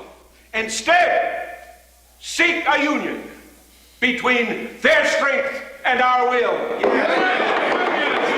Let's come to terms with the mother country. Gentlemen, please, your attention. Proceed, Mr. Galloway. The answer, fellow patriots, is a British-American legislature that will act whenever more than one of the colonies is affected. Yes.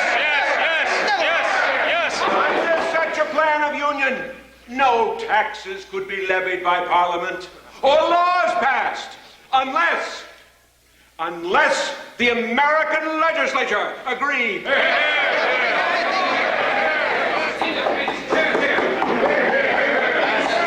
Mr. John Jay of New York. The proposal has great merit, sir. And I, for one, second it. It is a Trojan horse. Does this plan give up any one liberty? Only Boston. Or interfere with any one right? No. Does the gentleman from Massachusetts, Mr. John Adams, wish to be recognized? I do, sir. I say the plan is worthless.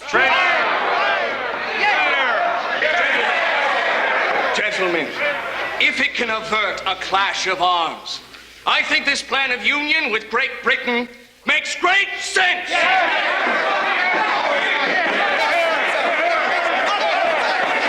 If we capture Colonel Washington, we may see Virginia and the South follow him into our ranks. I agree, John. Without his support, any opposition to England will be stillborn. He's here. Remember, he mistrusts politicians and lawyers, which I suppose makes me doubly suspect. Colonel Washington, how generous of you to come. Colonel, John Adams and his cousin Samuel. Oh, I'm honored, gentlemen. The honor is ours, sir. Come, sit down. Thank you. Will it be, sir? Madeira, toddy, sling, grog, perhaps flip? They have a very potent flip here, sir, though I haven't tried it myself. Well, that's a challenge I can't resist. Flip! And you, sir? Madeira will be fine. Well, sir, I imagine you need to be caught up to the moment. Does it not stir your heart to see so many of us come together in common interest? It does indeed, Mr. Adams. Ben Franklin says we'll either hang together or hang separately. We are no longer 13 isolated colonies, gentlemen, not even to ourselves. If the London newspapers are to be believed, even the British people are on our side. They know that if we lose our freedom, they will be next. So, we are not alone, and thank God for it. Am I to drink all of this, lass? Sir, the tavern keeper hopes it will lift your spirits. Lift my entire body.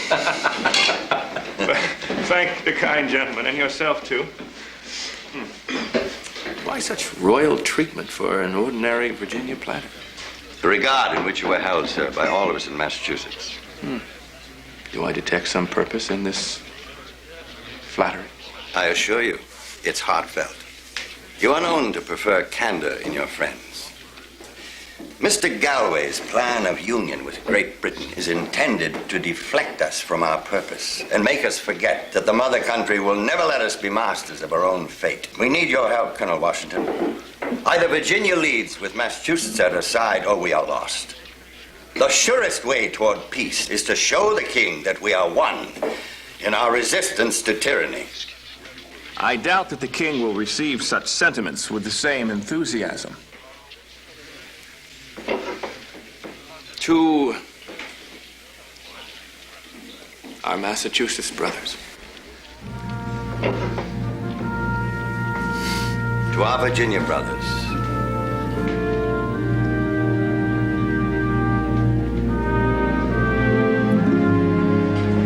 This pier glass set, used by my Lady Fairfax, no doubt in appreciation of the beauty of her person before attending a ball or banquet. May I hear an opening bid? £2. 10 times that would be cheap. May I have more? £4. Better? May I have 5? 5. Now we're getting to the spirit. 10. Do I hear 10? Do I hear 10? Do I hear 10? 6. Modest enough. I'm waiting 10. Going? Going? Gone. Sold to Mr. Trelawney. Before we pass on to the objects d'art, let us dispose of the accessories. The bolster and the pillows of the bed of Mrs. Fairfax. What am I bid? May I have an opening bid? £1. Can't we do better with pillows and bolster filled with the down of angels? Do I hear £2? 2. 3. Do I hear 3? Do I hear 3? Well, come, gentlemen. Your wives will thank you for the excellence of your eyes if you'll bid 3. 3. Do I hear 3? Then 2 it is. Going? Going? 3. Thank you, Colonel Washington. 4. Do I hear 4? Do I hear 4? Going? Going? Gone. The pillars of Lady Fairfax to Colonel Washington.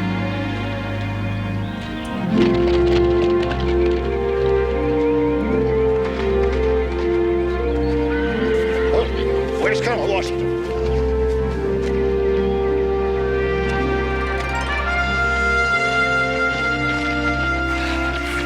Mr. Mason! Tragic news, George. Bloodshed in Boston. No, not Boston. some miles away in the village of Lexington. We just got word by dispatch rider from Philadelphia's Committee of Correspondence. God has happened. Apparently, the British troops started it, firing on local militia drawn up on the green. Slaughtering in cold blood some 10 Americans, mostly farmers. Later, when they got to Concord, they found more militia, gathered on a hill overlooking the bridge. And there our men fired on the King's troops. British soldiers were killed? Yes. The King will never back down now. And listen to this, George, from Dr. Joseph Warren, chairman of the Massachusetts Committee for Safety, who calls upon all to raise an army to defend our wives and children from the butchering hands of an inhuman soldiery. George, I prayed it would never come to this. We'll now face the fury of the most awesome power on earth. There's no turning back now, my friend. We fight or die.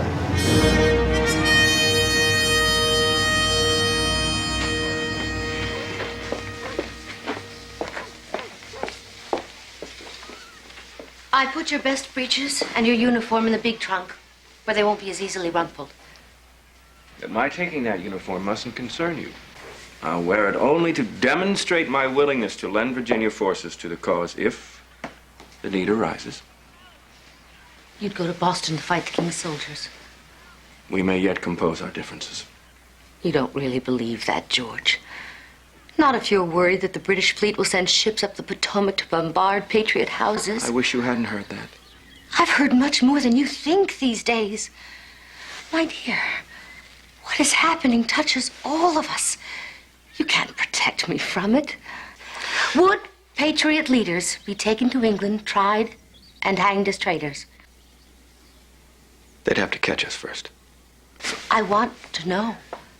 I'm not an ostrich, George. Much better to face danger than pretend it isn't there. I wish Will and Sally were still with us to look in on you. But Mason with his gouty leg will have to do.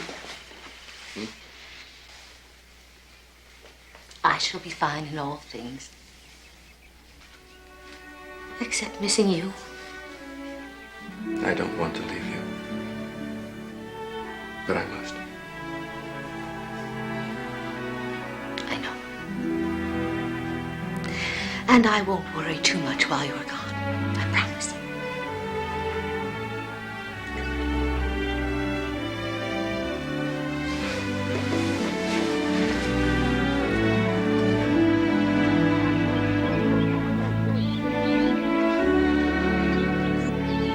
Write and tell me how the peach trees are doing that I grafted in March. While I'm gone, I know that you'll look after Mrs. Washington as well as you've taken care of me all these years. Yes, sir. I shall miss you, Bridgie. Thank you, sir.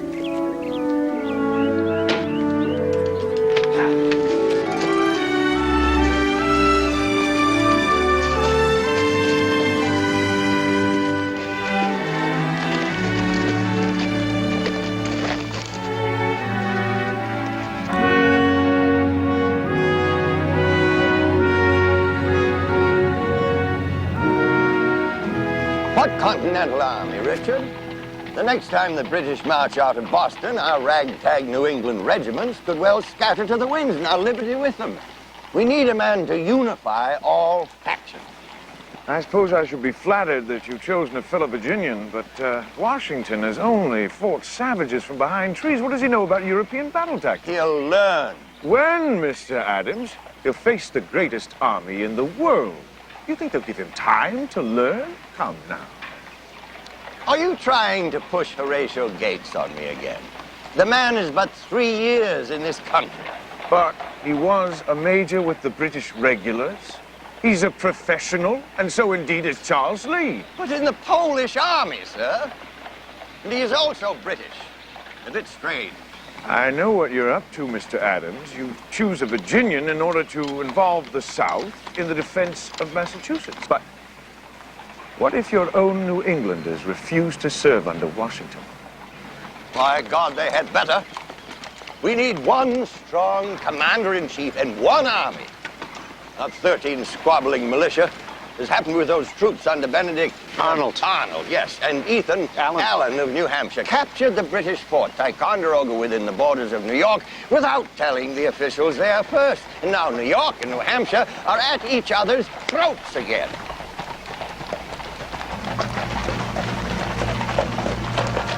There he is, gentlemen.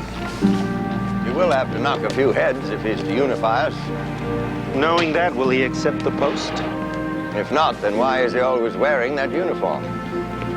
I think the man hungers for this new command. While I, poor creature, worn out with scribbling for my liberty, cannot wear the laurels which should be mine. Oh, that I were a soldier.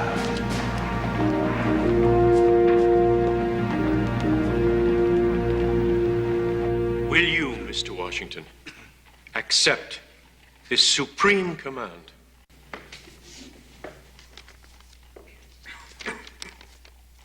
Mr. President, though I am truly honored, yet I feel great distress that my abilities and military experience may not match your trust.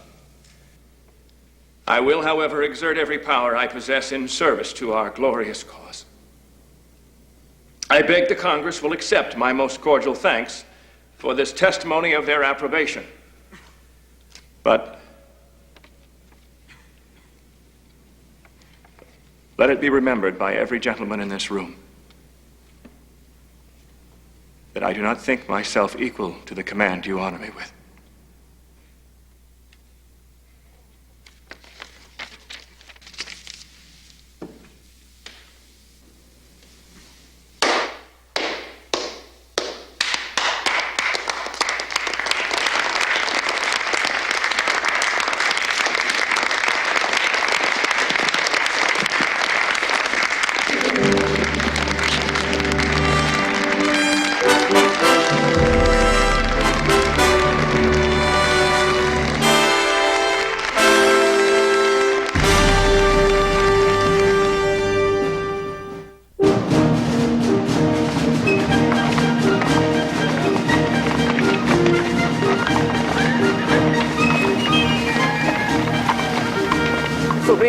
Moment. The New Englanders have just fought a bloody battle at Bunker Hill, and along comes this stranger from Virginia to tell them what to do. Well, you're only obeying the orders of Congress, and their performance was hardly brilliant. They should have followed up their slaughter of redcoats with an attack on Boston. Absolutely. They might even have won the battle had they not only misplaced the fortifications, but also run out of gunpowder. Yes, but for untrained troops, they showed remarkable courage. When we meet them, I want no disparaging comments. There'll be bruised feelings to soothe as it is. General Artemis Ward, General Stark. We are honored to have such a gallant New England officer as our second in command. Major General Charles Lee, Horatio Gates, our Adjutant General, and my aides, Colonel Joseph Reed and Colonel Thomas Mifflin. We thank you, General Ward, for arranging our quarters. I'm at your service, sir, as that is Congress's decision. I congratulate you for your valiant stand at Bunker Hill. By God, we would have hurled the redcoats back again if we hadn't run out of ammunition. They overwhelmed us, but paid dearly. Yes, I was deeply moved by what your men had to endure. They must have vigorous training and discipline before they ever face the enemy again.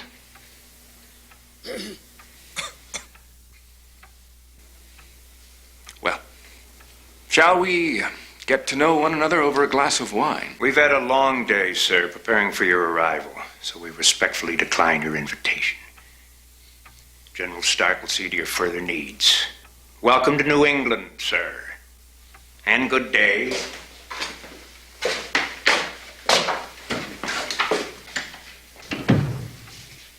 You'd rather be alone with your staff, General. No, actually, I'd rather be alone with you, sir. Gentlemen, why don't you take this time to unpack and settle in?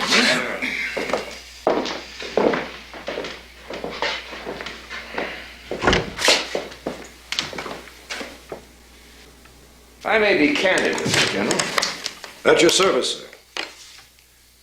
Yes, all of you New Englanders are at my service, but not at my table. I choose to abstain. And like General Ward, you also choose to be angry at my appointment? We respect your new rank, sir. What more do you want? I want you to tell me what you think. Sir? Well, you people are famed for your bluntness. Or is that all sham? This has been, up till now, a Yankee army.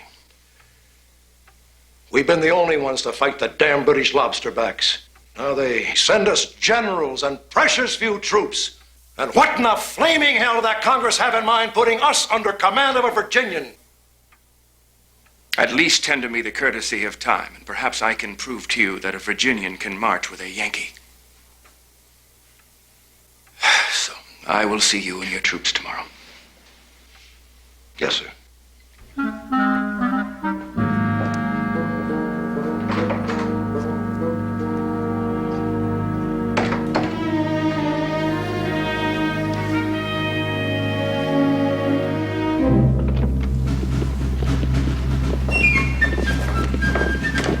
You're going about it the wrong way, General. Protocol requires that you deal with the officers first. Yes, but since they elect their own captains, the one is a reflection of the other. Yes, and you caution us not to offend New England.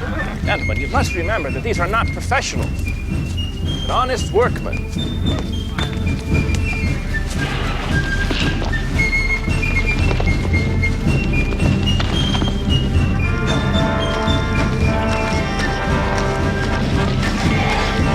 General Washington, General Ward is indisposed.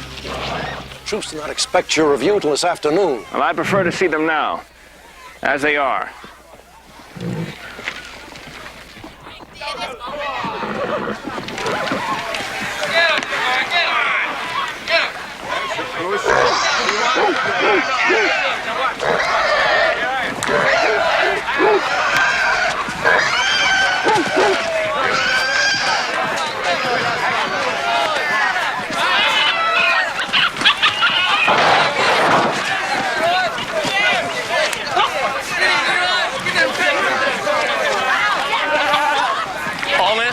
Workmen, rogues, and tavern idlers is more like it.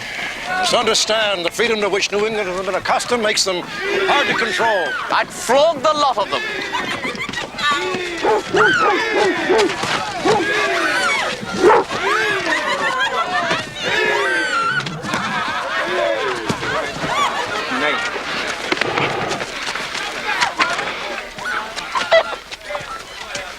Where's your officer? He's not here, sir. This encampment is a pigsty.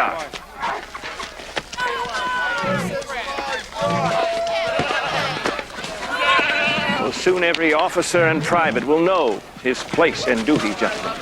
Yes, sir.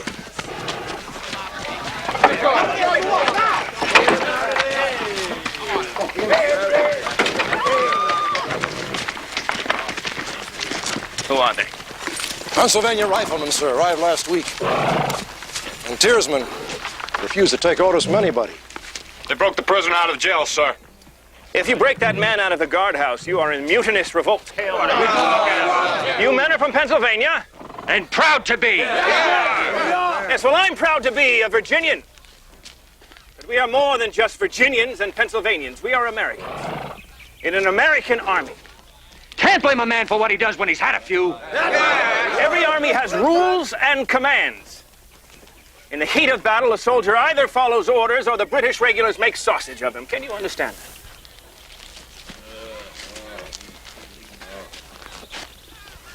Look at me, all of you.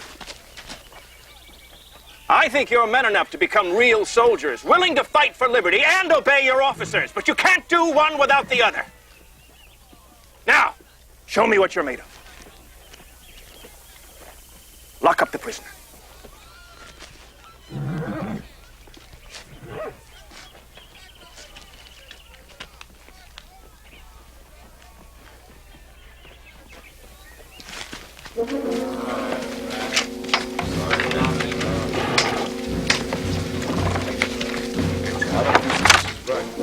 Soldiers, go back to your encampment.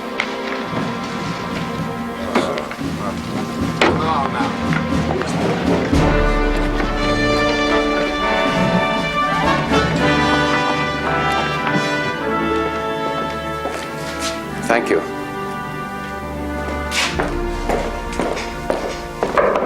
Yes, come in. General Washington, I am Benedict Arnold from Connecticut. Yes, I know you by your reputation, sir. You've come at a good time. I certainly hope so. General, Massachusetts cheated me of promotion. One roar from you would secure my reward for capturing Ticonderoga. Forget past grievances, sir. I intend to create a continental army composed of soldiers from all of the colonies, and that is where you belong. Come. Canada, now in the clutches of Great Britain. They could attack us at any time for the North, so Congress has ordered me to invade first. Schuyler has sent his best fighting general, Richard Montgomery, via the lake route to attack Montreal. I propose a second attack through the northern wilderness to capture by surprise the fortress city of Quebec. So, I need a man with daring and determination. I need you, sir. General, I am flattered, but I can only offer you a colonel's commission in the Continental Forces, but you at least not have to bow to any militia officer, no matter what his title. What say you? I say yes. I'll give you the forces that I consider best for a rugged journey as this. I'm ready, sir. Good.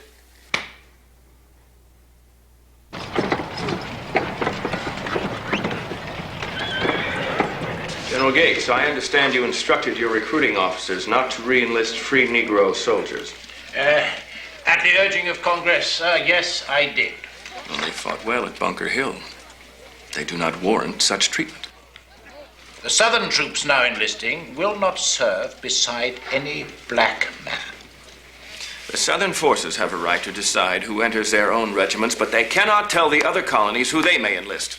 The South needn't fear their bearing arms. Your Excellency, there will be trouble if you continue to maintain this point. I need soldiers. And I will not, by God, turn my back on any man who wishes to fight for the cause. General Gates, you will order your recruiting officers to re-enlist free Negroes. Now, gentlemen, we are a council of war, and we have more important matters to deal with here. Colonel Reed. Ever since General William Howe replaced Gage, we've been waiting for this opportunity. General Washington feels that we must drive the British out of Boston and into the sea. Oh, my God. You cannot be serious, General Washington. Our recruits are green and far from ready. Yes, well, you said that last time. Militia troops still come and go as they please. Many are without muskets, so we only have 5,000 fit to do battle. If they were all fit, could do nothing without more artillery. Colonel Knox is in Ticonderoga now, getting ready to bring the fort's guns. How can he possibly haul heavy cannon hundreds of miles over mountains and across rivers and... He'll never make it back here. The young man has determination, and I think he will. General Washington, to attack across a body of water, you must be at least twice the strength of the opposing army. And look at them out there, the New England militia. Their 6-month enlistment's up, and damn them, they're going home, deserting us. Perhaps, General, after Congress keeps its promises and gives us more men, guns, clothing, and ammunition, and our back pay, morale might improve, and then we can consider an attack. An army is to fight, and generals are to lead. How much longer must we wait to test ourselves?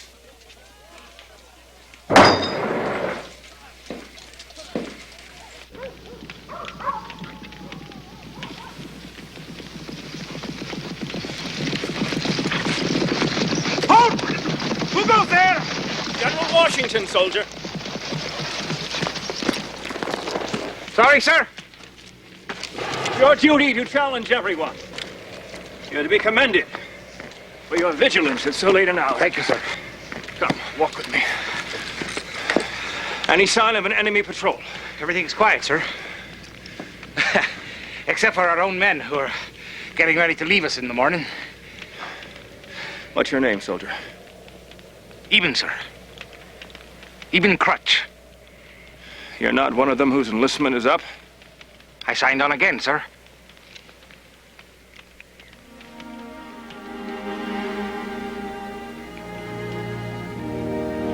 Happy New Year, Eben. Happy New Year, General.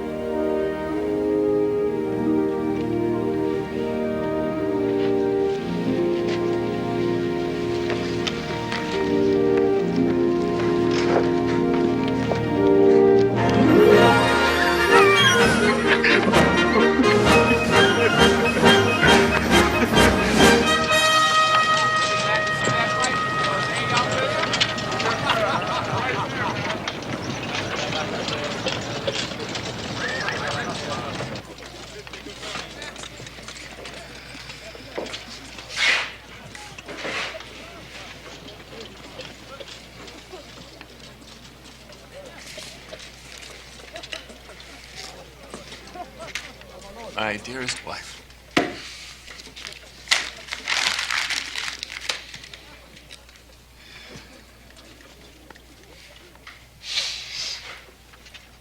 My dearest wife.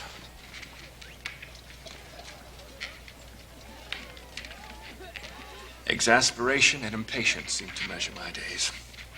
How can I make this gaggle of individuals become one army when men can go home after 6 months' service? Yes, come in. General Washington. Yes.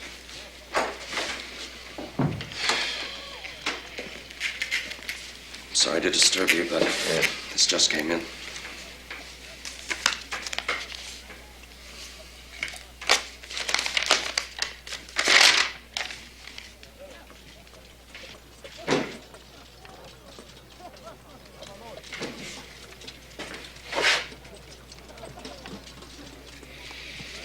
The king has hired German mercenaries, Hessians, to kill us now. Damn it! If I had any doubt that we should be independent, it's gone!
Another letter from Father?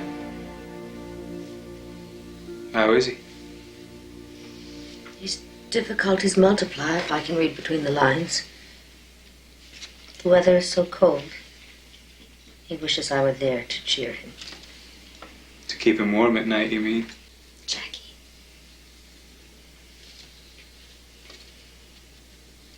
He sends his best to you and looks forward to being home when all this is over.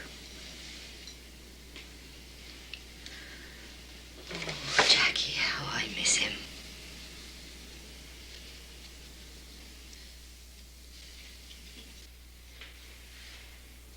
General Montgomery was killed in the assault on Quebec, and Benedict Arnold was seriously wounded.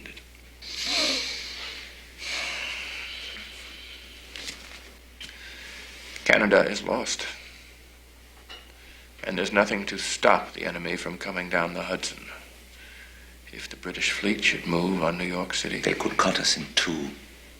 New York is the key to the whole continent, General, and it has become a nest of Tories. Send me with a division, and I'll make certain they never welcome the British with open arms. You shall have it. But I want no harshness, Charles. The great majority of the people have yet to make up their minds, and we must not drive them into the arms of the king. Why do you chide me, sir? John Adams agrees that all Tories must be suppressed. Must I remind you, sir, that Mr. Adams is not commander of this army? I don't believe it. Colonel Knox, he made it back.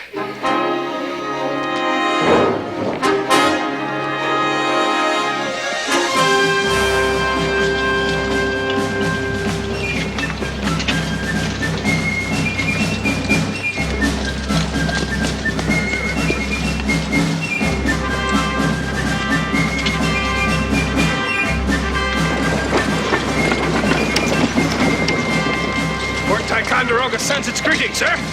And its cannon. You did it, Knox. By God, you did it!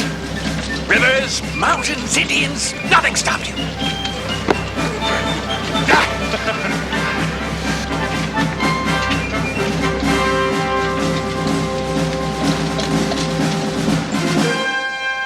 Let's bid General Howe a good morning. Fire a salvo over the harbor. Gun crews, attention! Gun crews, attention! Charge with cartridge! Charge with cartridge! They'll have the surprise of their life when they see we fortified these heights overnight, while they slept. Fire! Fire! Gun 1, make ready! Fire! Gun 2, make ready! Fire! Gun 3, make ready! Fire! Gun 4, make ready! Fire! Gun 5, make ready! Fire! Gun 6, make ready! Fire!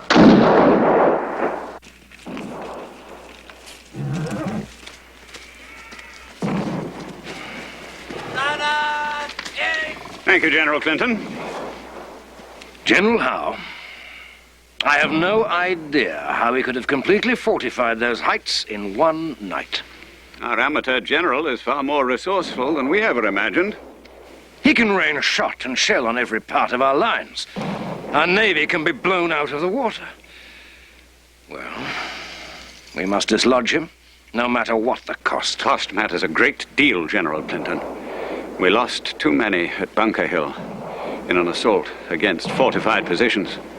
We cannot afford another such victory. By God, I am perplexed beyond measure at these damnable rebels. The next time I face Washington in battle, it'll be on my terms.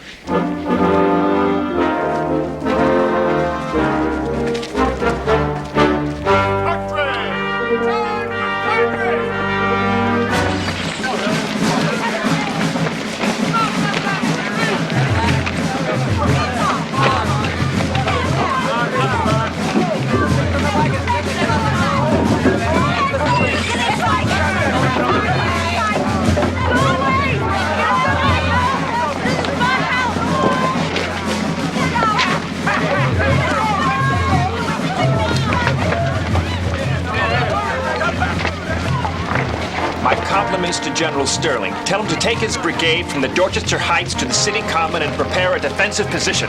Yes, sir. Captain, get the provost and his men here as soon as possible. This looting must be stopped. We mustn't give the Boston Tories further excuse to despise us. We must respect the rights of all. Sir, your quarters are being readied. The last ships are standing out to sea with Howe's troops and their Tory friends. Perhaps now the British will let us live as we choose. Then you don't know the king. He'll be in a fury that he's lost Boston and bring his army down on us like a hammer on an anvil. He could attack Philadelphia and try to capture the leaders of the Congress, but I think he'll head for New York instead. A perfect port, natural fortress, large enough to house a great army. But if that Tory town should fall to the British, sir... Well, we won't let it. But our militia is no match for the British regulars. Congress must give us more men and guns to forge a strong continental army if we are to stop the enemy.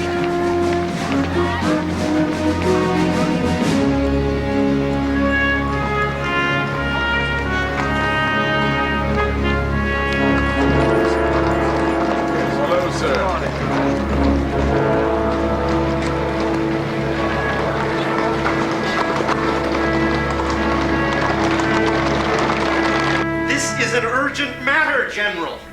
Some members still cry for reconciliation with England. Debate has been hot and heavy. Well, you know where I stand, for independence. But your debate will mean nothing unless our army survives. Perhaps New York is not where you should make your stand, General. Some say it's indefensible. So if you're defeated here, the cause may be lost forever. What would you have me do then? Abandon the city. Or better yet, burn it. I will not give the enemy an easy victory that could frighten the undecided into joining them against us. But if you are trapped on Manhattan Island, you will lose your entire army. I will not let that happen if Congress will give us what we need. Establish a board of war to help supply the army. Give me the troops that you promised. And offer a bounty of $10 if they'll enlist for the duration of the war. You're asking for a permanent army, sir, that would threaten the Congress as much as a redcoat attack. You will have no freedom unless such an army exists. Gentlemen, this could be a long and bloody war. We cannot fight an enemy as powerful and resolute as Great Britain on empty promises and resolutions. We must become one army, so that when it is time, our separate colonies become one nation. Now, we also... Sir, cannot you risk are it going all to the on point. one The point is that the Congress... The entire harbor is filled with sail. It's as if all of England is afloat. The fleet will make the British 2 to our 1. Well, you're filled with good cheer today, aren't you? With our fortifications on Brooklyn Heights, we dominate all of New York. They will have to charge into our guns at Bunker Hill, which I don't believe they'll try. General Washington, great news from Philadelphia. A resolution of Congress stating that the United States of America are free and independent, absolved of all allegiance to the British Crown.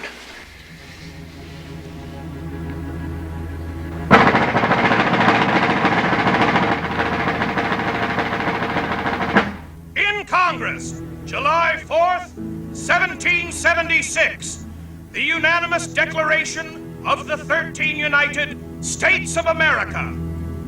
When in the course of human events, it becomes necessary for one people to dissolve the political bands which have connected them with another, and to assume among the powers of the earth the separate and equal station to which the laws of nature and of nature's God entitle them, a decent respect to the opinions of mankind requires that they should declare the causes which impel them to the separation. We hold these truths to be self-evident, that all men are created equal, that they are endowed by their Creator with certain inalienable rights, that among these are life, liberty, and the pursuit of happiness. Independence. And to secure these rights, governments Just the word stirs my blood, sir. deriving And mine too, Tillman. powers from the consent of the governed. That whenever any form of government becomes destructive of these ends, it is the right of the people. If only I could be certain that I'm the man to spur us on. And to institute a new government. For if I'm not and we fail, it's a hangman's rope for us all. Seem most likely to affect their safety. Troops out there.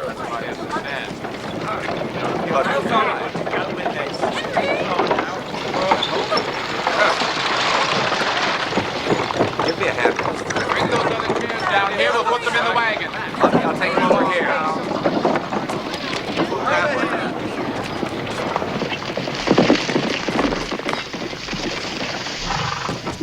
Message for the General. Urgent. Sir, give it here. I'll see that he gets it. Yes, what is it? Sir, the British are landing on Long Island. The battle is upon us.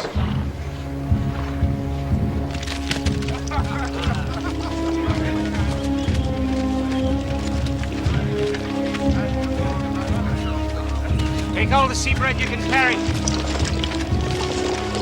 No telling when we'll be filling our bellies again.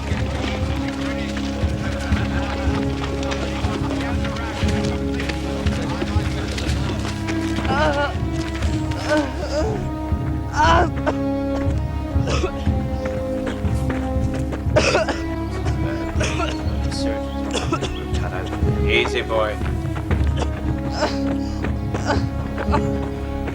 God bless you. It's just a young lad. Get out of the way, man.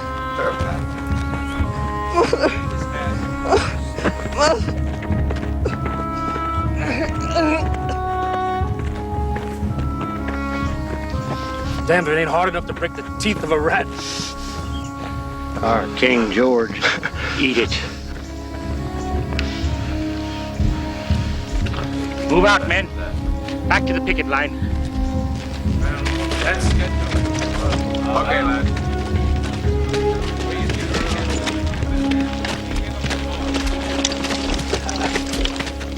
They expect us to march into their guns. But their General, Sullivan, has made the blunder we needed. He has failed to cover this area.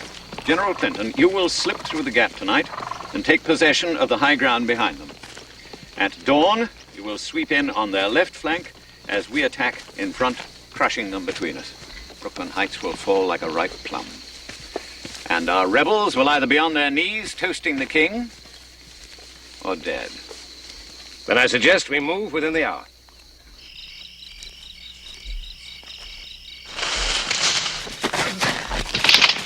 Hey, easy, boys. Don't shoot me for a redcoat. It's Joseph.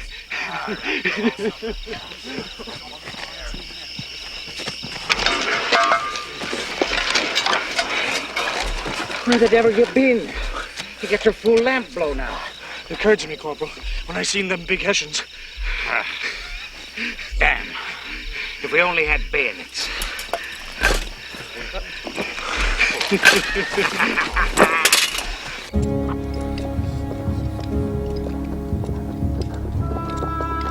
We must survive this battle.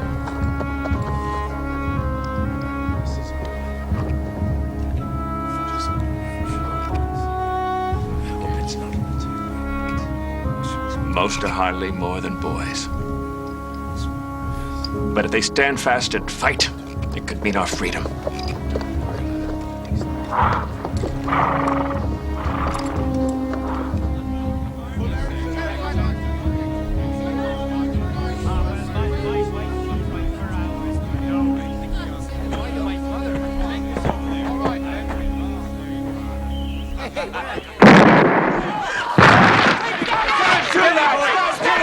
Now keep calm, lads. Keep calm, lads. Hold your fire!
Sir, Sterling's line is broken.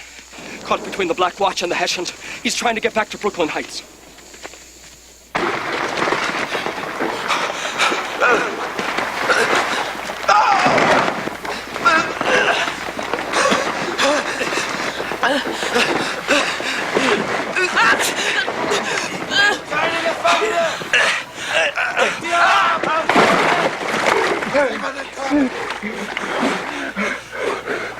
Hinterher, hinterher! Auf immer! Da drüben ist noch einer! Da! Drauf jetzt! Vorsicht da!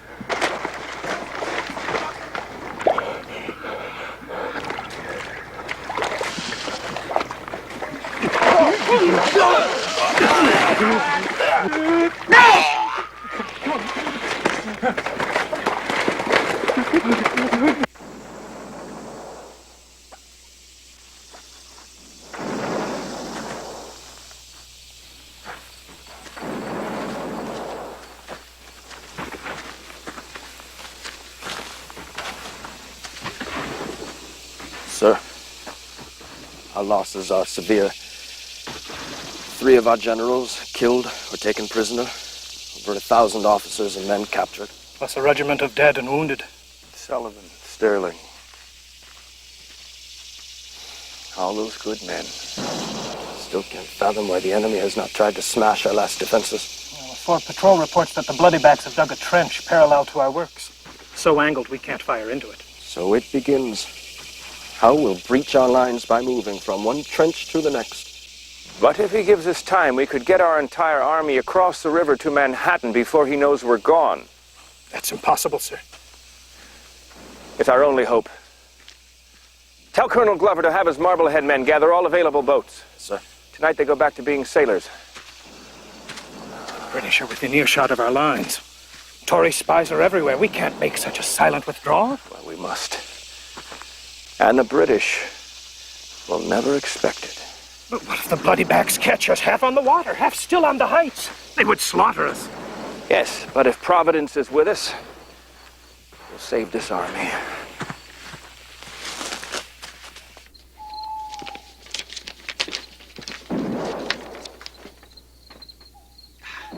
They have been grievously wounded and crawled into their last redoubts. Good. Then if we attack them now, tonight, we can overwhelm them. But at what cost? Oh. I want no more Bunker Hill. But this Wait isn't a until morning. Their position is hopeless. General Washington, Colonel Hemp's rear guard is here. Good, good. Glover's back with his boats and rafts. As soon as these last men are loaded, we're away. Hurry, men! Load the boats!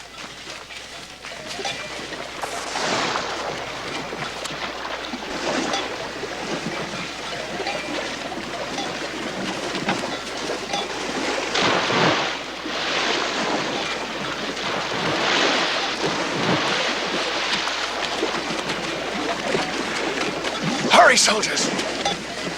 And quiet as you can, or the enemy will hear us.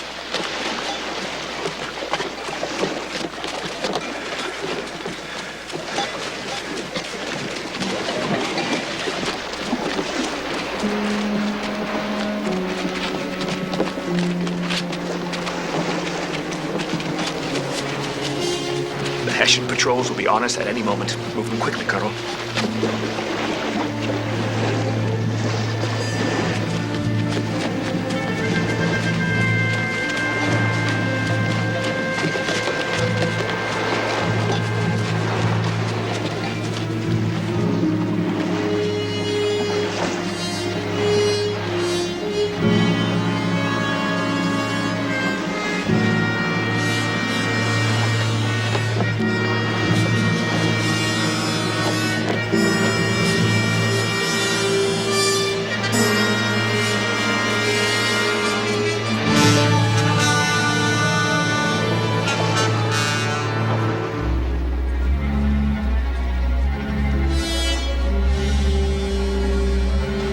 Vorwärts, schneller, schneller. Da geht nur erst. Vorwärts, Männer.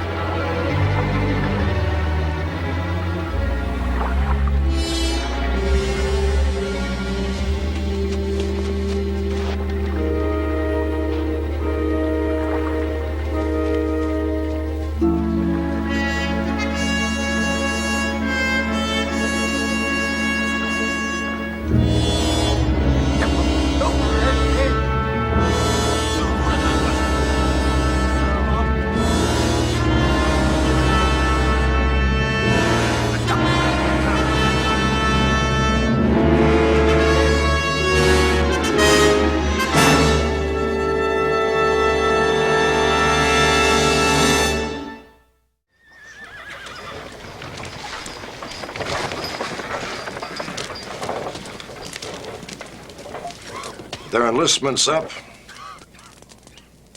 2,000 New Jersey and Maryland men have left us in the last week.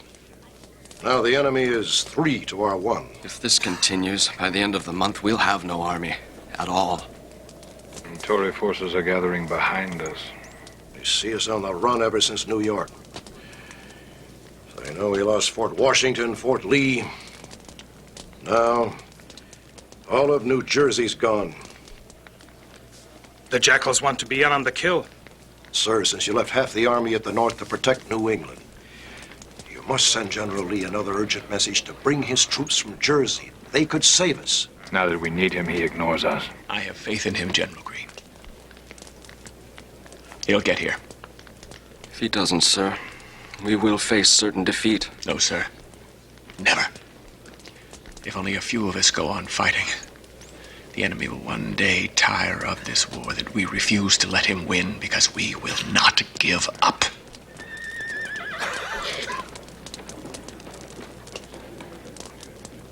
Sir? A bottle of schnapps I liberated when we gave the Hessians a bloody nose before we left White Plains. If you will, sir, I'll have that drink you once offered.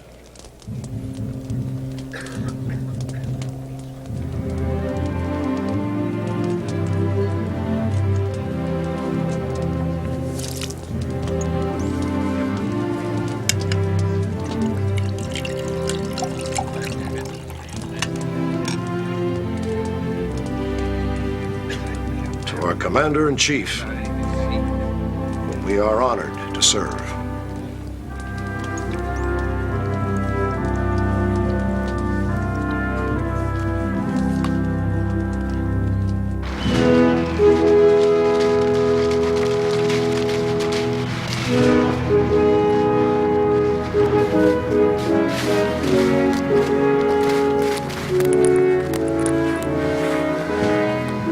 Captain John Lawrence of South Carolina, Your Excellency. My father, Henry Lawrence, recommends me to you. Can you write a fair hand? Yes, sir, I can. Yes, I know you wish to fight, but at the moment I need you to write. I'll appoint you my staff secretary. I must send another message to General Lee, who still waits with his troops in northern Jersey. Whatever you wish me to do, sir. Done asking that gentleman. I will now order him to bring his army to us.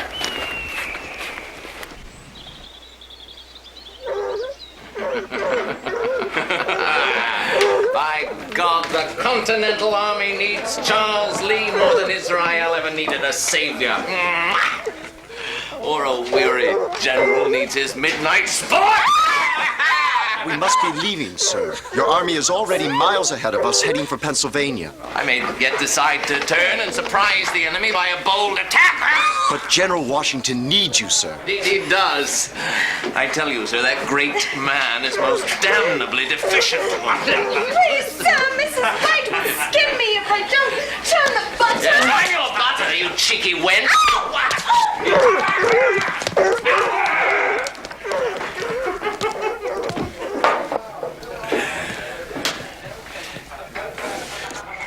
I tell you, sir, with enlistments up at the end of the month and all the desertions, Washington's unfortunate army begs destruction. He's asking for capture or death.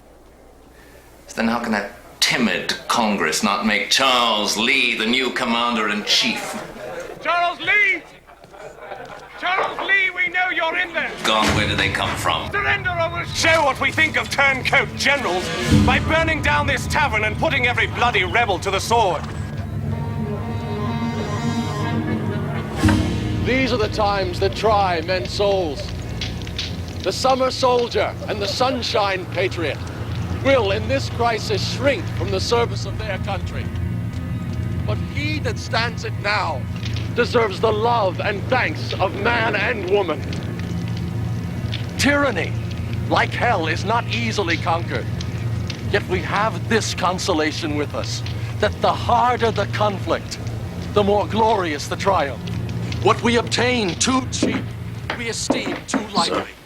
It is dearness only that gives everything. We just got word British dragoons have captured General Lee. Lee? How could... Where were his troops? Some miles ahead, sir. They're rushing to join us. An army to enforce her tyranny. Well, thank God the army is safe. And Sir General Gates is here. Gates. Is not slavery. Then is there not such a thing as slavery upon Earth? There's a lot more of Mr. Thomas Paine's words here. But I'll try to put it right on the drumhead. The army needs you to re-enlist. And I know how you feel. You want to turn your backs on this nightmare and head home on New Year's Day, but don't you see that you can't? If you do, it'll all be over. Everything that makes life worth living is what we're fighting for. 6 more weeks. That's all His Excellency asks of you. Now, which will be the first to stand up and show his love for his country and for General Washington?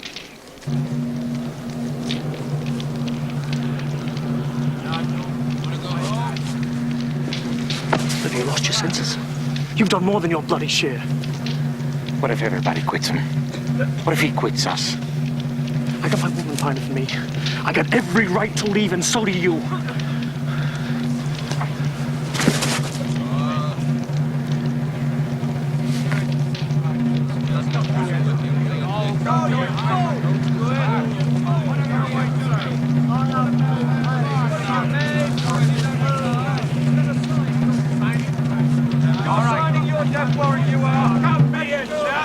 No! No! No! The spirit of this country has sunk so low that only desperate measures can revive it. To cross over a river at 3 different places and strike a surprise blow at an enemy needs a far greater army than this. You think they could ever attack Hessians, the most ruthless troops in all Europe? Ah! Look at them! A defeated and disheartened rabble. Their enlistments are up in a few days. Now, what on earth makes you think that they'd allow you to lead them in a hopeless battle? There are 100 arguments against this, sir. But if we do not try and succeed, the cause is lost. Sir, your plan is nothing short of preposterous. You have my permission to leave for Philadelphia immediately.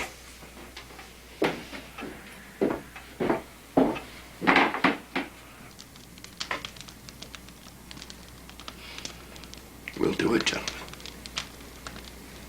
Because we have to. On Christmas night,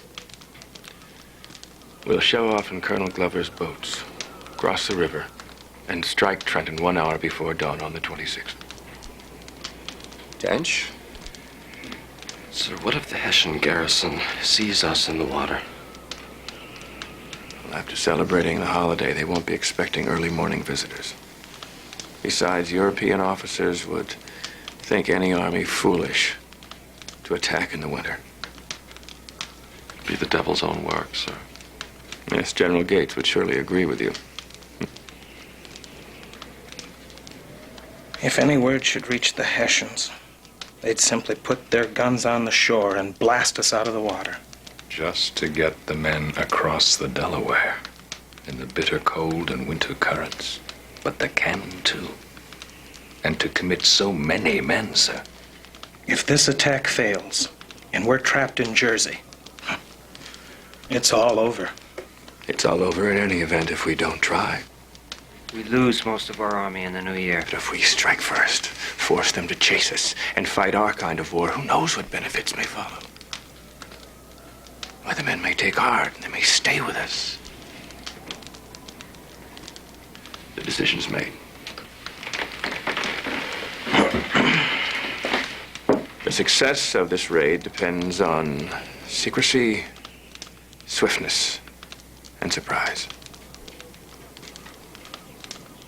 Let the password be victory or death.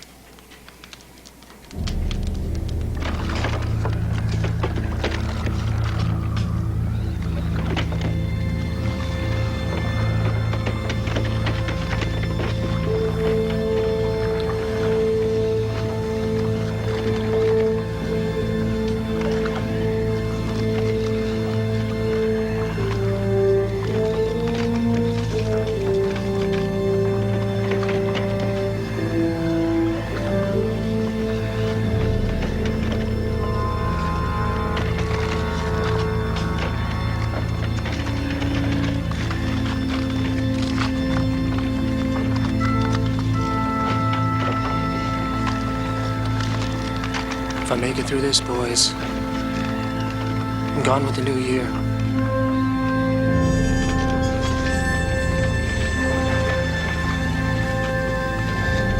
Captain, this weather will wet the men's powder. Our muskets won't fire. Then you must use your bayonets, Sergeant. Trenton must be taken. Yes, sir.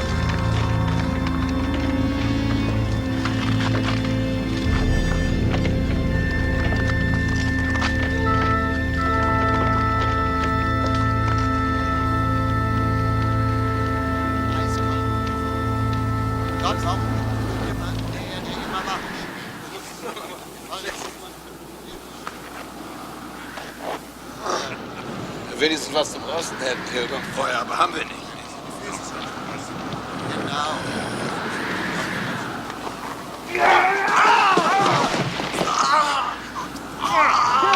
Der Feind! Der Feind!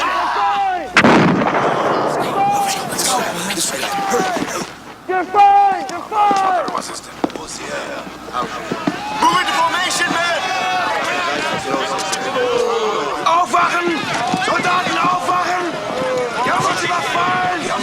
Erste und zweite Kompanie! Ist eine Übung? Information! Keine Übung. Weckt auf! Schneller hier! Los! Vorwärts! Aufgestellt!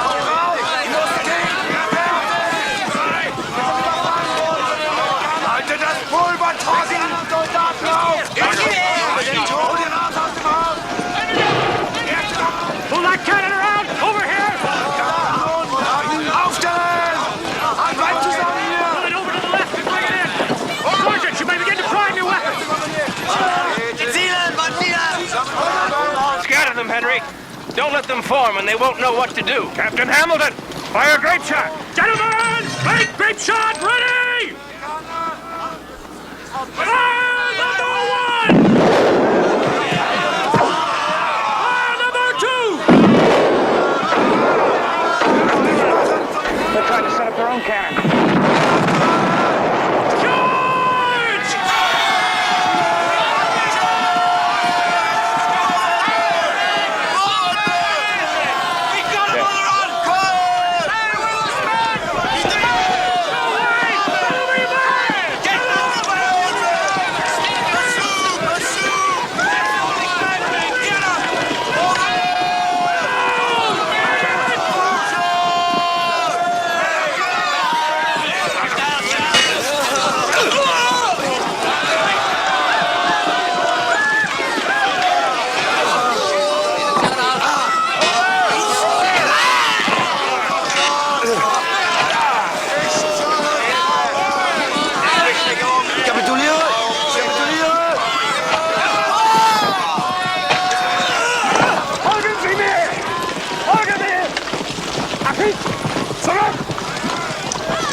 Surrendered, sir. We've done it, sir. We've done it. So we have.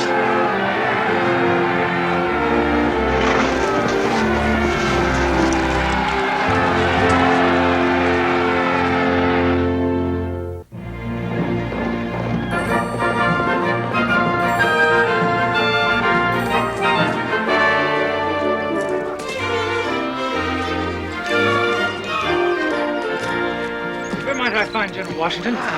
Captain Hamilton, we've been expecting you. His Excellency has had his eye on you, Captain. Your skill and bravery at Trenton are not your only recommendations. Trying to embarrass me, gentlemen. Don't be modest, Captain. I know His Excellency would be most impressed by the care with which you carry his personal trunk, containing priceless and breakable memorabilia. Can you tell me, sir, what this summons is about? But what else? To be one of the chosen, of course. An aide-de-camp. I am honored. Upstairs. Upstairs. And don't be too honored till we tell you what the general expects of his aides. We go very late to bed and are very early up. We not only execute orders, but we are actually required to think. Indeed, sir, the weight of the whole war will be on your shoulder. Just so it's no heavier than this damnable trunk. There's more. More? Much more. More.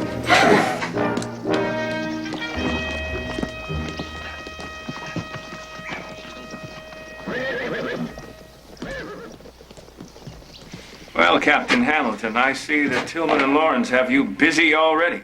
Well, idle hands make work for the devil, sir. Yes. I suppose they've told you why you're here and what's expected of you. Oh, yes, Your Excellency. Good. Have you decided to join us? Sir, I shall be proud to serve you once we discuss my new rank. But the honor is not enough. I think it only proper, sir, in view of the work required, that I have the same rank as your other aides, Lieutenant Colonel. But you'd have me jump you 2 ranks at barely 20 years of age, Captain Hamilton? Yes, sir. Because I shall prove my worth to you as I have already proven it to these gentlemen. When I was your age, I asked Governor Dinwiddie to make me adjutant of the Virginia Regiment, and he said I had gall enough for twice my age. I finally met a man with equal gall. Lieutenant Colonel Hamilton.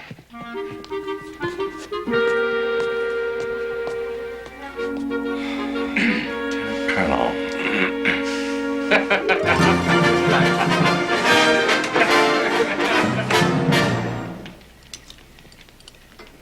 What I can't understand, General Washington, is why you hold up here in these rugged hills. Well, because we're still not strong enough to face the enemy in open battle. So we hit and run and hope that by forcing him to chase us, he'll grow weary of the fight and go home. But you bested him at Trenton, Princeton. That's because we took him by surprise. But we only stepped on his toes. Perhaps even pulled his tail. But we could never attack his main body, for we lacked the supplies.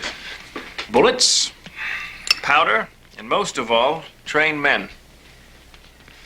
The enemy is still 2 to our 1, you see.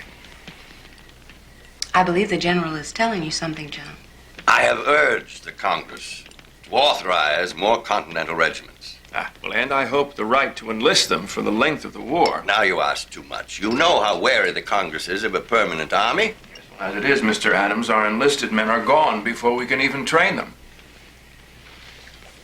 It's ironic that even when they're fighting for their own liberty, free men resist the discipline and order it takes to make a strong army. But I believe in my heart if you give them to me long enough, those same free men will match the best in Europe.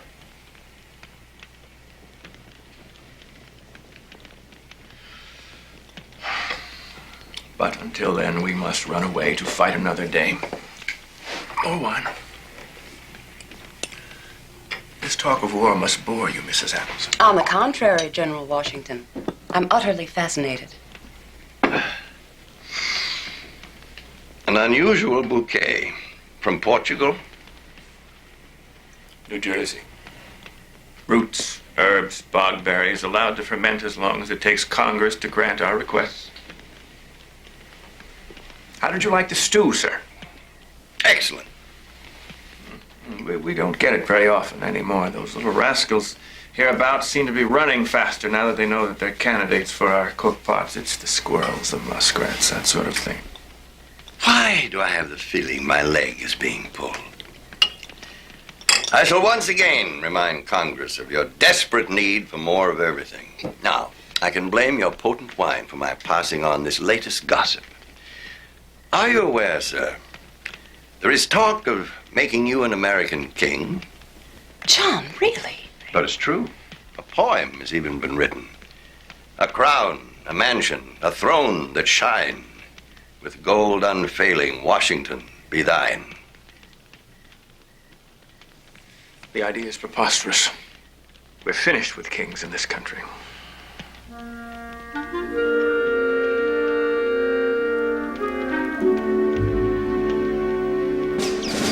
How are we going to fire the weapons? Together, Sergeant. How are we going to fight the war? Together, Sergeant. I can't hear you. Together, Sergeant. All right. Shoulder firelocks.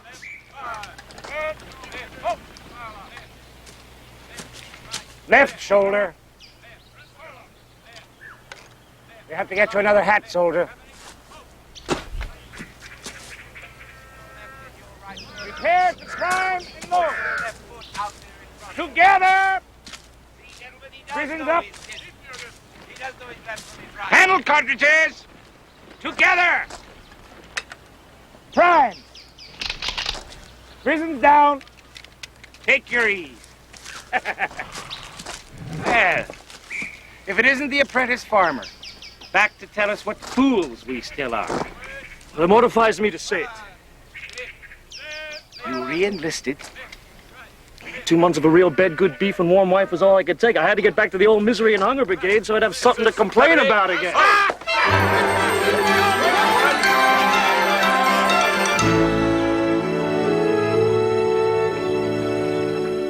Benedict Arnold deserves better, Mr. Adams.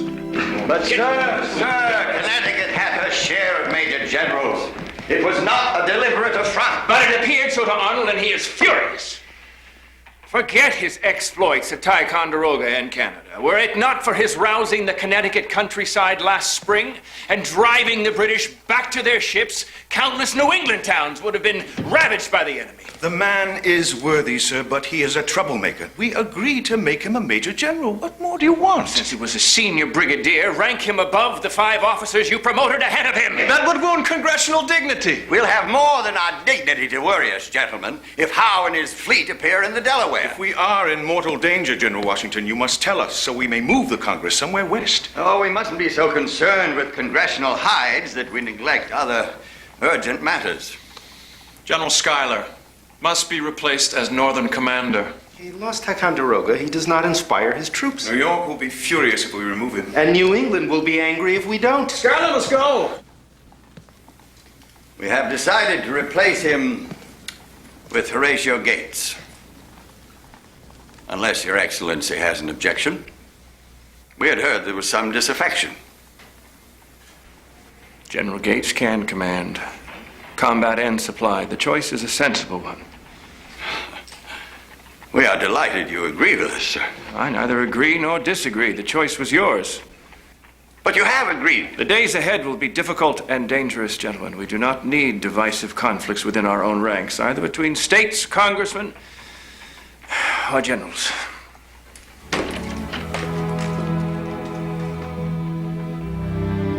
If we could all remember that. General Washington, may I present Marie-Joseph Paul, Yves Roche, Gilbert de Montier, Marquis de Lafayette. Welcome, sir. I express to you my admiration. Yes, well, I have done little to earn your admiration as yet, sir. No. Printemps. Princeton. I bow to your miracles. Please, sit down. I intend, as my new commander-in-chief, to prove to you that I offer myself out of the most pure of motives, love. Marquis, When I heard America was fighting for her freedom, I have desired to bleed for her. Yes, sir, please. And as in return, I ask only 2 favors. The first would be to serve in your army as a volunteer until such time as Your Excellency have decided that I have earned a battlefield command. And the second would be to serve at my own expense. And I will prove to you that... I surrender, sir.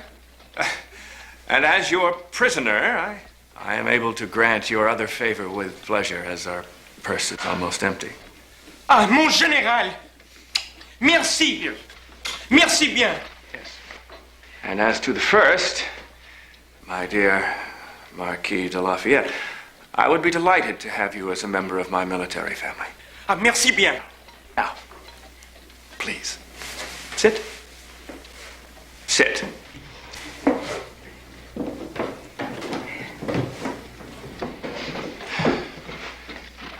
Perhaps when you get to know us better, you'll be able to show a little more enthusiasm. Enthousiasme? Enthousiasme. Ouais. Ah oui! Sir, British militia has been sighted at the mouth of the Delaware. You were right. General Howe intends to take Philadelphia.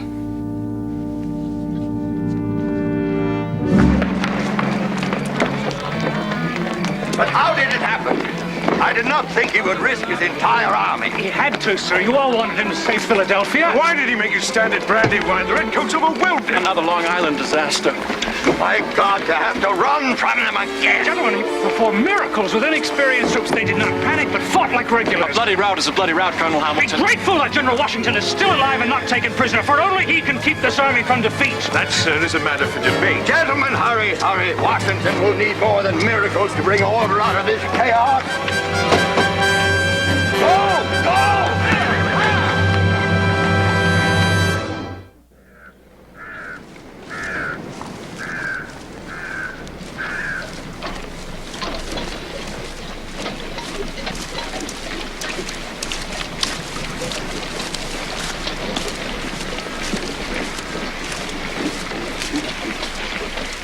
Halt the column. Column! Halt!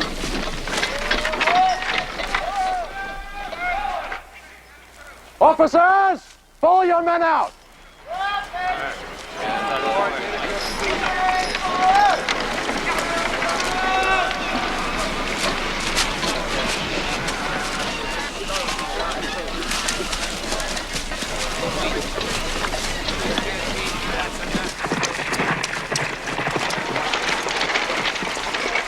Tried to pick Philadelphia clean, sir, before the Redcoats could march down Market Street. That's it? These wagons are all we could fill. We desperately need more shoes and clothing. What I have, I took by force, sir. Our patriotic merchants hid their goods. Yes, I know. See your feet, lads. Drive them up. Right, drop them over. General Washington. Sir, a word with you. Privately. You know me, sir, as a man of principle who chose to fight in America for the cause of freedom. Yes, well, I'm aware of your sacrifice, General Conway. How can I help you? The question is how I can help you, General. You seem to surround yourself by men not worthy of their influence. Sullivan is without enterprise. Greene is vain and lacks judgment. And as for your green aides, one has not yet even attained manhood. Then, whose advice should I seek? You need me, General. For without proper training, your soldiers are hopeless. A useless, humiliated mob who will be forever driven and beaten across mountains and rivers until you have no army left. See that your brigade is ready to march. Sir, Immediately, sir.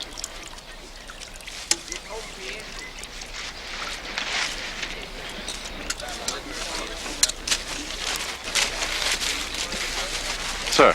You never enough to torment me with grasping merchants.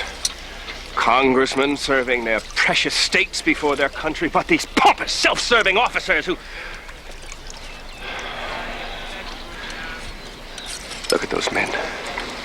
Starving, no shoes, but they're willing to fight and die for freedom. Even if we have to cross 100 rivers and mountains, we will not give up. We'll hit them where they least expect us, and we'll survive. By God. We'll survive.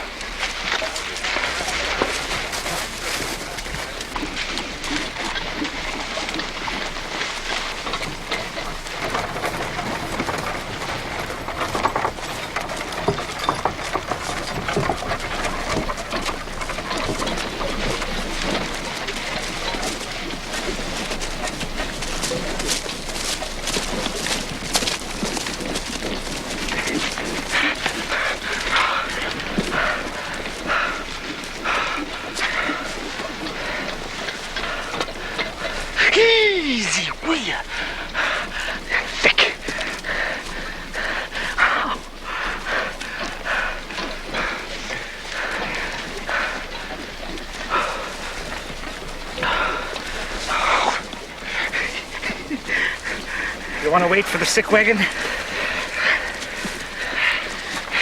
You mean the death wagon?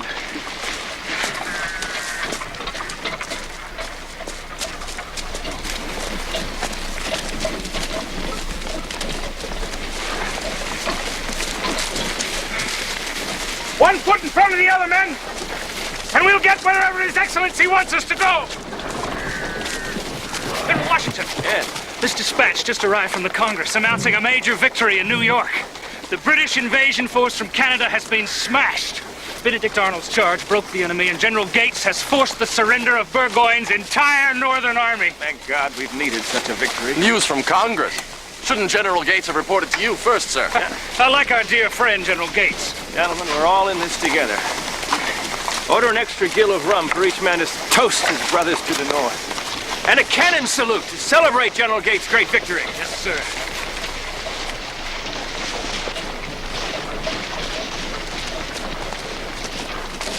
Sing out, men! Keep your spirits up! Father and I went down to camp along with Captain Gooding. There we saw the men and boys as thick as hasty pudding. Yankee Doodle, keep it up, Yankee Doodle dandy. Mind the music and the step and the girls be handy. And there we saw 1,000 men as rich as Squire David. What they wasted every day, I wish it could be saved. Now, and make sure that that's sent to General Greene first thing in the morning. Yes, sir.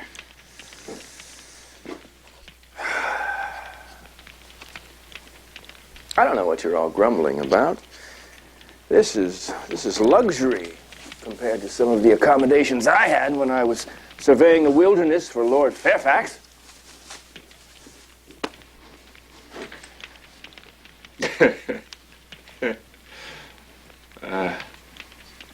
Could I have ever been so young?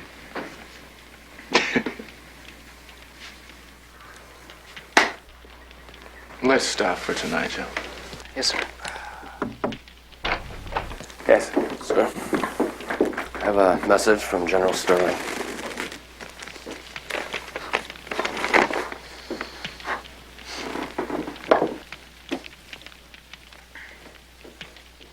Bad news, sir?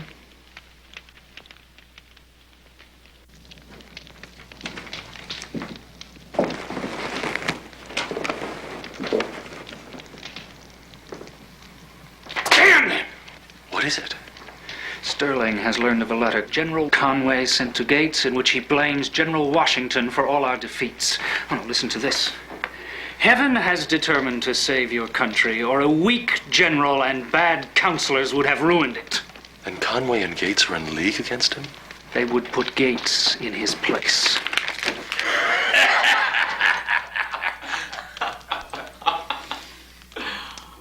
The ultimate revenge. A housekeeper's son, driven from the British regulars by snobbery, hands that army its greatest defeat. I know another who has been humbled, and his initials are G.W. For the good of the cause, sir, you should take over as Commander-in-Chief. Good Lord, Mifflin. What brings you north, Thomas? Congress business, General, and a matter that will alarm you.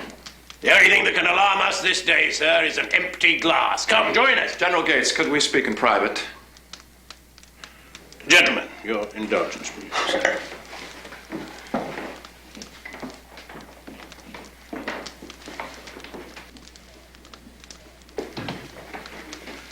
An extract from Conway's letter to you has somehow reached General Washington. What?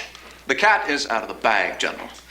So we will need to be clever in our defense, for so many still love that man. This damnable business will mean that we cannot now promote Conway. Just more difficult to approach influential people openly. But there is another way. Washington himself has said that an experienced foreign officer should be appointed Inspector General. Inspector General? Of course. Why not? Conway shall be Inspector General. Washington will be so furious at Congress that his pride will force him to resign. Michael, okay, lift that over there. Yeah, take that, please, there. Pass me another there, lad. Come on, the other way. That's it. Bring that wagon up this way. Confirm this. Here, lad, move it 2 inches to the left there. Just sit there and stare. Keep working. The general has stirred a lot of lazy stumps with his prize of $12. The squad that builds the best hut fastest in each regiment. And if we win, what do you think we'll buy with that prize? Shoes for our bloody feet, which the general should have given us in the first place. You win the prize for the best complainer in the army. You think I don't have just cause? That Congress proclaiming a day of Thanksgiving?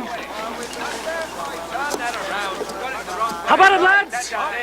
A sumptuous feast to close out this year of high living. Our country, ever mindful of its suffering army, opens its warm heart wide, so that each of us valiant defenders of freedom get what? A half cup of rice and a whole tablespoon of vinegar!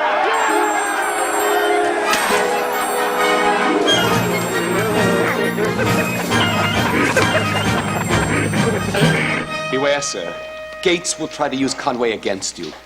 I've asked my aides to leave us alone so that you may talk freely. I don't think it's wise to discuss General Gates in their presence. My God, it galls me beyond measure. That jackass trumpets himself as a great victor. The man never got close enough to the battle to smell gunpowder. I understand your bitterness, but I must forget all that. Yes, you must.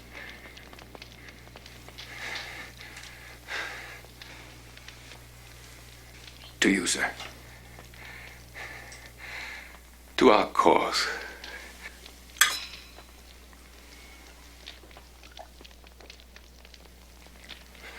I know what you have to endure, my friend. To be relieved of your command by General Gates and then to return and lead the attack. You saw your duty and you did it. And I'm proud of you. I like to think it is what you would have done, sir. Your leg, I had no idea you were so seriously wounded. Well, at the very least, I shall be able to tell when bad weather is in prospect. I didn't come to beg sympathy, sir, but to offer my services once more to my commander-in-chief. Well, once we get you well enough, you shall have a post worthy of a major general. Forgive me, sir. Marquis de Lafayette and Colonel Lawrence have returned from Congress and would speak with you. Yes, warm yourself, General. Yes? General, please. Sir, our fears were justified. Congress has elected Horatio Gates, President of the Board of War. And is to keep his rank as Senior Major General in the army that he's now to supervise. He wants it all, sir.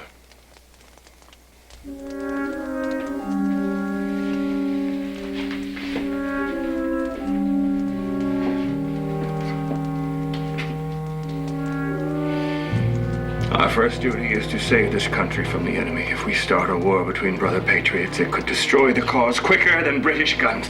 What if your enemies within are the more deadly?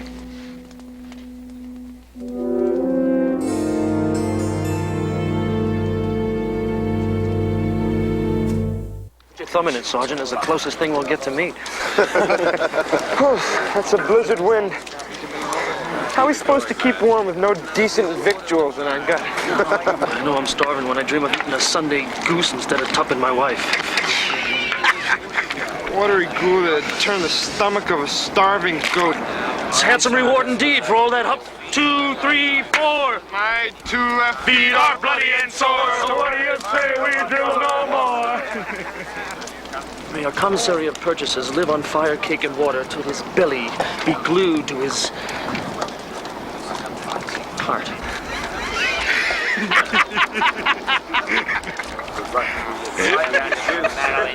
Well, at least, my dear Marquis, they still laugh at their hunger.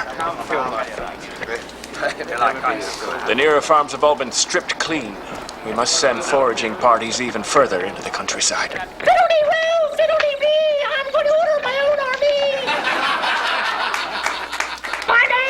Washington of the rebel army. I tell them when to fight and to go in front of me. I can't wait to wear my new uniform. Judy! Whoops! Martha! All right, I'll bring it up. I'm coming. What's in the box? Oh, I'm gonna try this on first.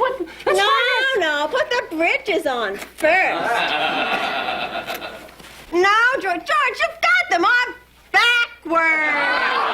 George, the buttons don't go in the back. They go in the... Oh, that's the way to go! That's the way to go!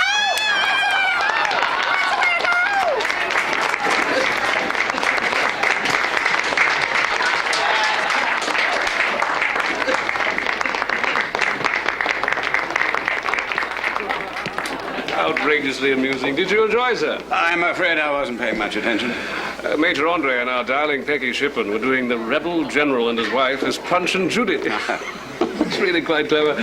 And what did our captured rebel general think of it? I haven't laughed so hard in years, Lord Cornwallis. Though I doubt it will promote peace. As I understand, you are now a warm advocate of achieving as quickly as possible. General Howe tells me you have a plan that would lead to a British victory. Quite simple. If Maryland is reduced and Virginia prevented from marching aid to the frozen rebel army in Pennsylvania, the whole is forever divided. And a period put to the war. Hear, hear.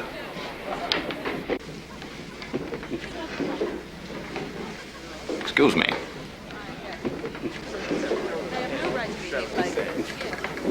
I cannot help feeling for that pitiful rabble camped on some god-forsaken hillside. Waste no sympathy on traitors, sir. Still, they once were our brothers. Dear of their tribulations. They deserve to suffer. Perhaps one surprise blown now, when they least expect it, will finish off this stupid rebellion. But our spies tell us Mr. Washington's army, exposed to this dreadful winter, will simply disappear. Perhaps you're right. Let them die in the snow. But, General, we must do something now.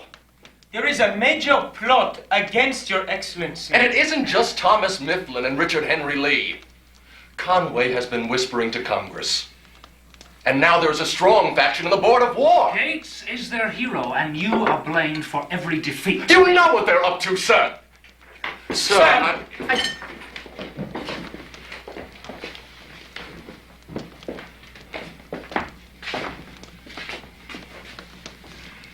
Sir, they want to force you to resign. I say stop them now before it is too late.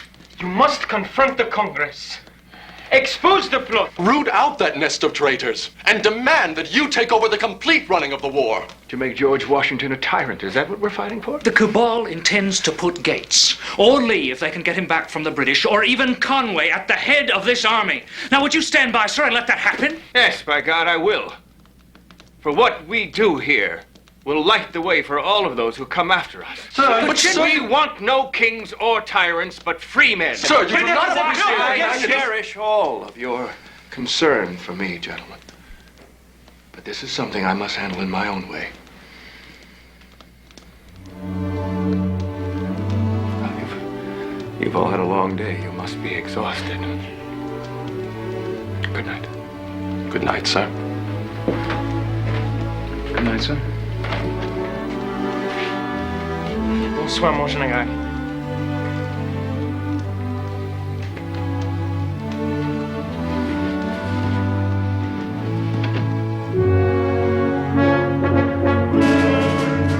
Sir. Yes. The new Inspector General has arrived.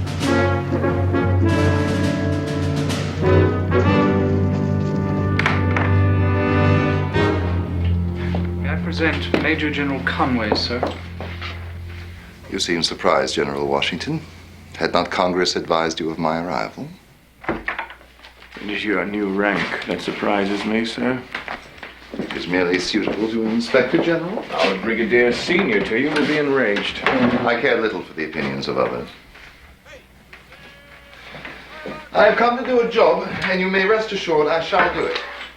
The resolution of Congress that charges me with reforming this army.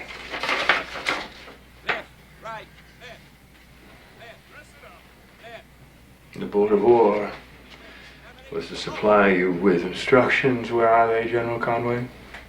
Since I hurried here, sir, they will be forwarded. Then you will wait. Sir? You cannot serve as Inspector General until I see your instructions. General Washington, I have come a great distance to help you.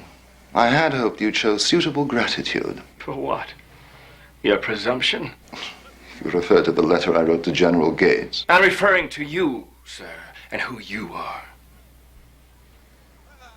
Why must Your Excellency, who commands an army raised for the defense of liberty, conduct such a tyrannical inquisition? I will not listen to... Let him finish. Let us compose our differences. You need me, sir, to make that rabble out there into a real army. While you were off swilling wine and courting Congress for your own advancement, that rabble worked and drilled in the snow to turn themselves into a real army. And you are not worthy to carry their coat pot! Colonel Hamilton, show General Conway to the door.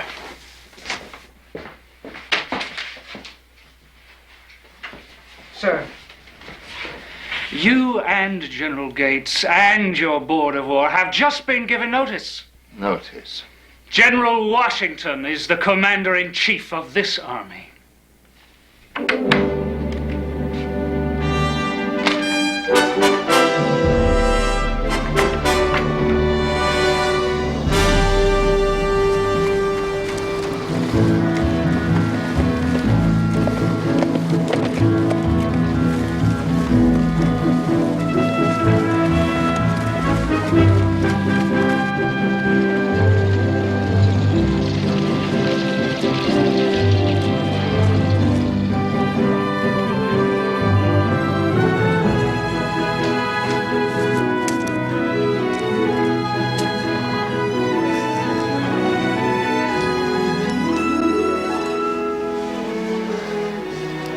My dear, you must not keep me away from you another winter, or I shall die. You're so worn-looking, thinner than I can ever remember. If only you could say the same for me. How many times must I tell you I would have you just as you are? Come in.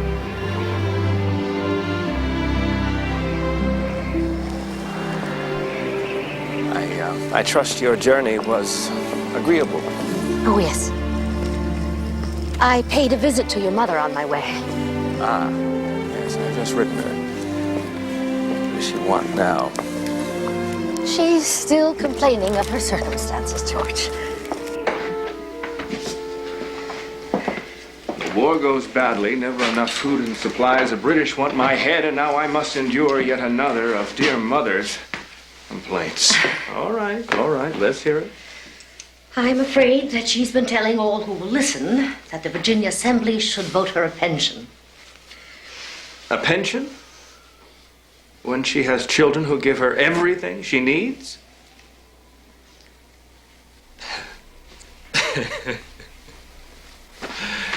Oh, God bless her.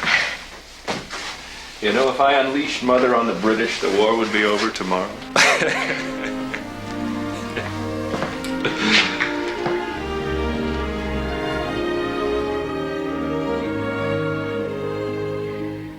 My feet are so cold from the long trip. There's only one way they'll ever get warm again. In bed with you. I've thought about nothing else for the last 100 miles.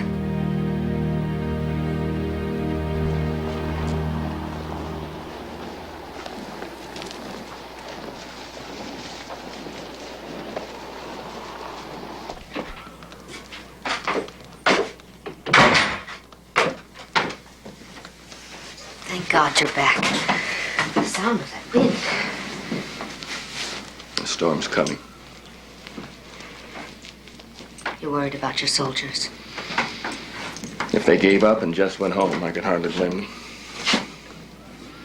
George. They go hungry, half naked. I badger the Congress. Nothing happens. That's not your fault. I'm their commander, Martha. And you've done all you can. Have I?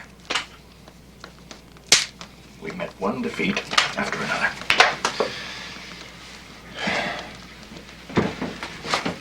I may not be the man to lead this struggle. You are. You're the only one. Yes, that's the wife talking. Look at me. I once told you that you are not like George Mason and the others. Men who play with ideas and words. Once you decided we must be free, you had to do something about it. You took this command. You'll not turn from it. No matter how discouraged you may be. The men need you. You won't fail them.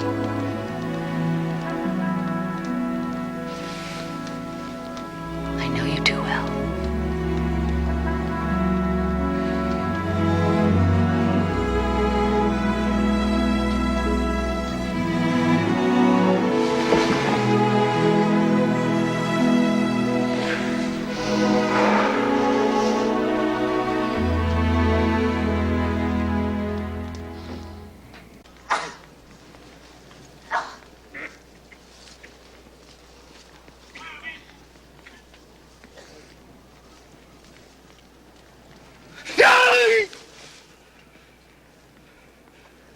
Joseph.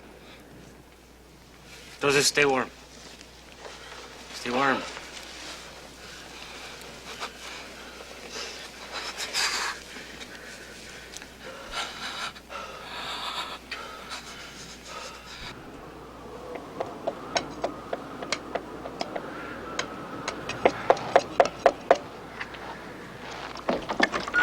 Sergeant, it's Joseph.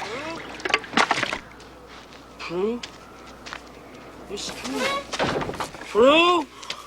It's Prudence. Ain't just his frostbit feet.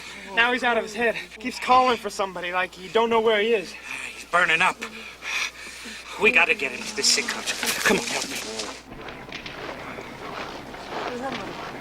What are you doing to me? Joseph. Why are you carrying me? Let me up. Joseph, your feet froze. And you got the fever. Surgeon's got to see you. Captain! Stop the carriage! No! No! He's taking me in and no surgeon out! Bro! Bro, help me, please! Help me! What can I do? Got to get him in the surgeon's hut, man. Get him! Don't let him take me in, please, man, please! Nobody gets out of there alive, please! Please! Please! Help me, please, please! Hold his foot steady.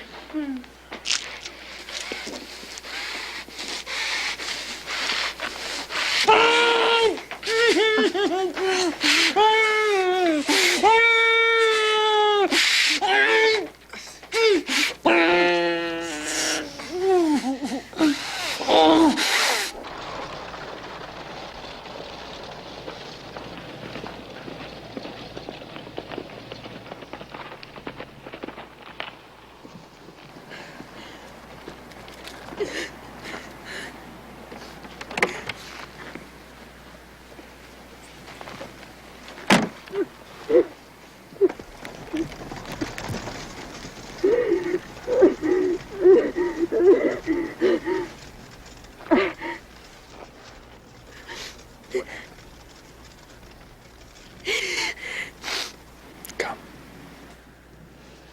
Let's go inside.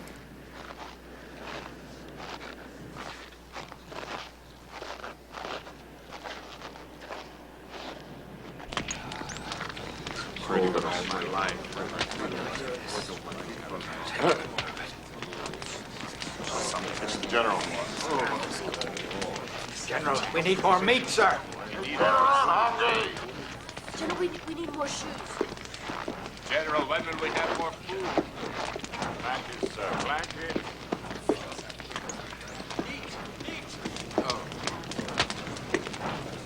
We need more meat, sir.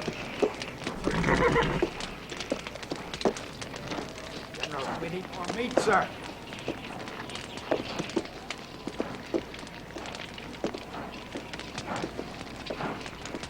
I posted General guard. cannot be disturbed tonight. And I brought all the sergeants He must together. keep busy And I must see His Excellency. And I want to see His Excellency from the General posted cannot guard. be disturbed.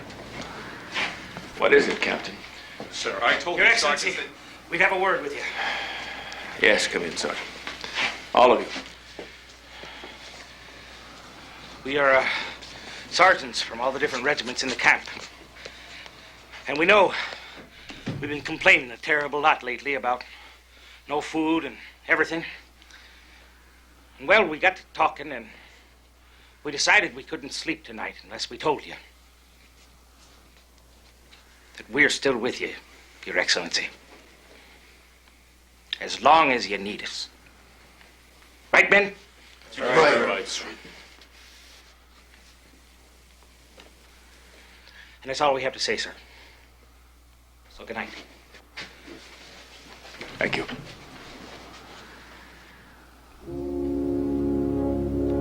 All of you.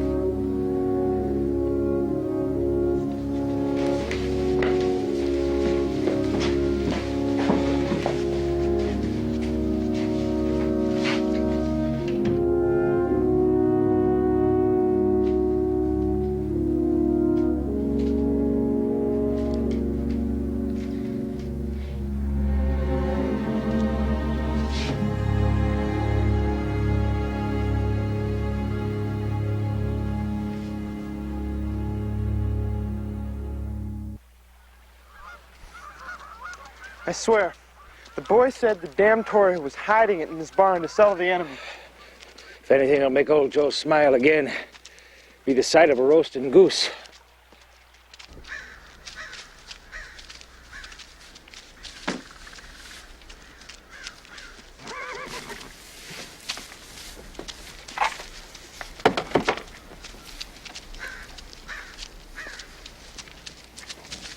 Whatever's in this wagon, sir, we requisition in the name of General Washington's army. You'll be paid in Continental scrip. Worthless paper. I'm no Tory, but my family needs the king's hard money. My wife is sick. We got our own sad story, sir. Redcoats be due here. You take their wagon, they'll be after you, sure. He's lying, Eben. Enemy ain't within miles. Come on. Damn thieves, get out! You'd kill us or starve us for your king's hard money. Ought to drag you back to our camp and make you eat what comes out of the bottom of our cook pot. Or strip your barn clean so that your full belly can feel the knife of our hunger. Sergeant! British! Be still, boy.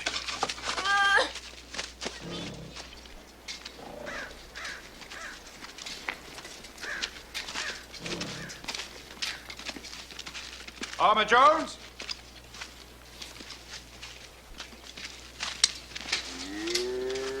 Armour Jones?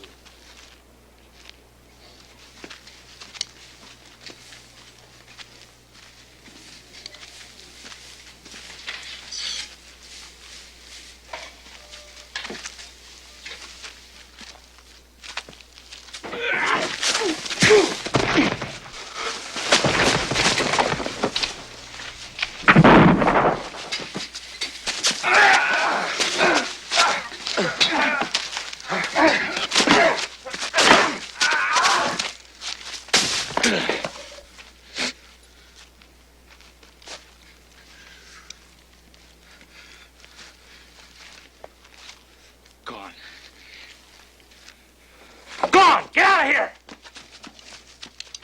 And you tell your high and mighty king that we're never going to get up. Not ever. You tell him that. You hear me?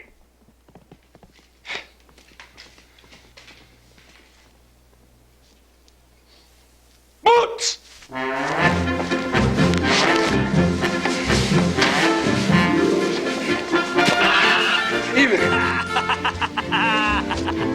Danny, the goose!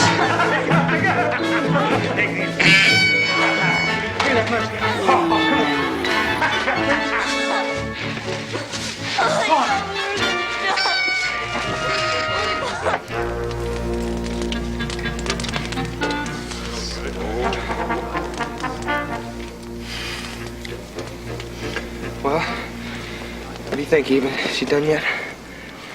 Looks to be.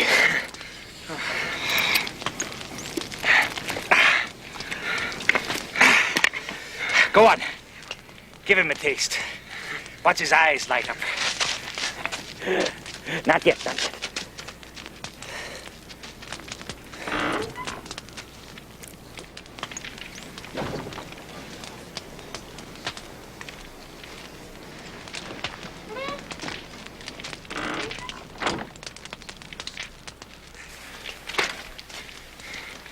He said he don't want none. So we could go ahead and heat it for him. So we will.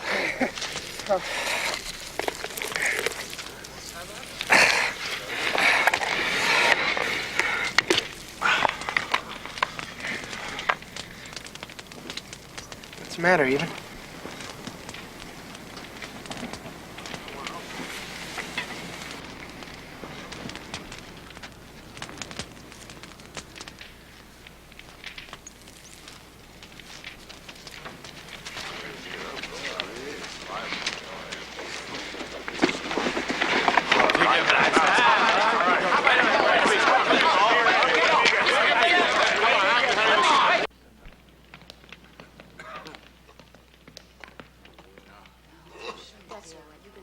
Son.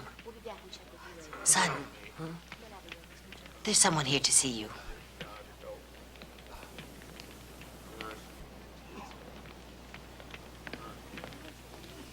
I got no foot, Prue. Come to fetch you, Joseph. Yeah, some kind of farmer I'll be. Crawling around on my hands and knees behind a plow.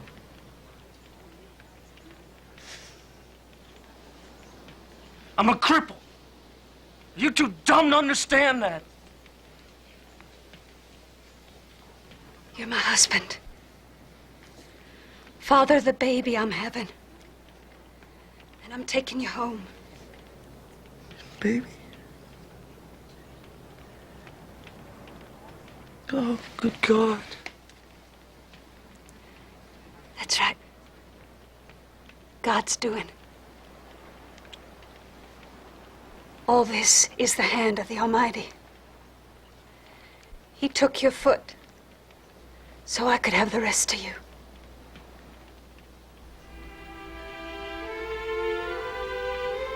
If you take the North Road, you should reach the inn by nightfall.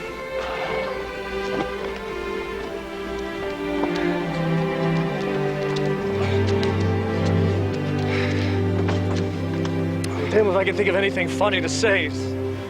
So, thanks for being my friends. And, never did know when to shut up. Godspeed, Joe. Ready?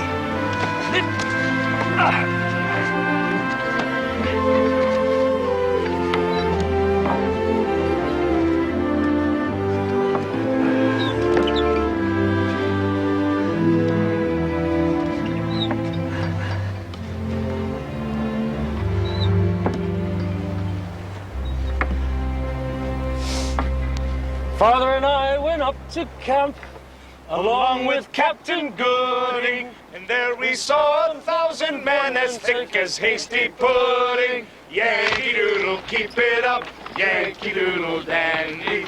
Mind the music and the steps, and with the girls be handy. And there we saw 1,000 men as rich as Squire David. What they wasted every day, I wish it could be saved. Yankee Doodle, keep it up, Yankee Doodle dandy.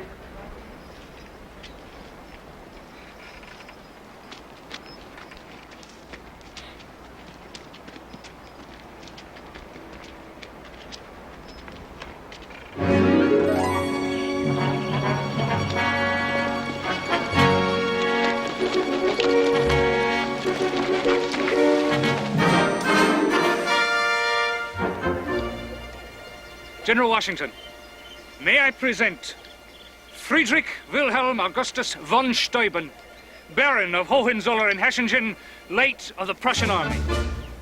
Großes Herr General Washington the Große. The Baron greets Washington the Great. Ich will Sorry, nicht... sir, but I have to translate what the gentleman says. Entschuldigen Sie bitte, Herr Baron. Ja, ja. Bitte. Ich will nicht keine Reichtum oder Auszeichnungen. He declares he wishes neither riches nor titles. Aber bloß zu haben das Recht zu kaufen auf Kosten von meiner Blut. Merely the right to purchase at his blood's expense. Der Ehren von Verteidigen deiner Recht und deiner Freiheit. The honor of defending your rights and liberty. Please tell the Baron he's about to embark on the ultimate challenge. To make this army march as one. Attention! My American soldiers, hello! You have been chosen as Baron von Steuben's model company to learn the uniform code of drill. You will then become drill sergeants for your own units. Until the Baron has mastered our language, he will give his commands by rote. Head up! Chest in! Chest in! Gut out! Was ist los? Yeah, you've got it backwards, sir. His chest out, gut in. Ah, gut in, not out. Like von Steuben!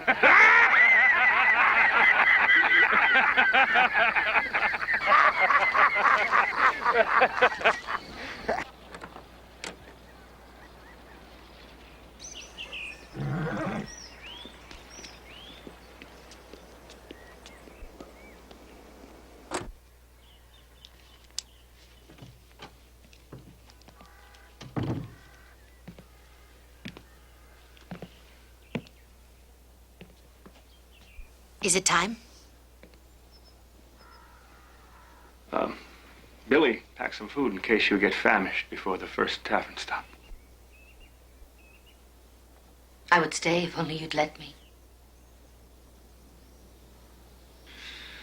Even though the French have signed an alliance with us, it'll be a long while before they send any help. And most of my days and nights will be spent in the saddle. And Jack and Nellie will need you when the new baby comes. Do you love me, George?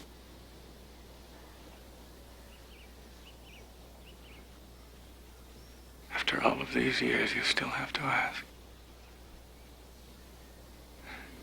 Of course I do. I don't know what I expected you to say. Why would you think I didn't? I don't know.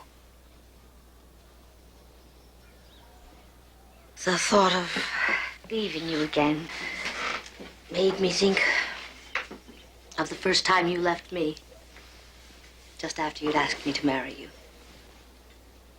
And the way I felt, knowing that I cared more for you than you for me. That's not true. I knew, though you never said anything, that there was someone else. And that her memory would live with you always.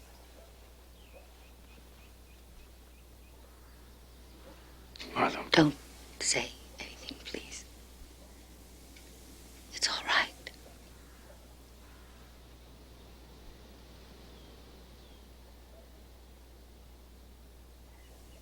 It's always been all right. I have you. And that's what matters. Martha.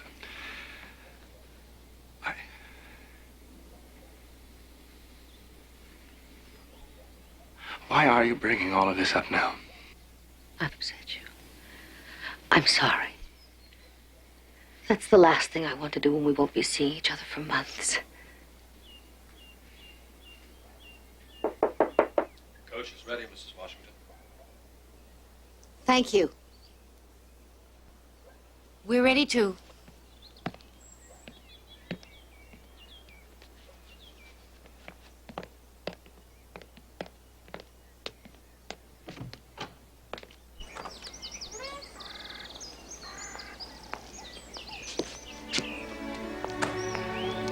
I'll remember to tell Lund that the honey locust, if he can get enough seed, would make a good hedge beside the rear walkway.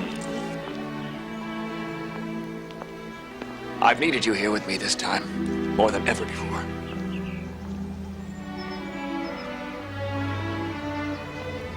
Not just for all that you did, but you. How at peace I feel when I'm with you.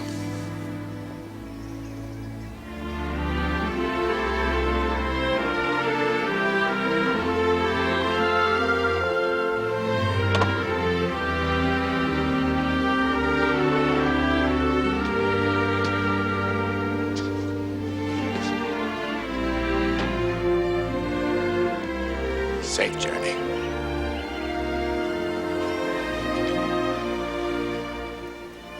God keep you.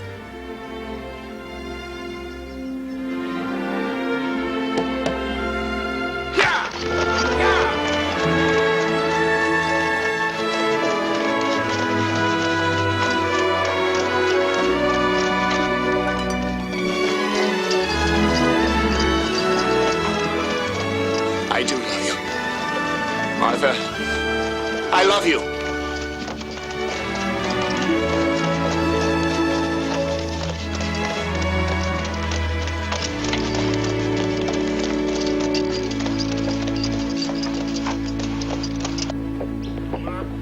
Well, sir, I've heard you've squelched Generals Conway and Gates.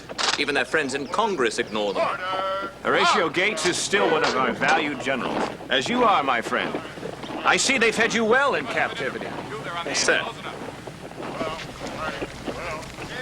I see now your men can stand in ranks.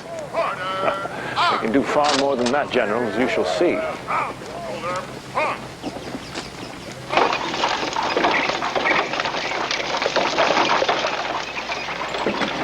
Why, in the name of heaven, why, when our army is in such splendid condition that we've been ordered to evacuate Philadelphia? The ministry has been panicked by the French alliance with the rebels.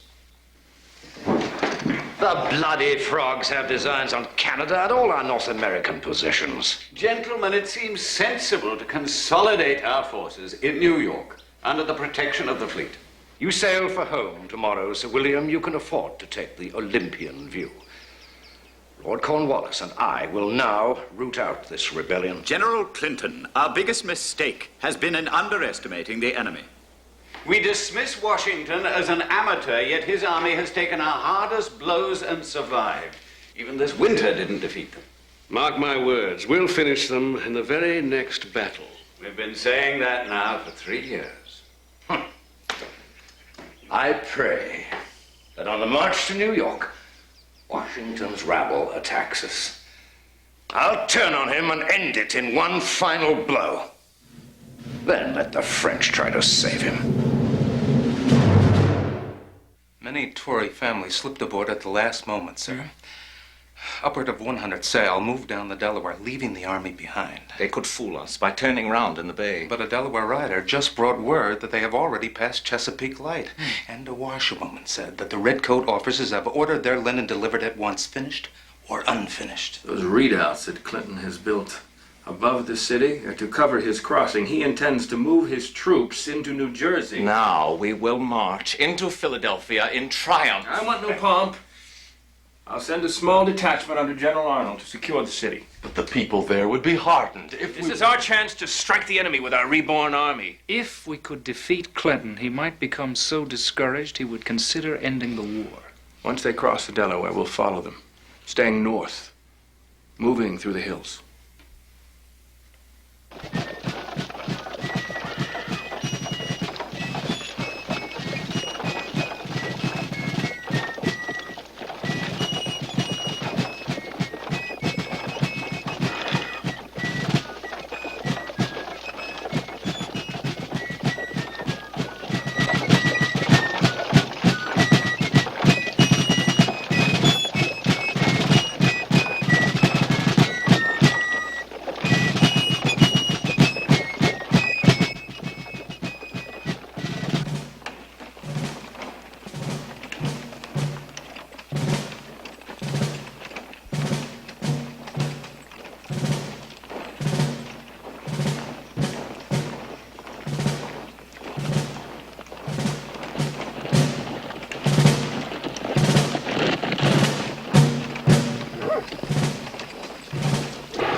We have located the enemy. He marches northeast toward Monmouth. Sir, his lines must be 12 miles long with his baggage wagons. This could be the place to attack. Summon my senior officers. Yes, sir. Mon général, let me lead the attack. My dear Marquis. I am embarrassed that your Congress has made me a Major General, and I must prove that I am worthy of this exalted rank. Your time will come, but not now. Yes, sir. Sir, it could quickly become a high-stakes game if you attack. So be it. Sir, at least give me a line command under Lafayette. I know that I'm ready for that. This is not the time to discuss. Sir, I didn't I mean have that. had all I can take of you and Hamilton and Lafayette wanting commands.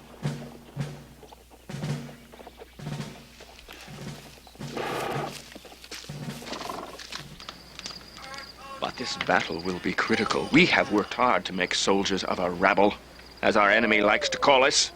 And now we must find out whether we have succeeded.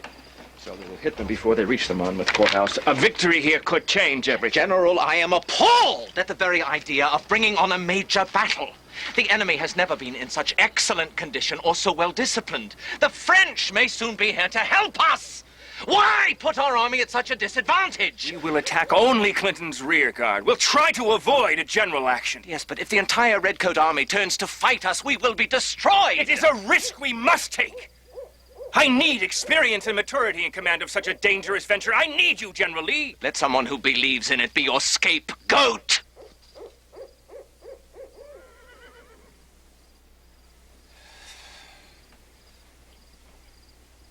As General Greene is with the main army, perhaps the Marquis de Lafayette. He's hardly more than a boy. He's not capable to lead such an attack. A young officer can make up for lack of experience with spirit, and that our young Marquis has in abundance.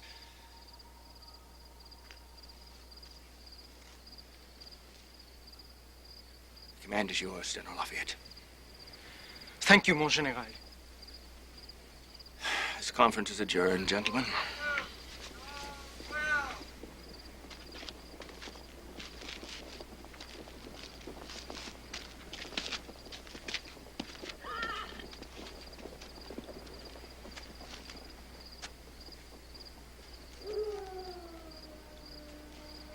Yes?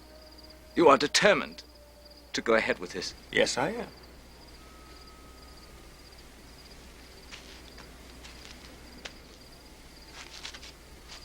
I cannot let you put your fate into the hands of a green general who has smelled gunpowder in but 2 battles.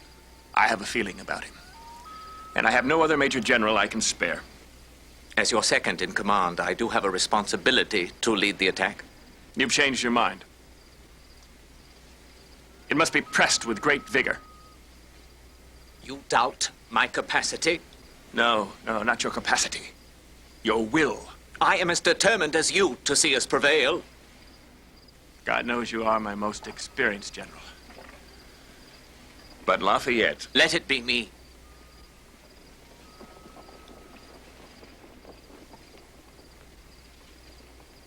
Lafayette will understand. Thank you, George.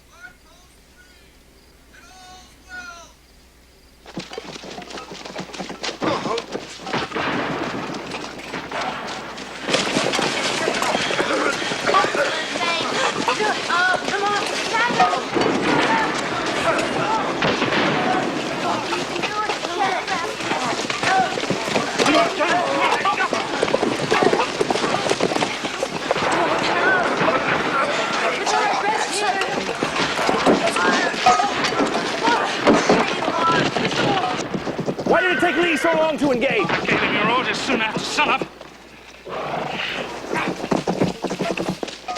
Retreat! Fall back! Fall back, lads!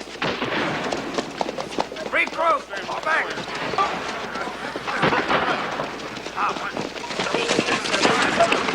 First go back. First Lee says attack. Then he says retreat. We never face the fray. Where are we supposed to go?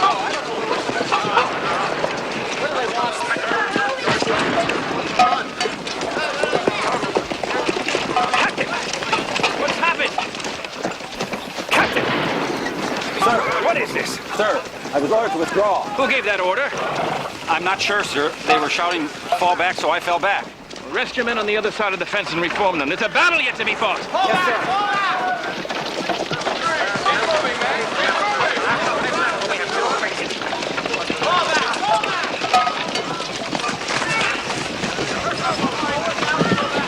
What is the meaning of this? Sir? This retreat, this confusion. What's happened? General Lee, speak up. My officers disrupt my strategy. Disobedience! They bring me contradictory intelligence. Why have you given up the field? Because we cannot stand against them. You know this foolish enterprise was against my advice.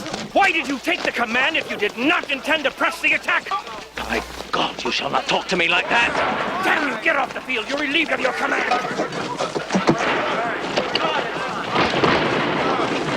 General Washington! The enemy!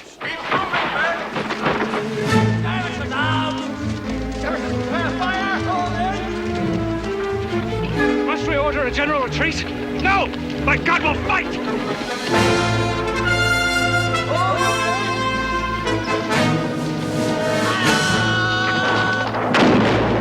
Officers, move your men behind the fence! Quickly! We'll meet them here, then drive them back! Hurry, soldiers! Fill in the gap! Major, move your men to the other side of the trees! Quickly! Hurry, soldiers! Hurry! Captain, fill in the gap! This day will be one to tell your children and your grandchildren of! A day of glory!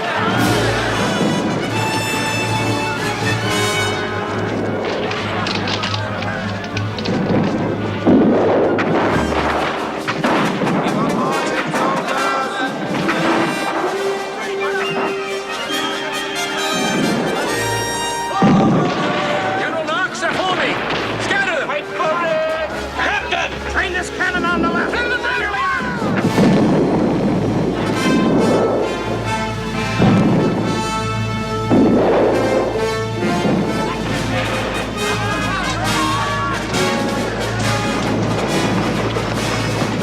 General! Get back! Those are Wayne's men, sir. They had to give way.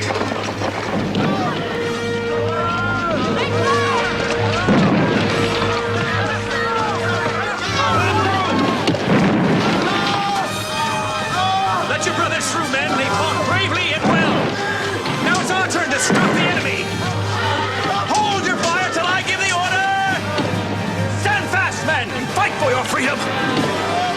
Captain, train your cannon to the left! Keep this one on the center of the enemy line! Molly! Molly Pitcher! Here, sir!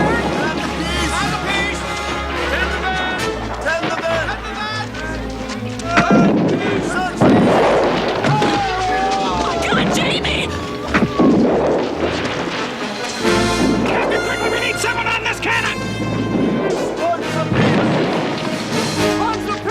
I'll do it!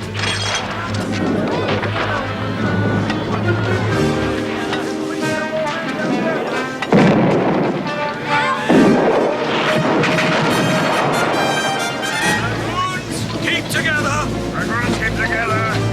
Keep together!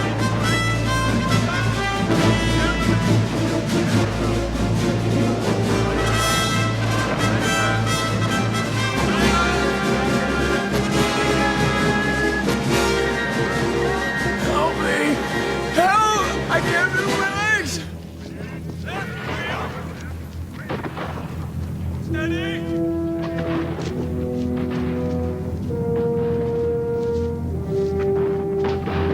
And angle up! And gallop! Forward! Keep your line, make charge!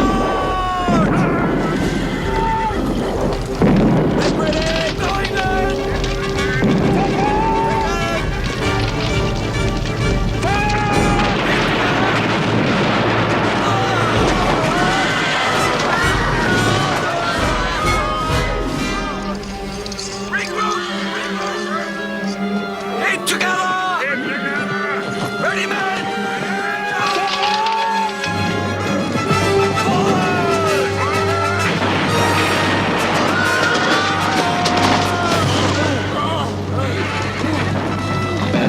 in! infantry next. Colonel Hamilton, have Knox concentrate his cannon on the hollow where they're forming up. Yes, sir. Make ready!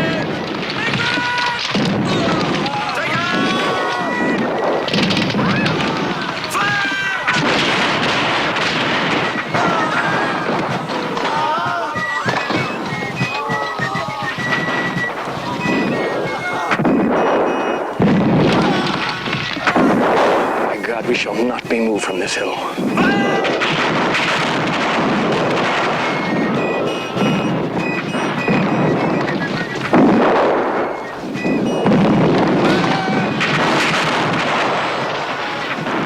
Damn them, they're trying to turn our left. Colonel Lawrence, tell Sterling to wheel his men and beat them back.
My boys, a day is ours.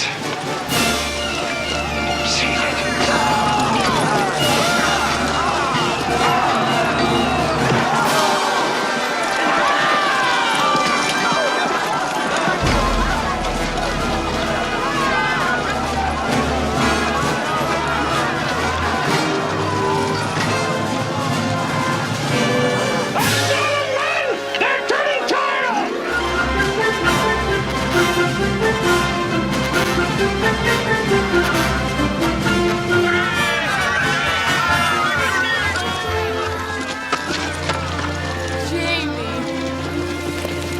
Sir, we're losing the light.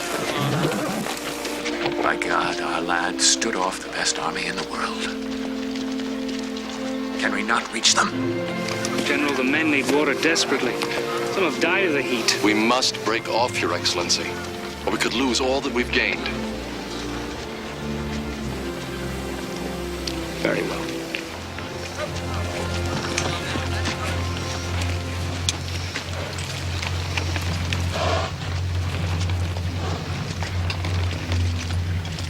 You have wronged me, sir.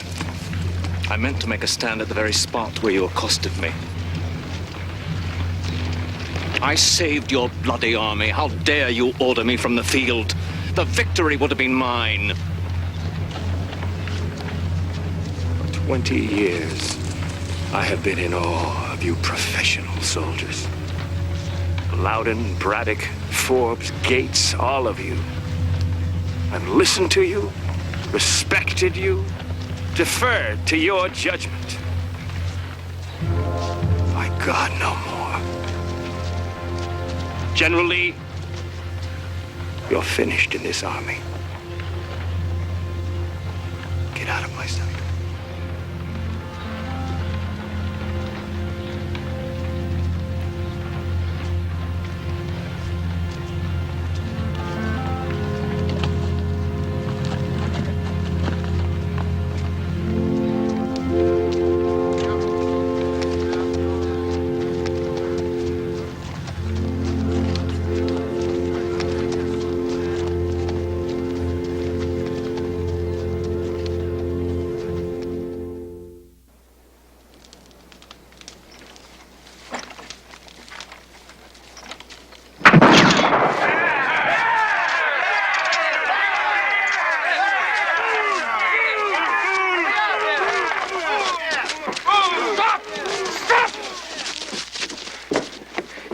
Mutiny. We're starving, Colonel. No pay for 5 months, and when we get it, the money ain't worth a spit in the wind. Yeah! Our cooking pots are empty. Our bellies burn from hunger. And if we don't find something to eat soon, it's better we go home than starve. The forage wagons will soon be back. Damn the forage wagons! There's never enough! If we need to, we'll take what we have to at the end of this gun. You men have won honor in battle. Don't forfeit it now with reckless anger. Go back to your huts! General Washington has already left for Philadelphia to plead your cause. Yes, I understand that, but how can a country overflowing with plenty let die of hunger soldiers defending its freedom? But money from federal presses is worthless. We are forced to depend on the states to supply your continentals. And the damnable manipulators and money men, they buy at a pittance and then drive the prices up to make a killing. There's no punishment too great for the man who builds his fortune on his country's ruin. Why don't you tell that to your military governor? Ask him why he is so cozy with Tory speculators. Is Arnold guilty of wrongdoing, Mr. Mifflin? He is under investigation at this moment. Well, until you have a case to justify a court-martial, I suggest you not use as a scapegoat for thieving merchants. A gentleman who gave his blood to save us at Saratoga.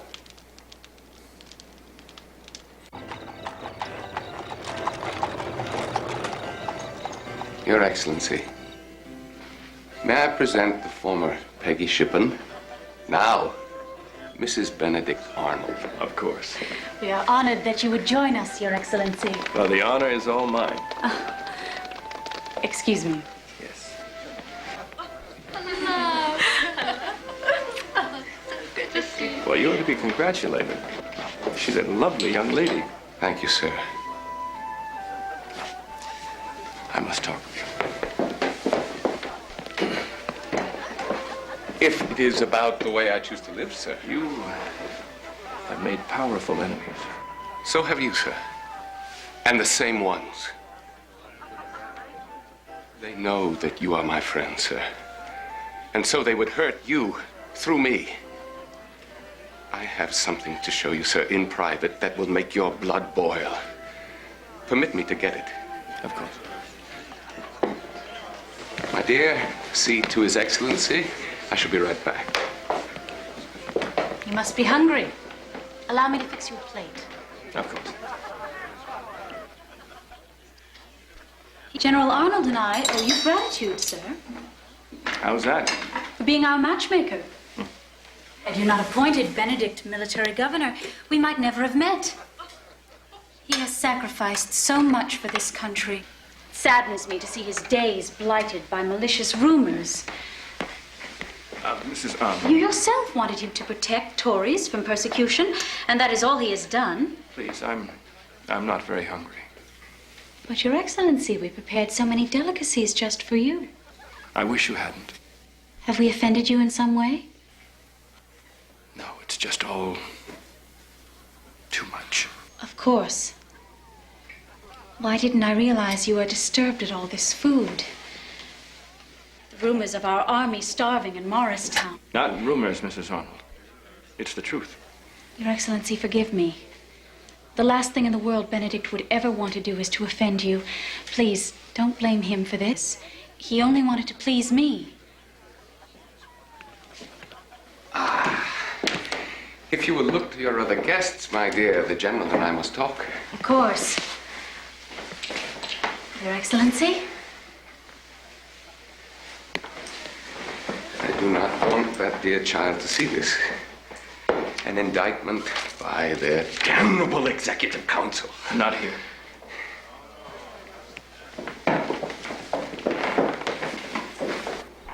That indictment charges me with illegal transactions, support of Tories, and defiance of the independent sovereignty of Pennsylvania.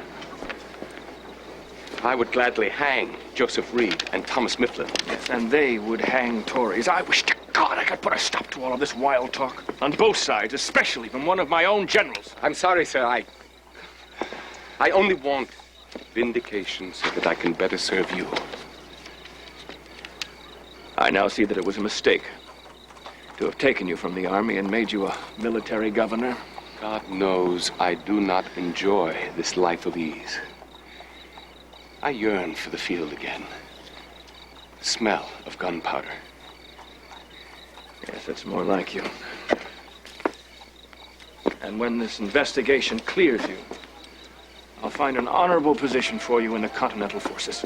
I understand that General Schuyler has urged you to give me the command of the fortress at West Point. Yes, I would have thought a more active post, but your leg seems to be, This leg is good enough for the command at West Point. Get me out of this contentious city. Restore my fighting spirit, so that when the wound does finally heal, I will be at your side on the battlefield. I'd like nothing better.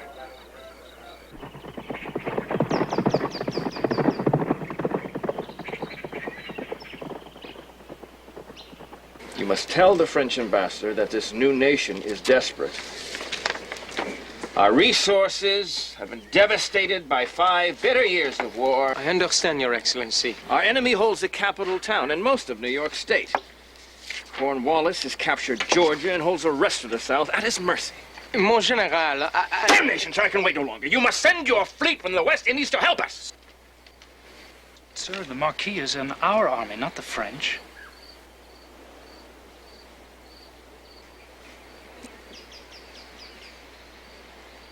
The Marquis knows this is not aimed at him.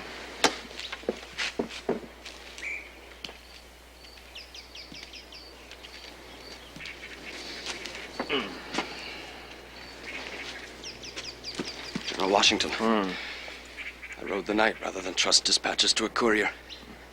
Gates' army has been routed. I can't believe it. The Carolinas are gone. Perhaps Virginia next. Gates made no effort to make another stand. By evening, he was 60 miles from the battle on a very fast horse. That's the posturing fool they would put in your place. We must strike a blow at Clinton in New York if we are to save our Southern Army. Sir, we haven't a sufficient force. Yes, well, together with the French troops at Newport, we might. I've waited long enough for our cherished allies to ready themselves to fight. Protocol be damned. I'll go to Rochambeau myself.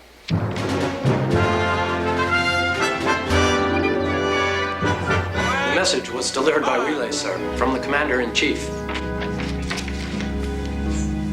Oh, forgive me, sir. I didn't realize. You may go now, Colonel Reddick. I'll dictate a reply later.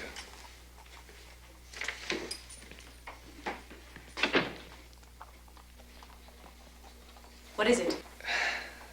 A message from His Excellency. He wants me to send an armed guard to join him on the road to Hartford and escort him to meet Rochambeau.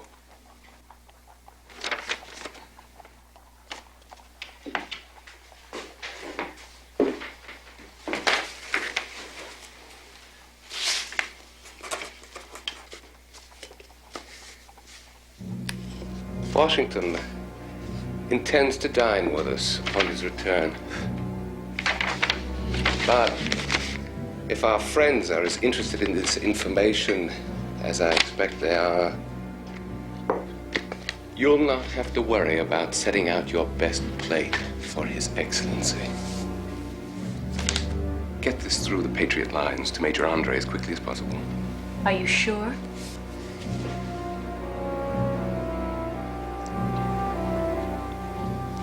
It should prove to them our worth. Go. Do it.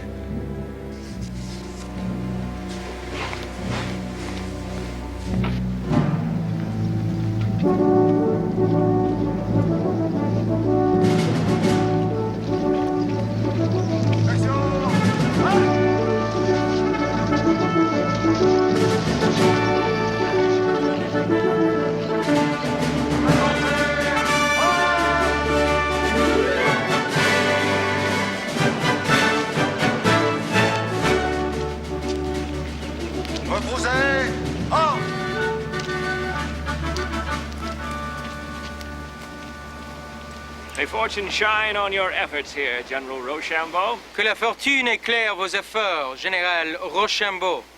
Au grand général de la liberté, George Washington, Sa Suprême Majesté Louis XVI envoie ses salutations. auxquelles j'ajoute les miennes. To the great General of Freedom, George Washington, His Supreme Majesty Louis XVI sends his greetings, to which General Rochambeau heartily joins his own.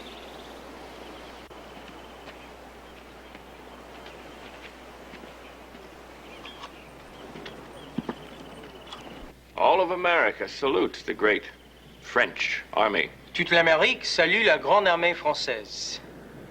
Et toute la France salue la grande armée américaine. And all of the France salutes the great American army.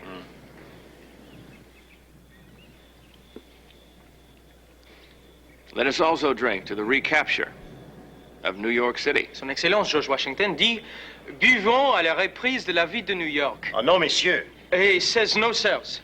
Votre armée américaine n'est pas très puissante. Your American army is not very Même avec les strong. deux forces unies. And even together with Pas his d'égal. small force, we are not the equal of the attendent British, derrière le redoute who are formidable waiting pour behind nous their massacrer. massive fortifications to slaughter us. Tell the general that I have heard that a grand French fleet will be in the West Indies this Une summer. grande flotte française arrive aux Indes The general occidentales cet été. Could persuade his government to send those ships and those soldiers to New York City, and then we would be strong enough. A envoyé cette flotte à New York. Et ensuite, en ce moment, nous les Alliés, nous serions alors les plus forts. Mais mon cher Lafayette, Cornwallis menace actuellement la Virginie. He says, my dear General, Cornwallis is now menacing Virginia, and the fleet of Admiral de Grasse is closer to the Chesapeake.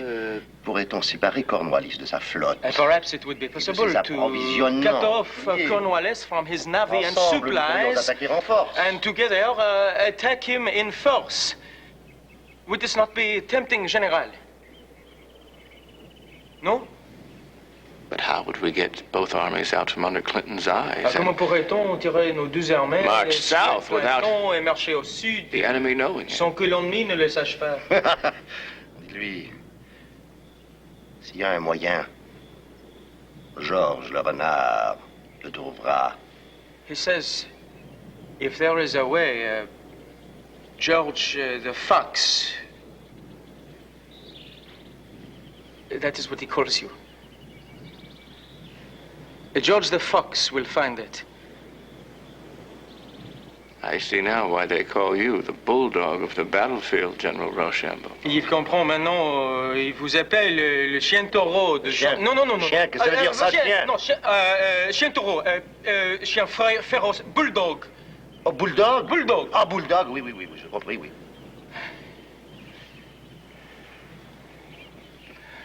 Perhaps two stubborn men, peut-être des- perhaps two stubborn men, each having met his match, can now agree to do something.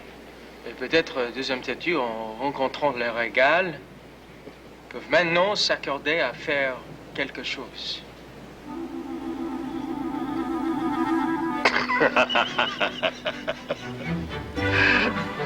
Eh bien, moi,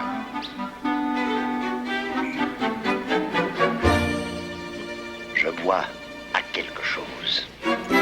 He says he will drink to something.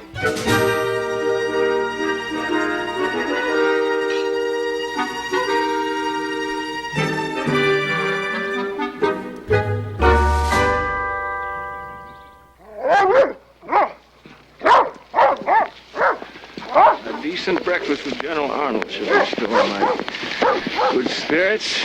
I tell you, I've never been more frustrated. Is the French fleet coming, or isn't it, Hamilton?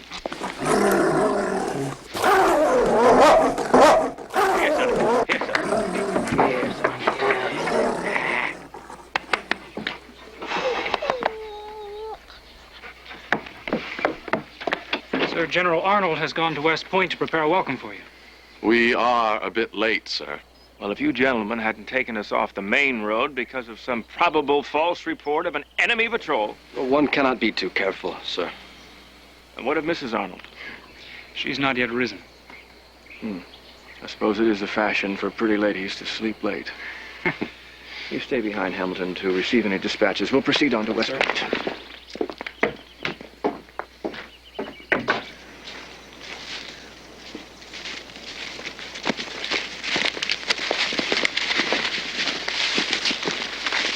Forgive us, sir. We would have prepared a suitable reception at West Point if only we had been notified you were to arrive. Well, I was informed General Arnold preceded me. Sir, we have not seen the General. He knew I was to be here. Perhaps General Arnold has landed at another redoubt. If you care to, Your Excellency, the gun emplacements are ready for your inspection.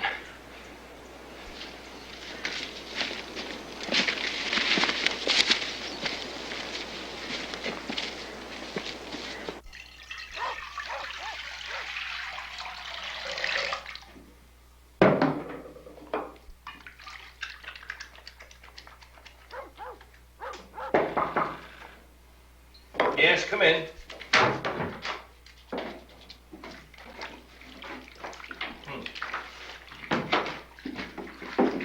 Washington, a writer just brought a packet of papers sent to you from the Croton River Post. I think you should look at them right away, sir.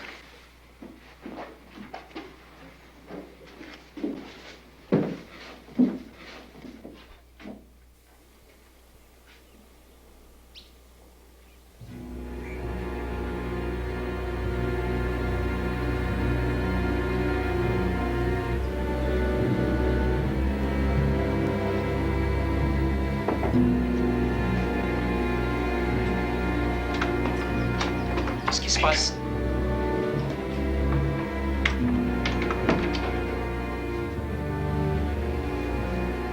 Arnold has betrayed us. How could... 3 Patriot irregulars stopped a lone horseman in civilian dress who behaved in such an agitated fashion that they searched him. Found these in his boots. Official pass made out to John Anderson to move between the lines, signed by Benedict Arnold. And this, secret information from our last council of war, useful to an enemy who planned to capture West Point. Incredible.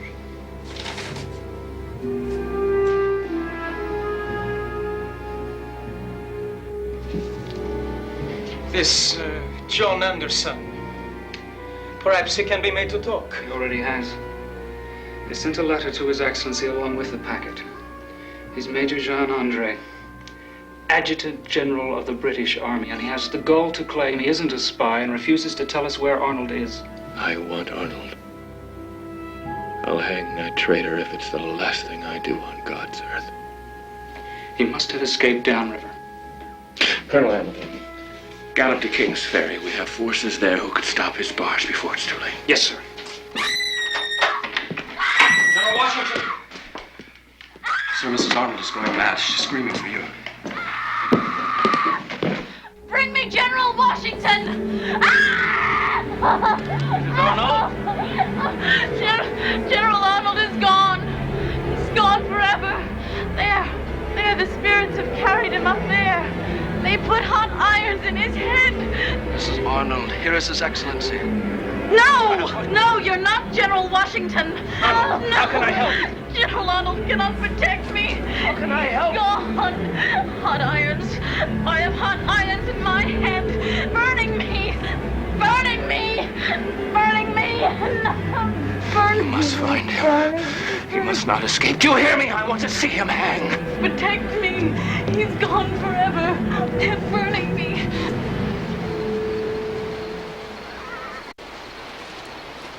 If I could be sure that Arnold were with Clinton, I'd send a raiding party across this river to try to capture Bullen. We hear rumors that Arnold has been made a brigadier general in His Majesty's regulars and will fight against us. Yes?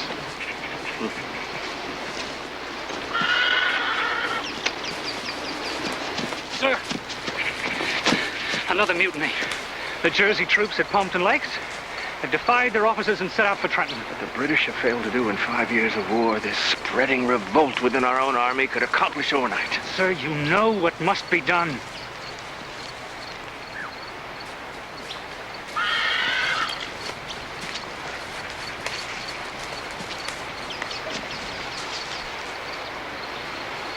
An example must be set. Seize 1 or 2 of the mutineers.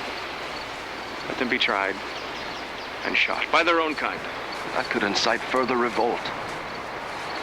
Our liberties are lost if armed soldiers dictate terms to their country. Yes, sir.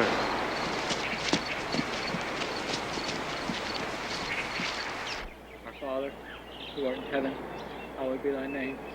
Thy kingdom come. Make ready! Be done, on earth as it is in heaven. Hallowed. Give us this day our daily bread. Take aim! Forgive us our trespasses, as we forgive those who trespass against us. And deliver us not into evil. Fire!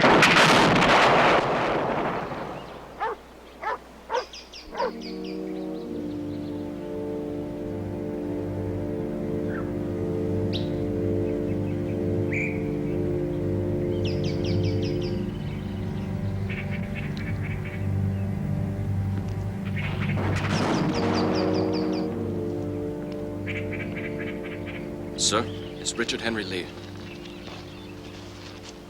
I was told I'd find you already about, General Washington. Mr. Lee, you must have ridden all night. All the way from Virginia. Our Southern Army's done little more than play the fox to Cornwallis's hounds. The capital has fallen. My wife, is she? Yes, I stopped by Mount Vernon on my way, knowing you'd be concerned. She's safe for the moment. Thank God. But there is nothing to stop Arnold from sending British warships up the Potomac. If I could capture that traitor. Perhaps you can. Congress is now ready to offer you what amounts to dictatorial power in Virginia if you will lead 2,000 or 3,000 good troops. I will take far more than that. And I will not divide this army so that we could rescue Virginia at the risk of losing Philadelphia and New England. You would turn your back on the land we both love? You could be bankrupt. Your estate confiscated. My friend, Mount Vernon is as much a part of me as my blood, but I cannot abandon my duty to these states who wish to become one people. We pray God that the promised French fleet arrives before it's too late.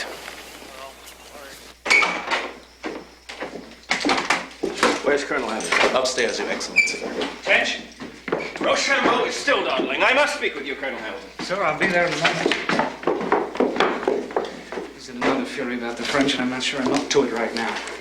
I worked with him by smoky candlelight half the night, planning the capture of Arnold. My eyes are two burned holes and an empty skull. A feeling I am familiar with. You'd best go to him. He has a great deal to concern him. So have I. You have kept me waiting at the head of the stairs. I must tell you, sir, you treat me with disrespect. Do I?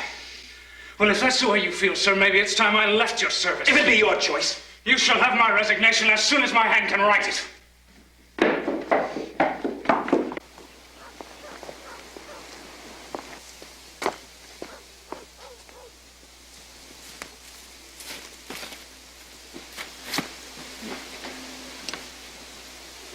Colonel Tillman tells me you wish to heal our differences.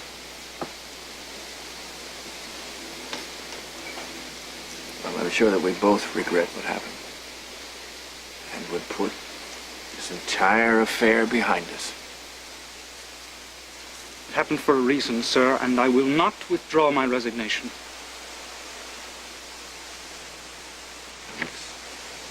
I have always treated... Oh, yes. You sent me on important missions, encouraged me to preside at the headquarters table, such scraps from your bounty. Colonel Hamilton. I begged to be in the field, to lead troops in battle, but you always put me off, sir. Well, I will take no more, sir. I know how frustrated you've been, Alex. I felt the same way at your age. I forget that you have a destiny of your own. Perhaps you'll stay on until you can be replaced. Of course, sir. Of course. There's nothing further to say. Is there? No, sir. There's nothing.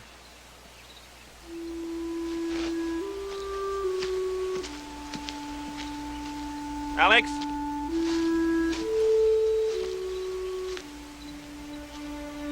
You shall have your line command. Thank you, sir.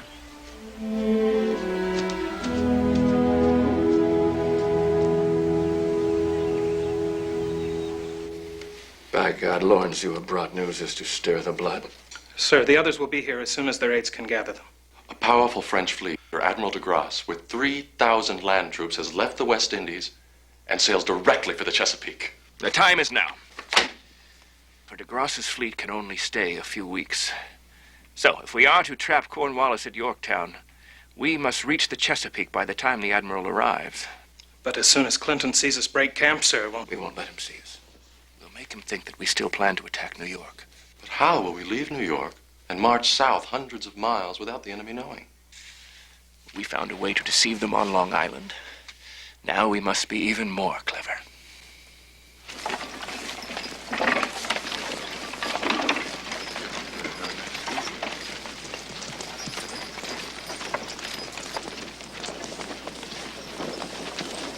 What do you think? Would it fool you? The few men we leave behind will make a company seem like a dozen regiments. They'll light hundreds of these campfires each night. These same men will harass the British outposts every night.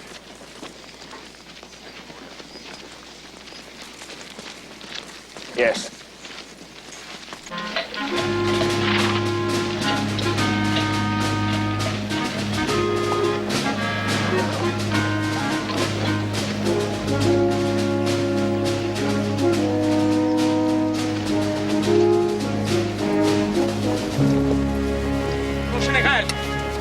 General, the fleet of Admiral de Grasse has reached within the Virginia Capes.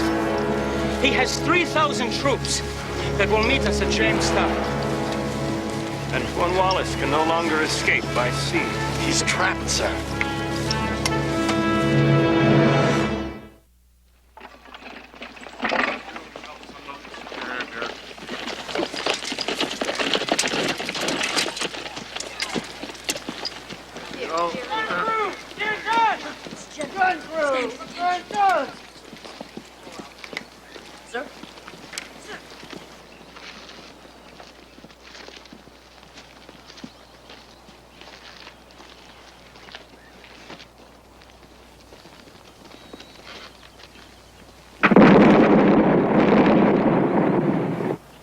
Sir, our men have dug trenches as close to the British lines as they dare.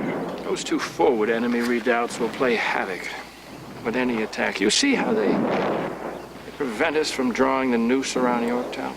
We could pound them with the mass cannon, sir. Perhaps in a few days. We don't have a few days, General Knox. Clinton could be on his way to rescue Cornwallis, and Admiral de Grasse has warned us that he must send his fleet soon to protect the West Indies.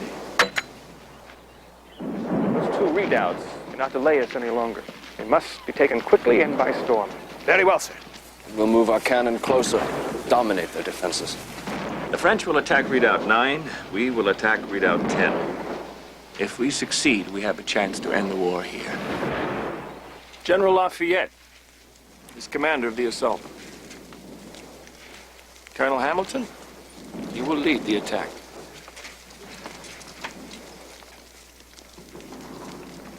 Colonel Lawrence, your regiment will follow.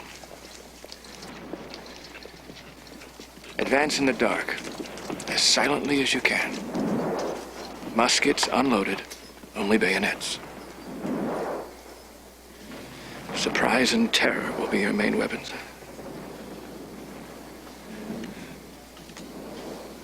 May Providence be with you.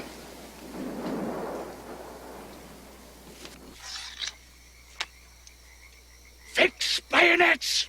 Fix bayonets! Pioneers forward!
by your signal.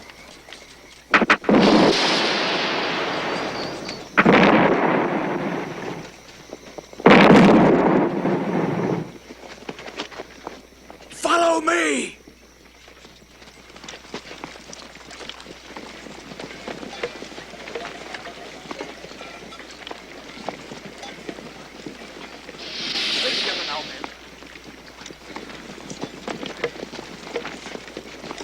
Keep low.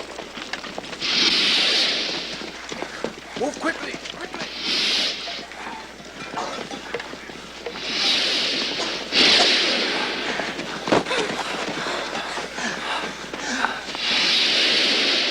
Stay together.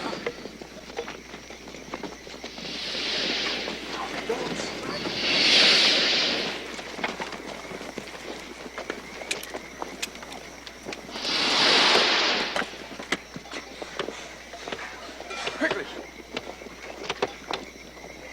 Battalion! Forward!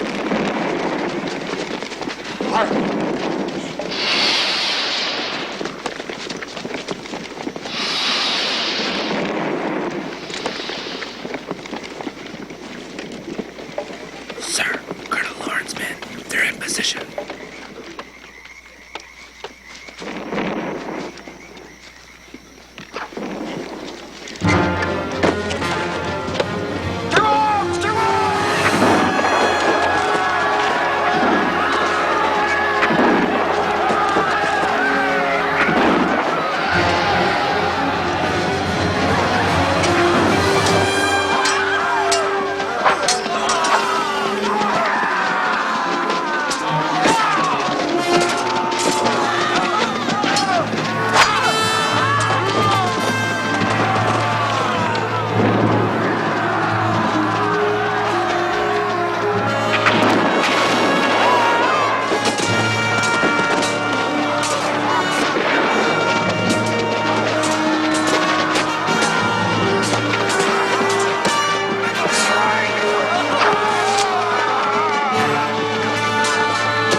C'est le triomphe!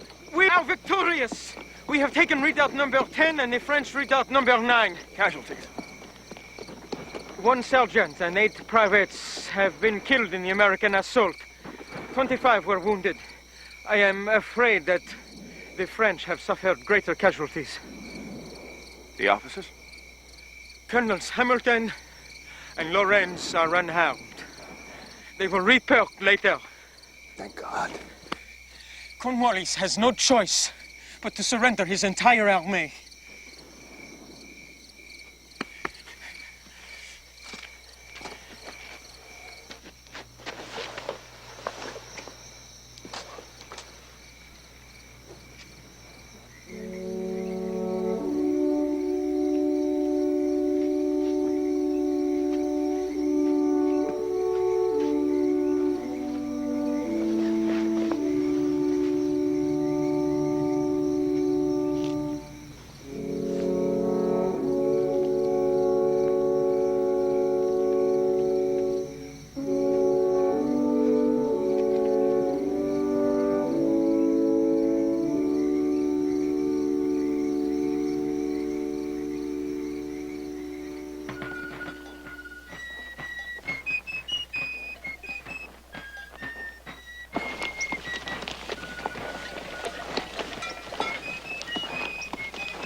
play the Yankee Doodle.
Vous vous trompez, monsieur. Le général de notre armée est là.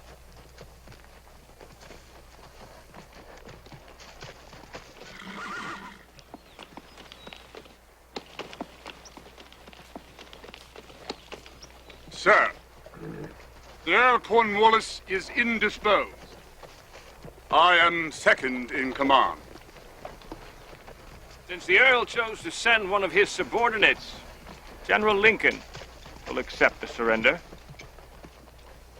Your Excellency.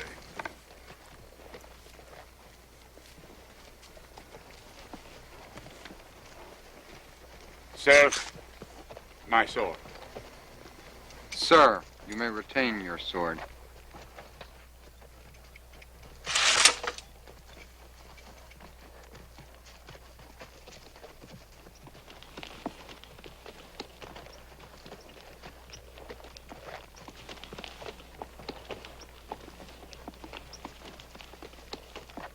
Forward, march!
Though our ministers discuss peace with the British, we are still at war, Colonel, and I do not approve. It is destructive of our liberties. They know how you feel, sir. So they do not want you there at the secret meeting. Well, I cannot believe that. Then you do not know the depth of their anger, General. If Congress still refuses to honor its promise of back pay and pensions, your officers will march on Philadelphia. They say if you lead them, you can control the Congress, determine the future of this new nation. If you refuse, they will simply turn to General Gates. Do you agree with them, Alex? Yes. General Washington. The dispatch from South Carolina. Colonel Lawrence. Yes, a message? No, sir, he... Well, for God's sake, what is it? He was leading a band of irregulars against the British outside Charleston.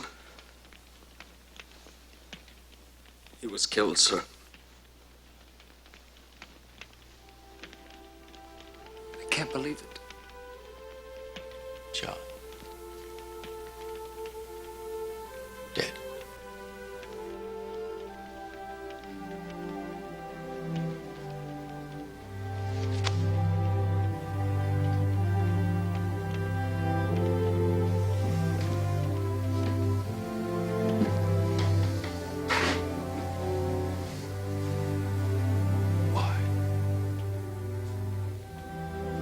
pointless skirmish.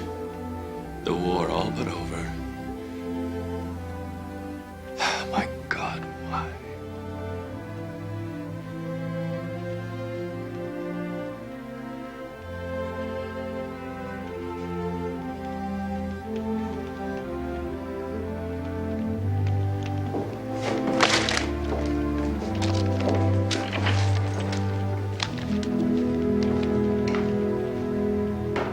We are treated like an old horse. To be shot when its usefulness is done. Gentlemen, I say that Congress cannot hear words. Only action.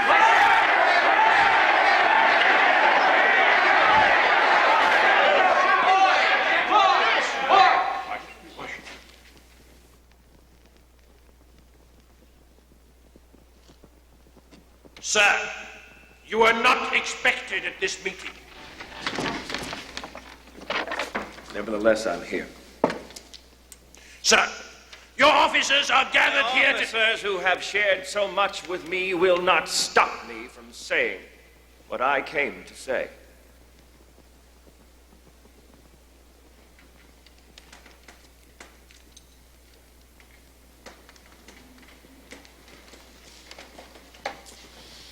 You have read this? Yes.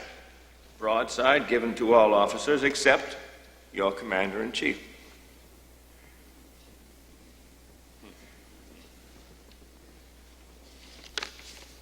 It calls for the army to take over the government. Right. I quote, "If peace comes, never sheath your swords until you have obtained what is your right." It is our right.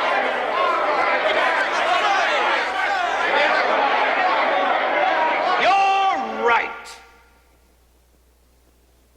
My God, what can this writer want?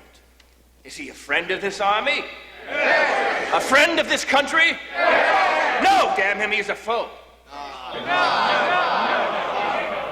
Perhaps an agent from the British plotting our ruin by creating discord between the civil and the military. If you will not lead us, sir, stand aside. I will not stand aside.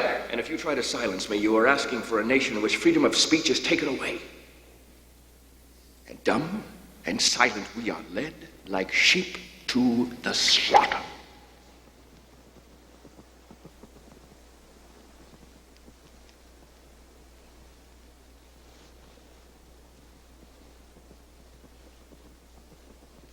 You will not march on Philadelphia.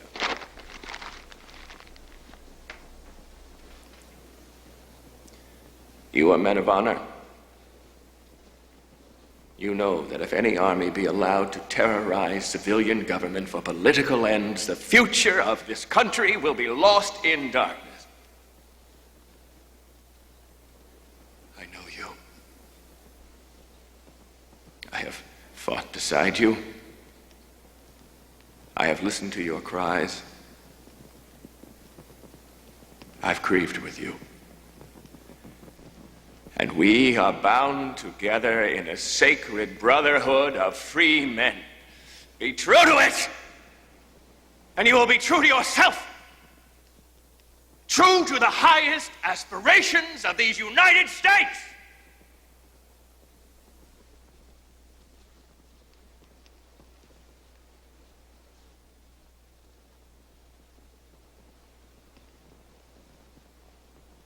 I have a letter from a member of Congress, and they are trying to do justice to this army.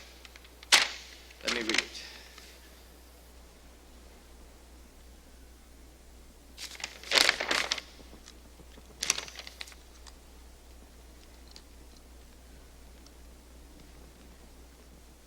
Gentlemen, you will permit me to put on my spectacles, for I have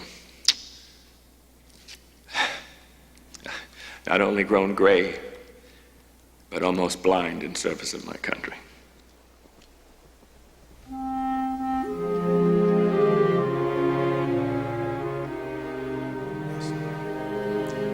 My dear gentlemen,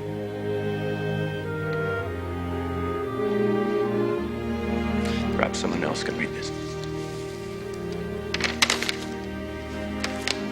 For I have said all I came to say.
Gentlemen,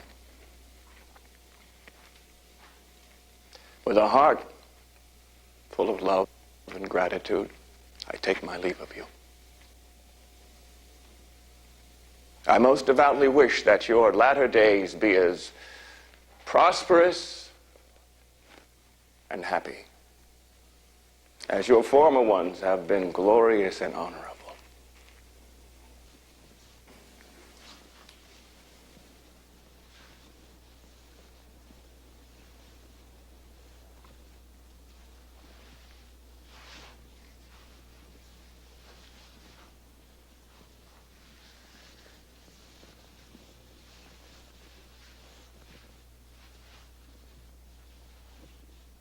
I cannot come to each of you, but shall feel obliged if each of you would come and take me by the hand.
Thanks for watching.